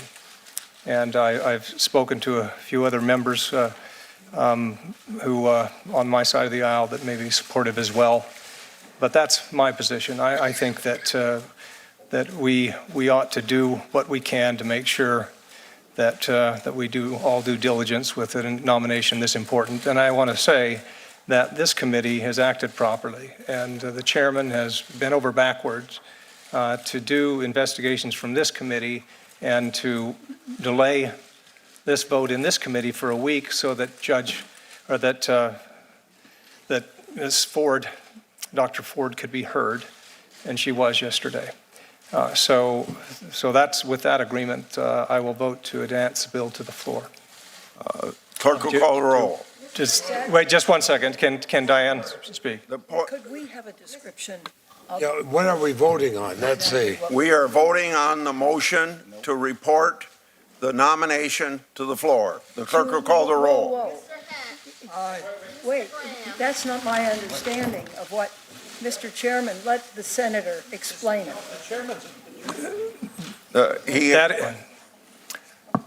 That is my understanding, and if the Democrats could speak to it, if Chris or you, as we talked about before, that the Democrats would accept and endorse a 1 week FBI investigation limited in time and scope. Well, since you're the deciding vote here, we'll vote, and then if there's any sort of discussion, we'll go do that after the vote. Call the roll. Mr. Hatch. Aye. Mr. Graham. Aye. Mr. Cornyn. Aye.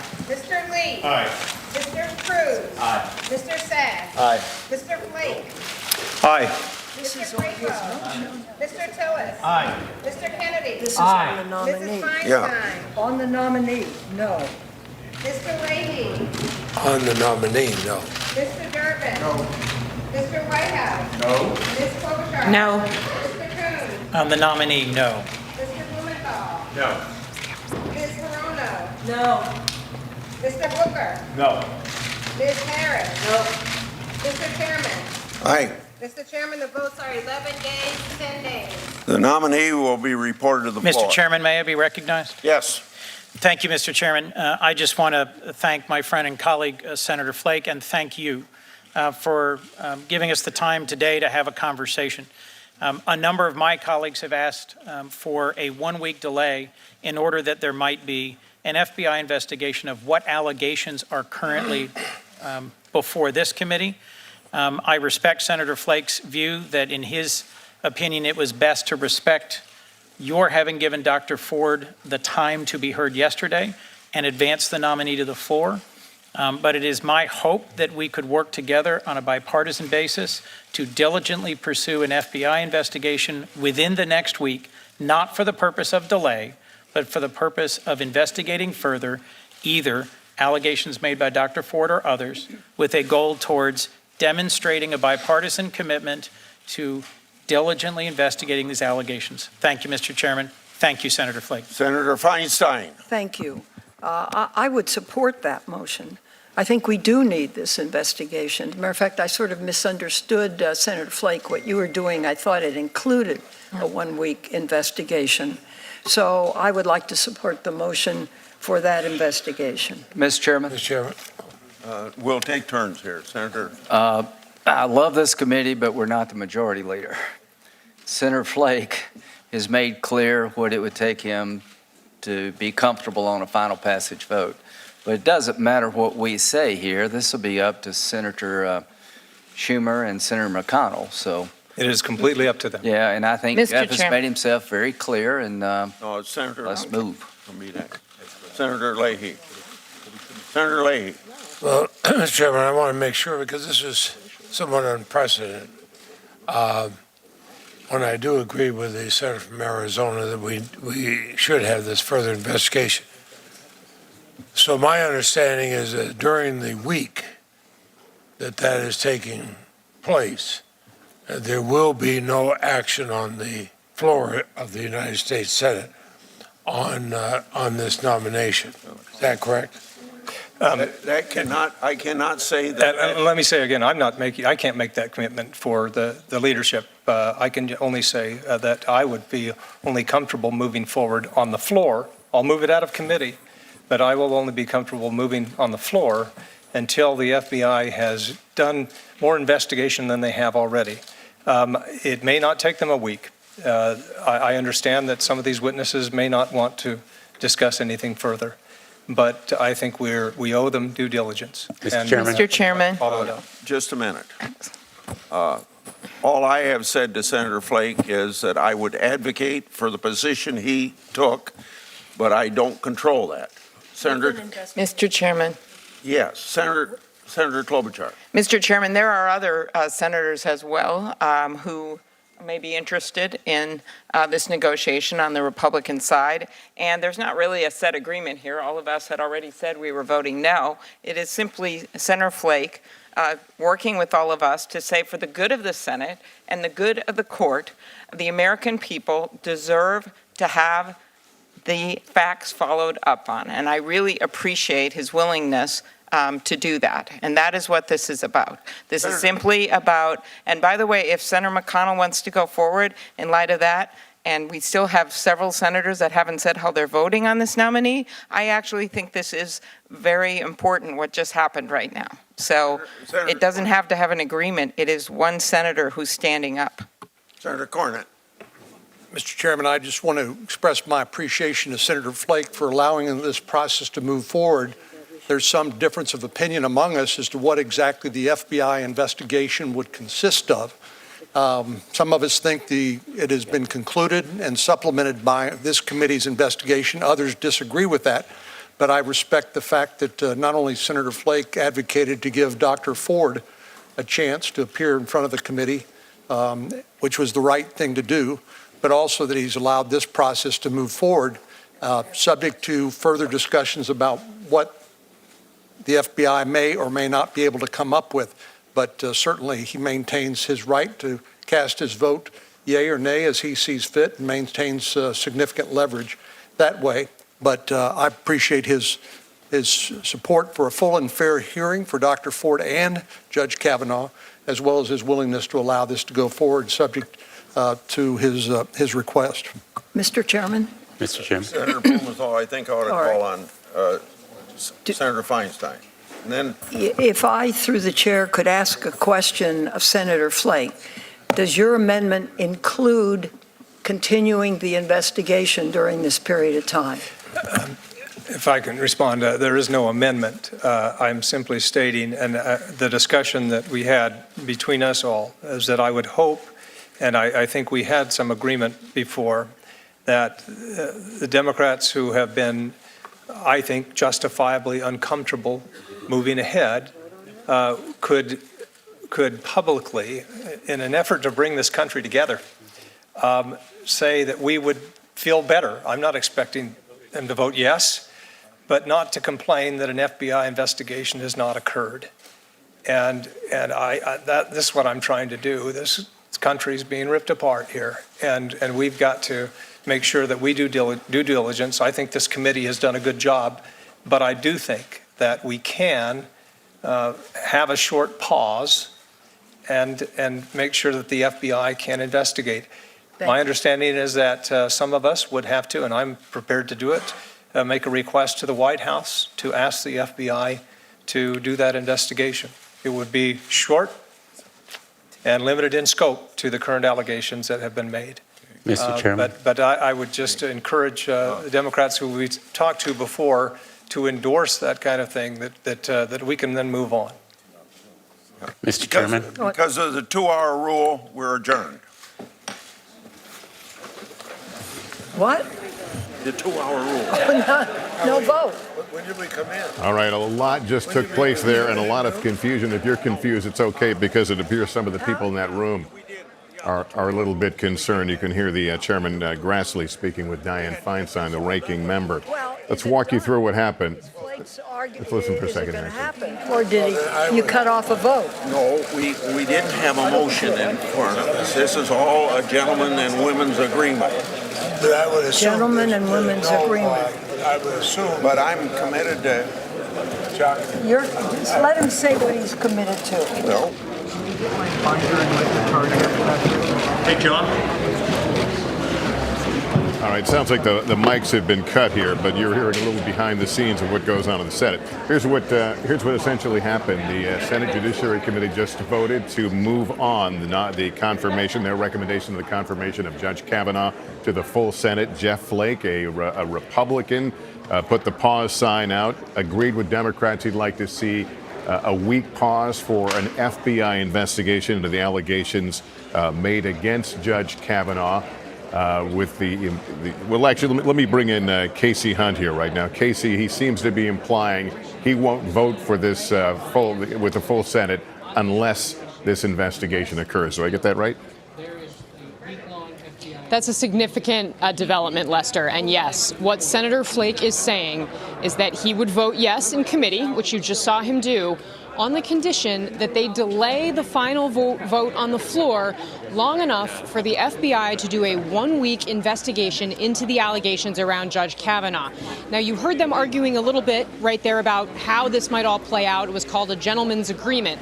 Essentially, and John Cornyn, who is a member of Republican leadership, acknowledged this. He said to Jeff Flake, you have the leverage. And he's right, because the other key thing that Senator Flake said right there was that he has spoken to other members of his conference about whether they would support a move like this. And so what we here on the Hill are going to be looking for now is, are Senators Susan Collins and Lisa Murkowski also going to draw this same line in the sand? Because if they do, Mitch McConnell will not have the votes to take Kavanaugh to the floor for a final vote. He will essentially have to acquiesce to their demands. Now, obviously, a lot can happen behind closed doors. There will be a lot of arm twisting and trying to convince them to move forward, because the reality is there is a sense among some Republican leaders that a delay of Kavanaugh's vote is essentially a death sentence, that either the FBI would uncover something, additional allegations might come forward, or that the nominee himself and especially his family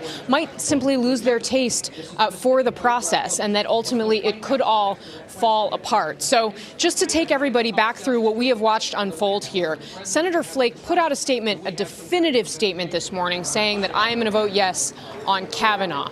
He then sat through these hours of back and forth, very partisan, a lot of similarities to what we saw yesterday in the back and forth between the committee members.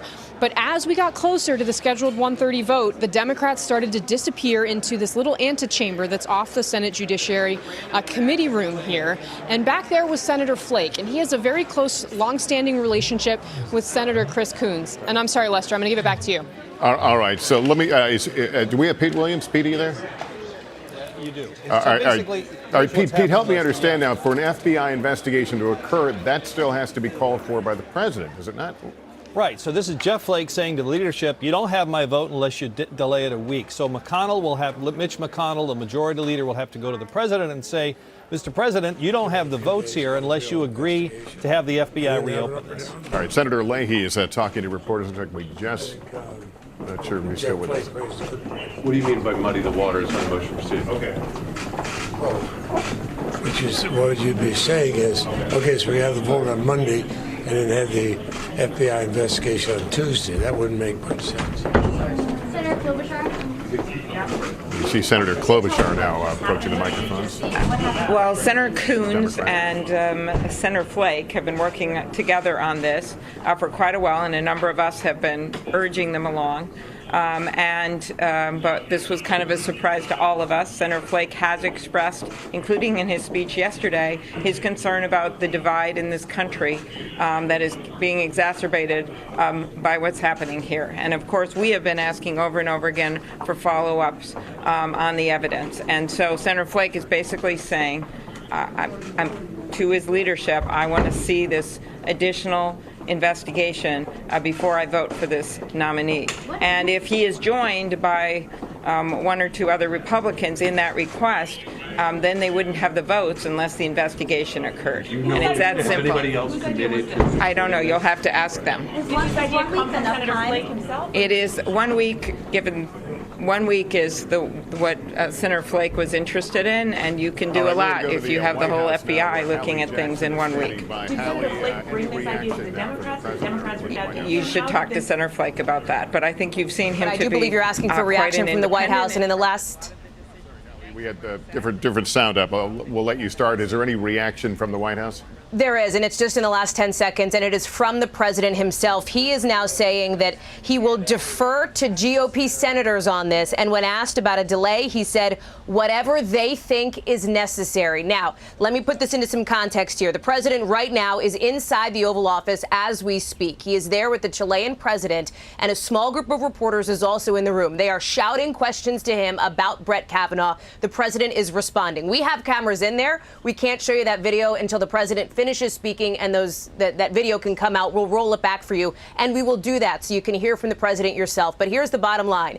Once Jeff Flake made that speech that you just saw in the Judiciary meeting, the ball went back into the White House's court, as Pete Williams just explained. It's up to the president to tell the FBI, sure, go ahead and open this back up. It sounds like the president is willing to do that based on what we are hearing now from that group of reporters in the room. The president now talking about the idea of whatever Republican senators think is necessary, leaving it up, in essence, to Senator Mitch McConnell. Now, the president can't just sit back, right? The White House has to actually actively and proactively go and tell the FBI, yeah, go ahead with this. But that's where we are, Lester. All right, Hal, we want to go to Republican Senator Lindsey Graham right now, who is addressing reporters.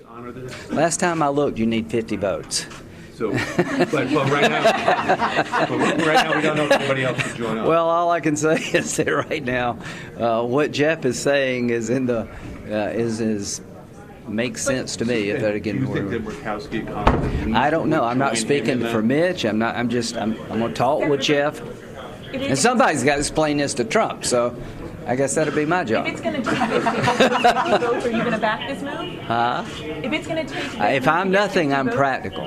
Okay. Thank you, Senator. Lindsey Graham making a few comments. Let me bring back Casey Hunt. Casey, did Republicans realize what was going on in those last few minutes that Jeff Flake was deal-making with Democrats?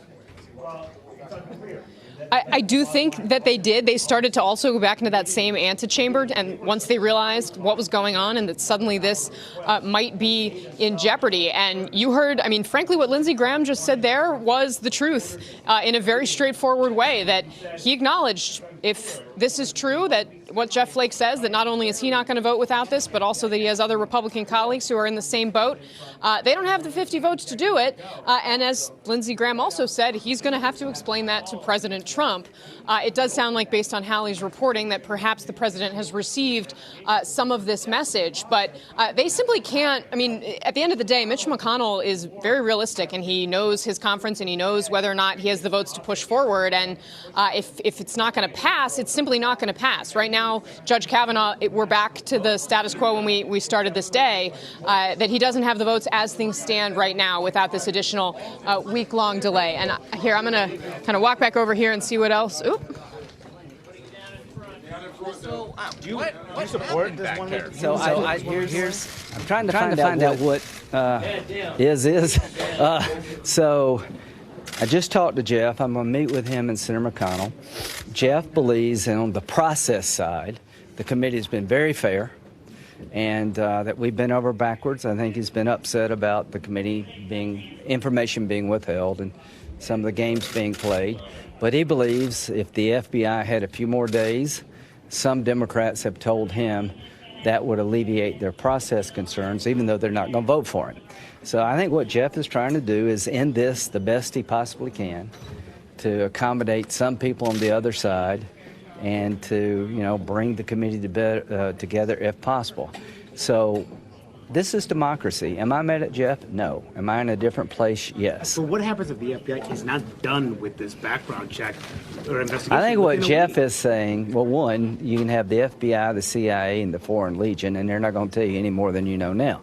That's my view, but we'll see what happens. Senator, do you think the senator? He said he's going to, a week is enough for him or maybe less. So we're not playing this game of opening this up and it goes on forever. What he said was that I would feel better if they had a week to look at what's in front of us, no more. Some Democrats have said okay with that. Now, I'd like them to come forward. I'm going to talk to Mitch and Jeff and eventually engage with the White House. But, again, I don't think we need this. I am long since ready to vote. I think he's been very poorly treated, Judge Kavanaugh. But do you think this is ultimately going to kill Judge Kavanaugh's nomination? Do you think this is going to sink Judge Kavanaugh's nomination? Oh, absolutely not. I think Jeff feels good about Judge Kavanaugh. You just want to make sure the process is fair. But you need to ask him. I've never felt better about him being on the bench than I do right now. Senator Graham. But Flake put out a statement this morning saying he was going to vote yes. So what changed? This is called democracy. He talked to his colleagues, and they're going, Jeff, please just give us a few more days. Jeff's a really good guy. I wouldn't have done it. But please, let's be fair. And Jeff is trying to be fair. I just don't see we're going to benefit from anything in terms of I've been doing this most of my adult life. It's 35 years ago. You know what you know, and you've heard what you're going to hear. But having said that, this is called democracy. Senator, for people like you who believe that Brett Kavanaugh is innocent of these things he's been accused of, do you think this might help other people in the country feel better about this person on the Supreme Court if a week from now the FBI comes back and says, we're good? I think the people in the country are going to feel differently a week from now. You could probably put in a phone booth. However, if Jeff feels better about it, I feel better. So as long as one of those people is Jeff Flake. I'm a practical guy. Senator Graham, do you think he was moved after he was confronted by protesters on his way to vote this morning? No, listen, this is Jeff Flake. I mean, this is what I actually like about the guy. Susan, I mean, all these people take it really seriously. Jeff is not a lawyer. This is hard. Again, I've been in the legal system. You have a lot of emotional decisions to make, but the fact pattern here leads itself to, I'm sorry, there's just not enough. We've got to move on. But having said that, this is Jeff Flake being very sincere. And what he's trying to do, I respect the hell out of this, trying to get some Democrats to buy in, will a week matter? And some of them said it would. Some of them want to just go on and on and on. But if you can get a few of them to say a week longer would make it a better process than he's probably done. Do you think the Republican leadership has agreed to a 1 week delay? Well, if I could quit talking to y'all. All right, that's Republican senator there talking about, among other things, he'll have to inform the president. Well, the president is certainly aware of what's just happened here. Again, the Judiciary Committee essentially approved and sent this confirmation along for Judge Kavanaugh. But because of Jeff Flake, a Republican, an outlier, saying, let's give them a week for an FBI investigation. It essentially implies that he won't vote with the full Senate, so this investigation would likely happen. Let me go to Hallie Jackson at the White House right now, where the president has spoken, and we're going to hear that in just a moment, right? So I'll just put this into some quick context here, Lester. While Senator Graham says he's going to be the one to talk through this with the president has already talked about this as this was all unfolding. It's not clear how much the president has been briefed on the nitty-gritty details, but just to give you a sense of timing, the president was supposed to greet the Chilean leader who's here at the White House. That was delayed a bit. The president actually walked out of the West Wing about 2 minutes after Flake wrapped up his speech.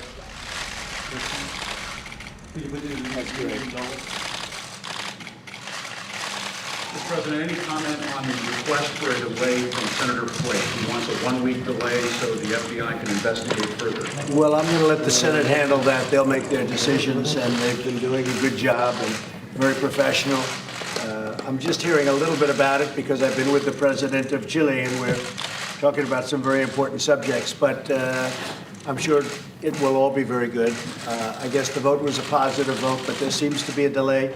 I'll learn more about it as the day goes on. I just heard about it because we were together. And what did you think of Dr. Ford's testimony when you heard that? I thought her testimony was very compelling, and she looks like a very fine woman to me. Very fine woman. And I thought that Brett's testimony, likewise, was really something that I haven't seen before. It was incredible. It was an incredible moment, I think, in the history of our country. But certainly she was a very credible witness. She was very good in many respects. And I think that I don't know if this is going to continue onward or are we going to get a vote. But again, I'm here, so I'm not out there watching because I can't be. Out of great respect, although maybe we'll go watch together. Okay, we'll watch together. But I think it will work out very well for the country. I just want it to work out well for the country. If that happens, I'm happy. Have you thought at all about a replacement for Judge Kavanaugh? Not even a little bit. Not even a little bit. What's your message to Murkowski and colleagues in the House right now? I have no message. I mean, they have to do what they think is right. There's no message whatsoever. They have to do what they think is right. They have to be comfortable with themselves, and I'm sure that's what they are. Would you be willing to reopen the background investigation into Kavanaugh? I'm going to rely on all of the people, including Senator Grassley, who's doing a very good job. That'll be a decision that they're going to make, and I suspect they'll be making some decision soon, whether to take a vote or to do whatever else they want to do. I will be totally reliant on what Senator Grassley and the group decides to do. Are you going to talk about Venezuela today? We're going to talk about Venezuela. I was waiting for that question. We will be discussing Venezuela, among many other things. A lot of interesting things going on in that part of the world. But Chile is really something special. If you look at what they've done, how far they've come, you look at how well run the country is. So I just want to say it's an honor to be with you. A great honor. Thank you very much. Thank you very much, everybody. Thank you. Thank you. Thank you. Whatever they think is necessary is okay. Yeah. Thank you. We'll see what happens. I know he wants to meet with us. We'll see what happens. Venezuela's a mess, and it's got to be cleaned up, and people have to be taken care of. Thank you very much. Thank you. Anything on Rosa Stein? Thanks, Rose. Thank you. No.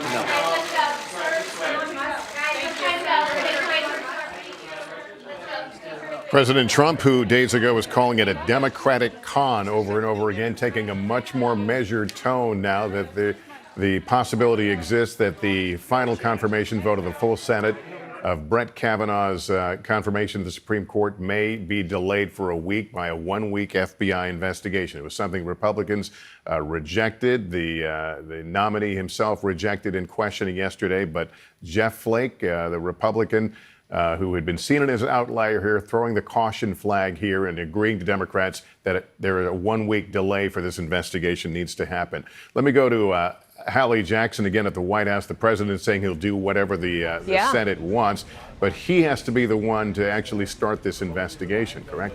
Or to allow the FBI to open this investigation, to reopen it, to look into this again is our understanding here. And Lester, let's just take a beat here and step back. This is extraordinary. what we are watching now is extraordinary. And Donald Trump, if you and I talking 10 minutes ago when we said the ball was over at the White House's court, now Donald Trump is trying to kick that ball right back over to Capitol Hill, saying he will do whatever GOP leadership decides would be most prudent. So right now it does sound to me, based on what we just heard from the president, that he would be willing to move forward with this. You heard the reporter in the room representing the rest of the White House press corps ask if the president would be willing, explaining what Jeff Flake said and explaining this 1 week delay, and the president was very open to this based on that. The other striking piece of this is the tone from President Trump after the testimony of Christine Blasey Ford roughly 24 hours ago on Capitol Hill, calling her very credible, saying she is a very fine woman. This is very different from what we heard from the president 4 or 5 days or so after Ford first came out and explained to the Washington Post what her accusation was. The president for days now has railed against what he believes are the false accusations, what you referred to as that Democratic con job. This is a different, a notably different tone from President Trump today. So I'll defer to my colleagues on the Hill for where that goes, but it does seem like the president is willing to put this in the hands of Senator Mitch McConnell. And if GOP leadership and Chairman Chuck Grassley, who he just referred to, comes back and says, we got to do this to get Flake on board, it seems like the president would be open to that, Lester. All right, Hallie, let's go to one of those colleagues on the House side or on the Congress side, Casey Hunt right now. Casey, this all lands at the doorstep of Mitch McConnell. What kind of discussions are going on as we speak? It does. Well, Senator Lindsey Graham, who you may have heard right at the end of that somewhat chaotic exchange, is heading over to the Capitol to talk to Senator Mitch McConnell about exactly what to do. And we do know that we've seen when the president has come out with a more measured tone, it often means he's listening to the Senate leaders up on the Hill. And the reality here is that this nomination is potentially in peril with a delay. Senator McConnell's strategy all the way along has been to push as hard as possible, as fast as possible, try to not let any cracks show up, because the reality is, all the way along, Republicans may not be saying it in public, but there's a risk for them in having the FBI start to look into this. There are a lot of questions about Mark Judge, who was not subpoenaed, and that was one of the demands that Susan Collins made after yesterday's hearing. She wanted to know why they hadn't heard from him. They had only heard from his lawyer. So there are going to be a lot of additional questions here in the coming days. And frankly, Mitch McConnell doesn't have a lot of options if, in fact, Jeff Flake does have support from Senator Susan Collins and Lisa Murkowski. If the three of them stick together, they have an incredible amount of leverage. So we're just waiting, Lester, to find out exactly what the two of them think about what Jeff Flake has done today. You've got a terrific handle on it, Casey. And I noted when the end of the session occurred that even Senator Dianne Feinstein wasn't clear. Many senators in that room weren't clear as to exactly what was happening, and it sounds like it's all being sorted out right now. We'll look for your reporting, and we'll get this sorted out to all our viewers when we see you tonight on NBC Nightly News. Another busy news day. We say it a lot. It will be one. We'll see you tonight.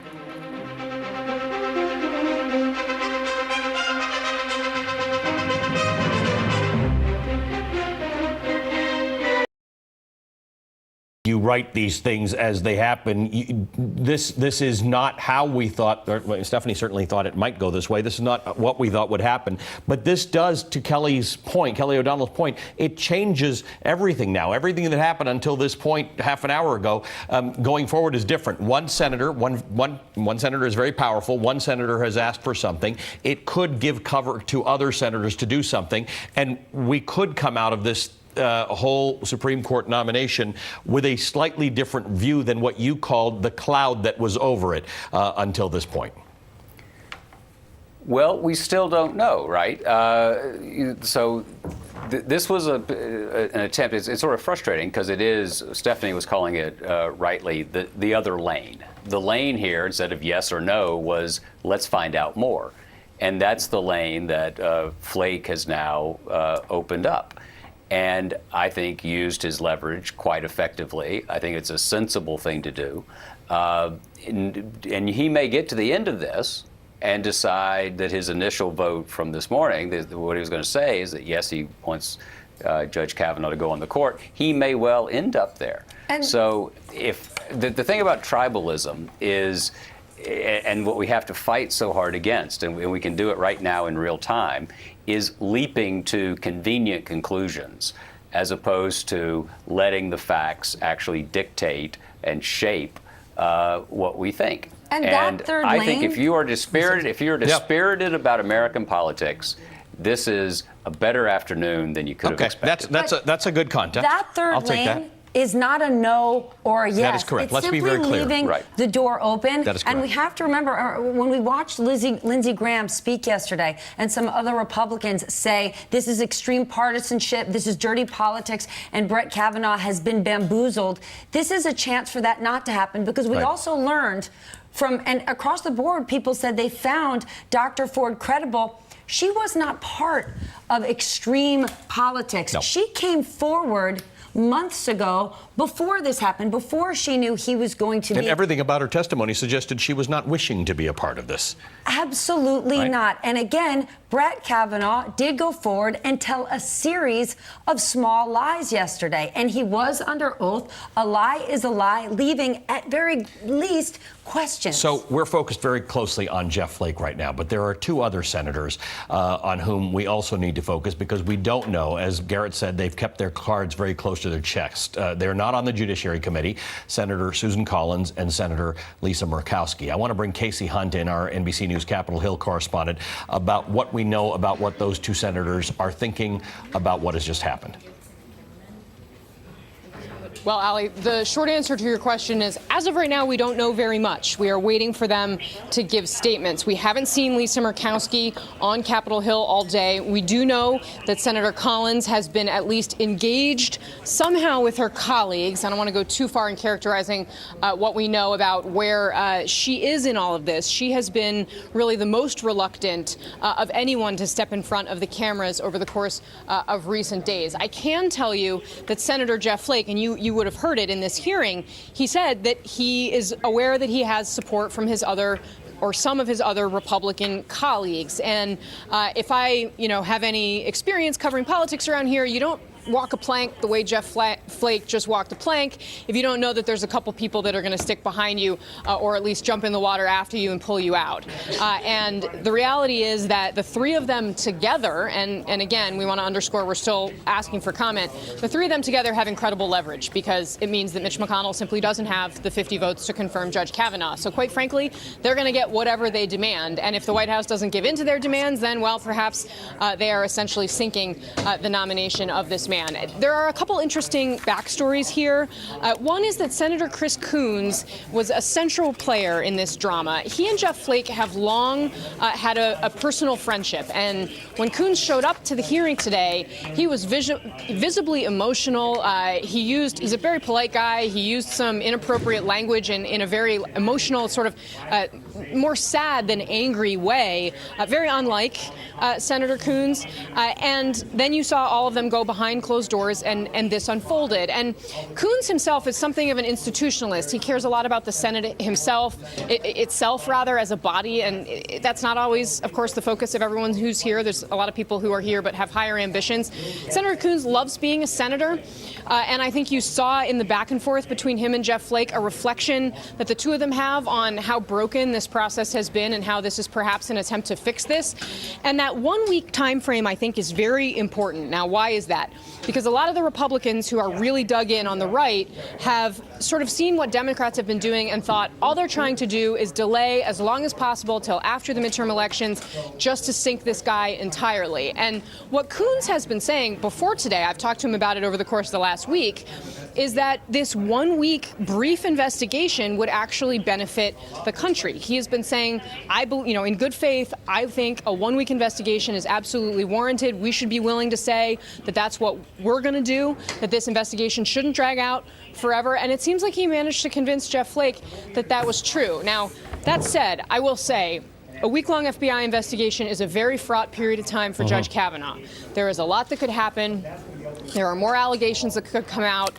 We could see this play out in the public in a way that could really swing the dynamics here on Capitol Hill. And quite frankly, it's another week that Judge Kavanaugh and his family have to live through what they've lived through. Yeah. And as you saw yesterday, that's a very difficult place to be. That is a brutal week, surely. But at the very least, when you see Chris Coons, Jeff Flake, two men who have deep respect for one another, bring back some decency and civility, and Brett Kavanaugh's family deserves decency returned. What they have had to experience, awful, much like what Dr. Ford and her family have had to experience. Let's bring in NBC News intelligence and national security reporter Ken Dilanian, also with us, former federal prosecutor Glenn Kirshner.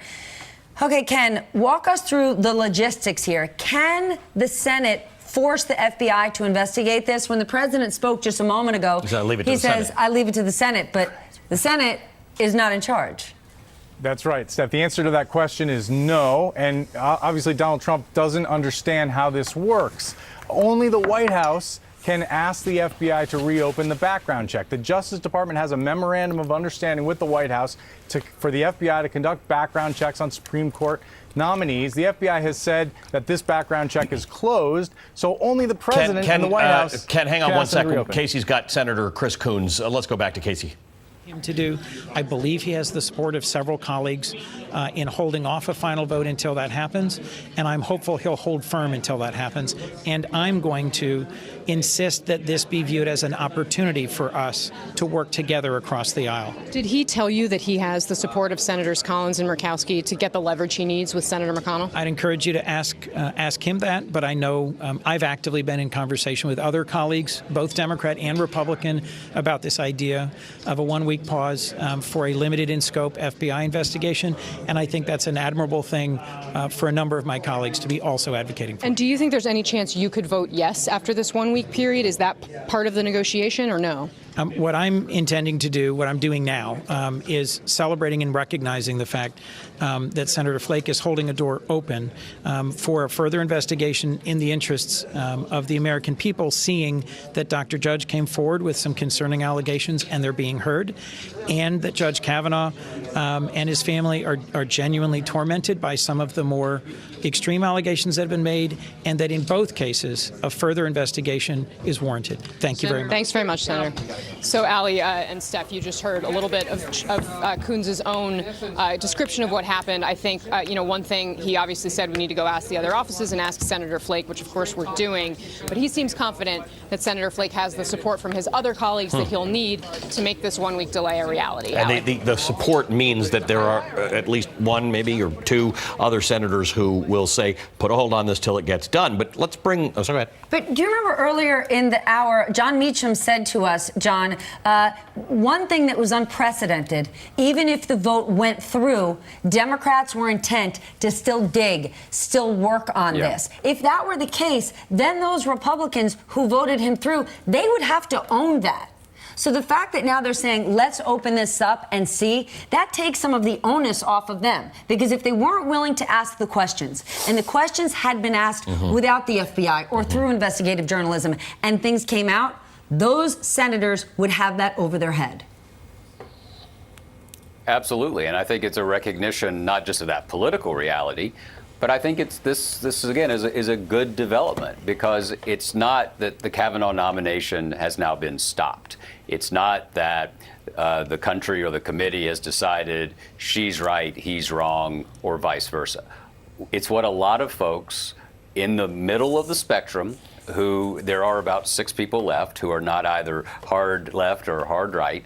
It's what those people with common sense thought as they watched yesterday. They thought, you know what, there are people to talk to. It's not as though the Supreme Court is not functioning today, because there are only 8. In fact, they aren't in session yet. So they're not even working until the first Monday in October. John, there was not an urgency. John, as part of the writing of your book, we're just going to contribute this by going to Casey Hunt again, who's got news on Lisa Murkowski. What is it, Casey?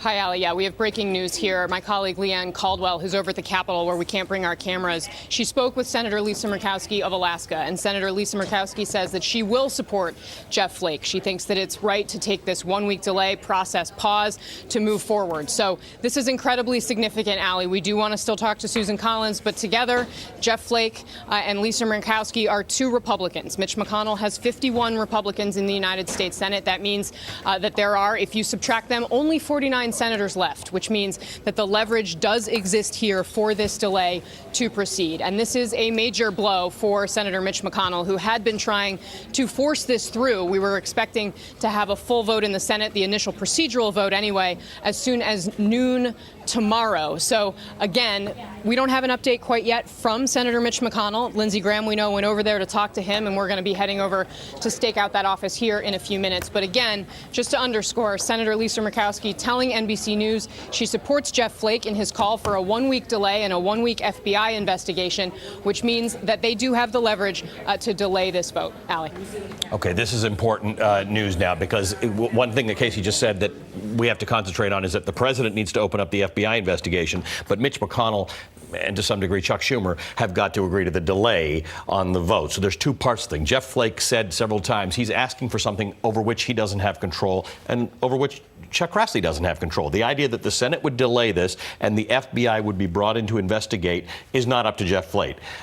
So, you know, let's go back to Ken on this. Ken, Chris Coons just said that he had talked to Jeff Flake about an investigation by the FBI that is limited in scope. Who, assuming the president agrees to open this thing up, and as Katie Tur has said, we don't know to make that assumption, who determines the scope? Well, the FBI would, Allie, but now what Casey just reported has made it clear that the president doesn't get his Supreme Court justice now unless he agrees to reopen the FBI background check, because enough Republicans have now said that they will not vote for this nominee until that happens. And Lisa Murkowski had said a week ago that she thought it was a smart idea to have the FBI investigate these allegations. We just can't let you finish the sentence, unfortunately. Here's Jeff Flake. But if it's limited in time and scope. But you put out a statement this morning saying to break over Judge Kavanaugh. Did you have this move in mind when you put that statement out? I hope that would help provide leverage that is going anyway. And I just want some Democrats to agree that they were willing to come out and publicly say we would accept this. We would say that the process is fair, at least, even if they're not. So did you start this conversation then, or did the Democrats come to you? I started. And who did you go to? Chris. And did the women who confronted you this morning, did they have any role in changing your mind? So, come on. So you went to Chris with this idea, Senator Coons with this idea, and then so did you feel any sort of pressure from Democrats who were talking to you in the ante room? What was being said? What really stuck with you? It was a larger discussion about how we could lend more legitimacy to this process, and that's been my concern. Is just it's not. Have you? Don't stop. Senator Collins and Murkowski talked to you about this? I've certainly going to go. I've been speaking, but I don't. Come on. Talk to the FBI. That's what Senator Graham told us earlier about reopening the investigation. I'll say more a little later. Have you spoken to the FBI director?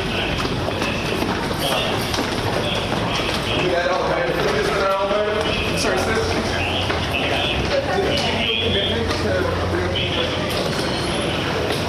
I would have given up a long time ago if I were the photographer shooting that thing. He just kept on credit moving. to him. Katie Tur, the doubt you cast on whether or not this will move forward changes a little bit with the news that Lisa Murkowski is involved. What they have is leverage to delay a vote, but you have to also consider, and I know Ken just said this, but I do want to gently correct him, neither Flake nor Murkowski said that they would not vote yes on Brett Kavanaugh. Neither one of them are saying that they are going to vote no if there is no FBI investigation. They are both calling for an FBI investigation. And you have to be very clear with the wording here. If Senator Flake or Senator Murkowski or Senator Collins or Senator Sass or Senator Capito or any of the other Republicans that people are eyeing to see where they stand on this said, I will not vote yes for Kavanaugh without an FBI investigation, then the president is left with no choice. Then he has to open one in order to get that done, to get this nominee through, or he has to pull the nominee and present a new one that he would hope would get confirmed quickly enough. Okay. But without specifically saying that we will not vote yes, the leverage only goes so far. All right, let's get some clarity on real time is a little bit tricky. Sure. So let's get some clarity from Casey Hunt on what Senator Murkowski has said or indicated. Casey? Right, Allie, and I just do want to be clear. Katie's right that they are not saying that they're going to vote no on Kavanaugh. That's exactly that they've made up their minds that that's their decision. And Jeff Flake had said earlier today that he was in fact going to vote yes, and he supported him in the committee. That's absolutely true. However, senators do have a lot of tools at their disposal that can influence what Mitch McConnell is able to do. Mitch McConnell has unlimited, basically, control now of the floor of the Senate as the Republican leader with a basically decimated filibuster in the context of nominees, but not if he doesn't have a majority. Any single senator can stand in the way. When we think of a filibuster, you think Mr. Smith goes to Washington, people down there on the Senate floor. That's not actually how it's played out in recent years. It's simply a matter of one senator sticks their hand up in the air and says, I'm sorry, I'm not going along with that.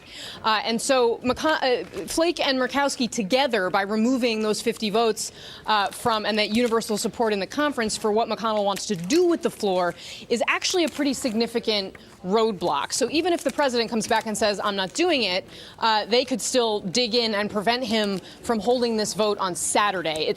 I realize it's really complicated and down into the weeds, but there is kind of a little bit of an important middle ground here where we want to be clear that they do have not only leverage, but also some power over how this plays out. Well, they do have that, correct, Casey. And I'm not contradicting you when you're saying that. But my question is, do you take stock in there not being very specific language used when Jeff Flake is asked, will you vote no if there's no FBI investigation? That's not a question that he has yet answered.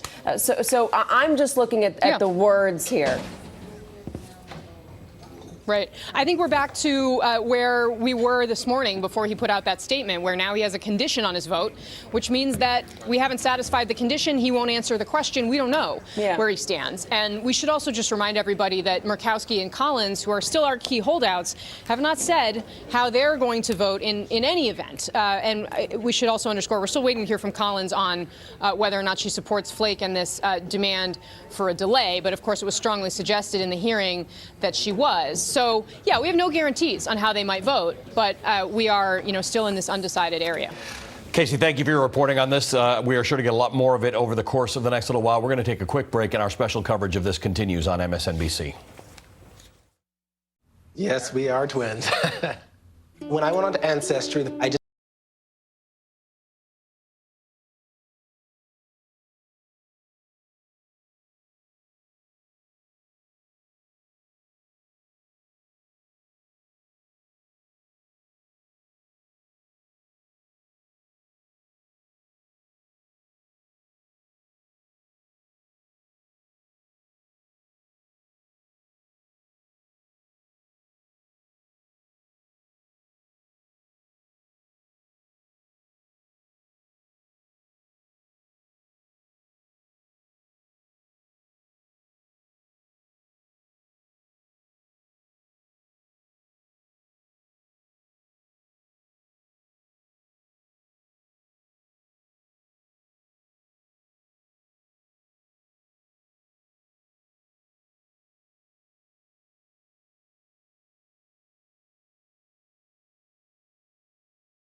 Kavanaugh in order for the FBI to have a chance to reopen the background information. In order for him to vote yes to move Kavanaugh out of committee, he said he wanted that delay, although he did acknowledge that he ultimately has no power with that it will be up to Senator McConnell whenever that vote gets brought to the floor, and also up to the President of the United States, Donald Trump, to decide whether to reopen the investigation.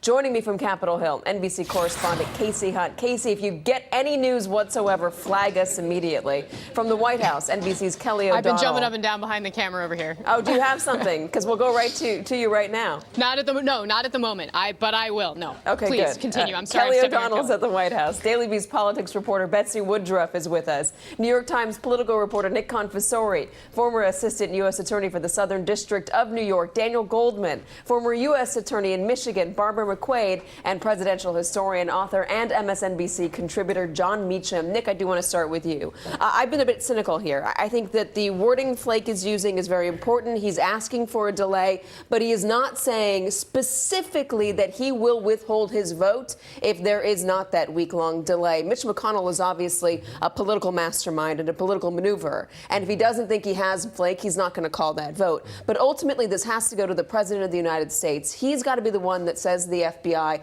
I want to reopen this background investigation. What are the chances of that happening?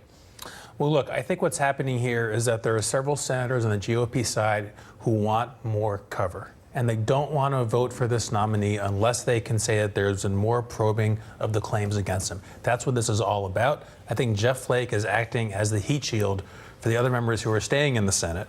And he is taking the heat from his side, from Republicans, and from the president. I think Susan Collins and Lisa Murkowski. We can see they've had these conversations with Dem counterparts over the last couple of days. And I think it's very hard for them to go forward on this nomination when there are so many evident questions unanswered and easy steps for an investigation to take. Just basic ones like trying to question the only person who is said to have been in the room with the accuser and the accused. Betsy, it is remarkable that all of the Republicans on that Senate Judiciary Committee said over and over again, what good would an FBI investigation do? Now Senator Flake is very publicly breaking from them on that point. I wonder if the FBI comes out with corroborating evidence or just more facts, is that going to end up changing any minds here? I think it's very safe to assume that if the FBI found new information that adds to the evidence that Dr. Ford has already presented, it's certainly possible that that would affect the way moderate Republicans and red state Democrats think about the way that they cast this vote. That said, the important big picture to keep in mind here is that we just don't know. And over the course of this next week, it's another 7 days when activists, constituents, and voters can put pressure on the senators who represent them either way, either to support Kavanaugh or to push back against him. So what we're going to see over the course of this next week is it's likely very much, we're going to see an escalation and an increase in just the pushback and the noise of voters who care deeply about this process. One thing I can tell you is that I've been in touch with Republicans close to the confirmation process over the course of the day, and the consensus that I sense, especially since Flake made this announcement in the Judiciary Committee, is that people expect this FBI investigation to move forward. I haven't spoken to anyone yet who thinks that McConnell will try to play hardball and sort of force a vote, given the current state of play where we have Flake and Murkowski both indicating they want an investigation to happen. Based on everyone that I've talked to, it sure looks like this investigation is going to proceed the way that Flake wants it to proceed. But can they convince the President of the United States to reopen that investigation? Kelly O'Donnell, what are you hearing on that? Well, I think we have to look at how the center of gravity has changed and changed dramatically. It will likely change again.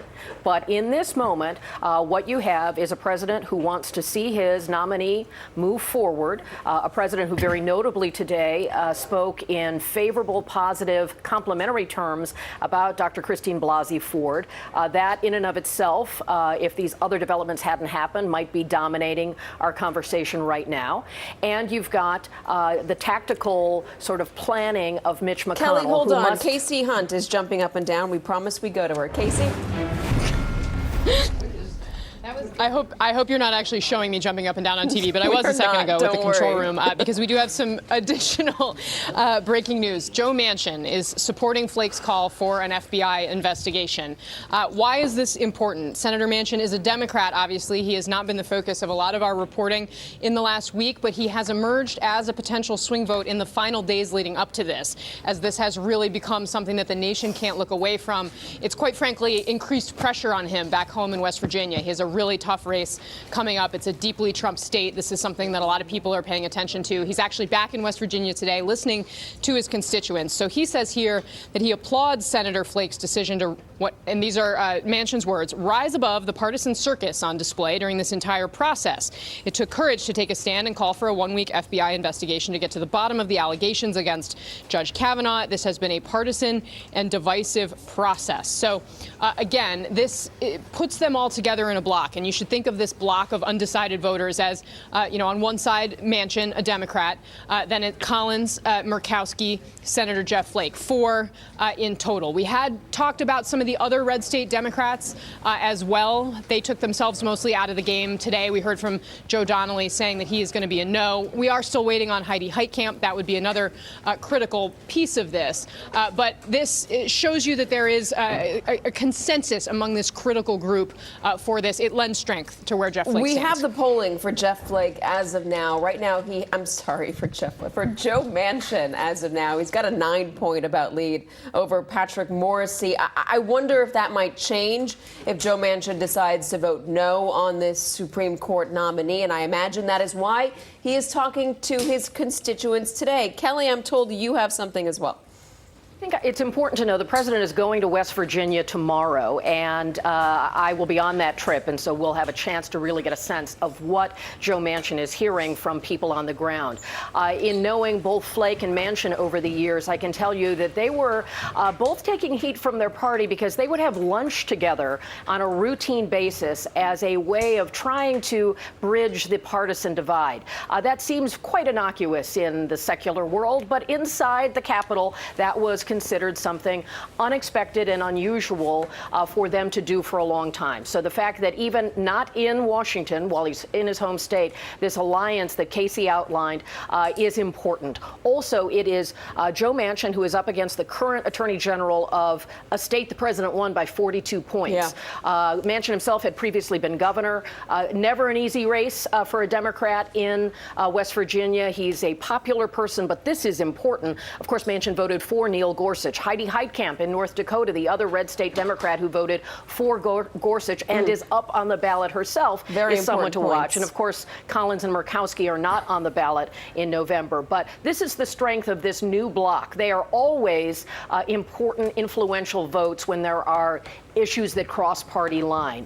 And so the kind of power they possess in this moment, this afternoon, is to be respected. And we don't know where it's going, but watch that space. Let's also Katie? remind everybody that Lisa Murkowski, I believe, she lost the GOP nomination for her primary in Alaska. She won as a write-in candidate, and where you had to spell her name correctly. Don't underestimate how hard it must have been for a lot of people to figure out, not to figure out how to vote, how to spell Murkowski, but to remember how to spell Murkowski. It's not the easiest of names. A lot of it's not letters. like Tur, T-U-R. It's much easier.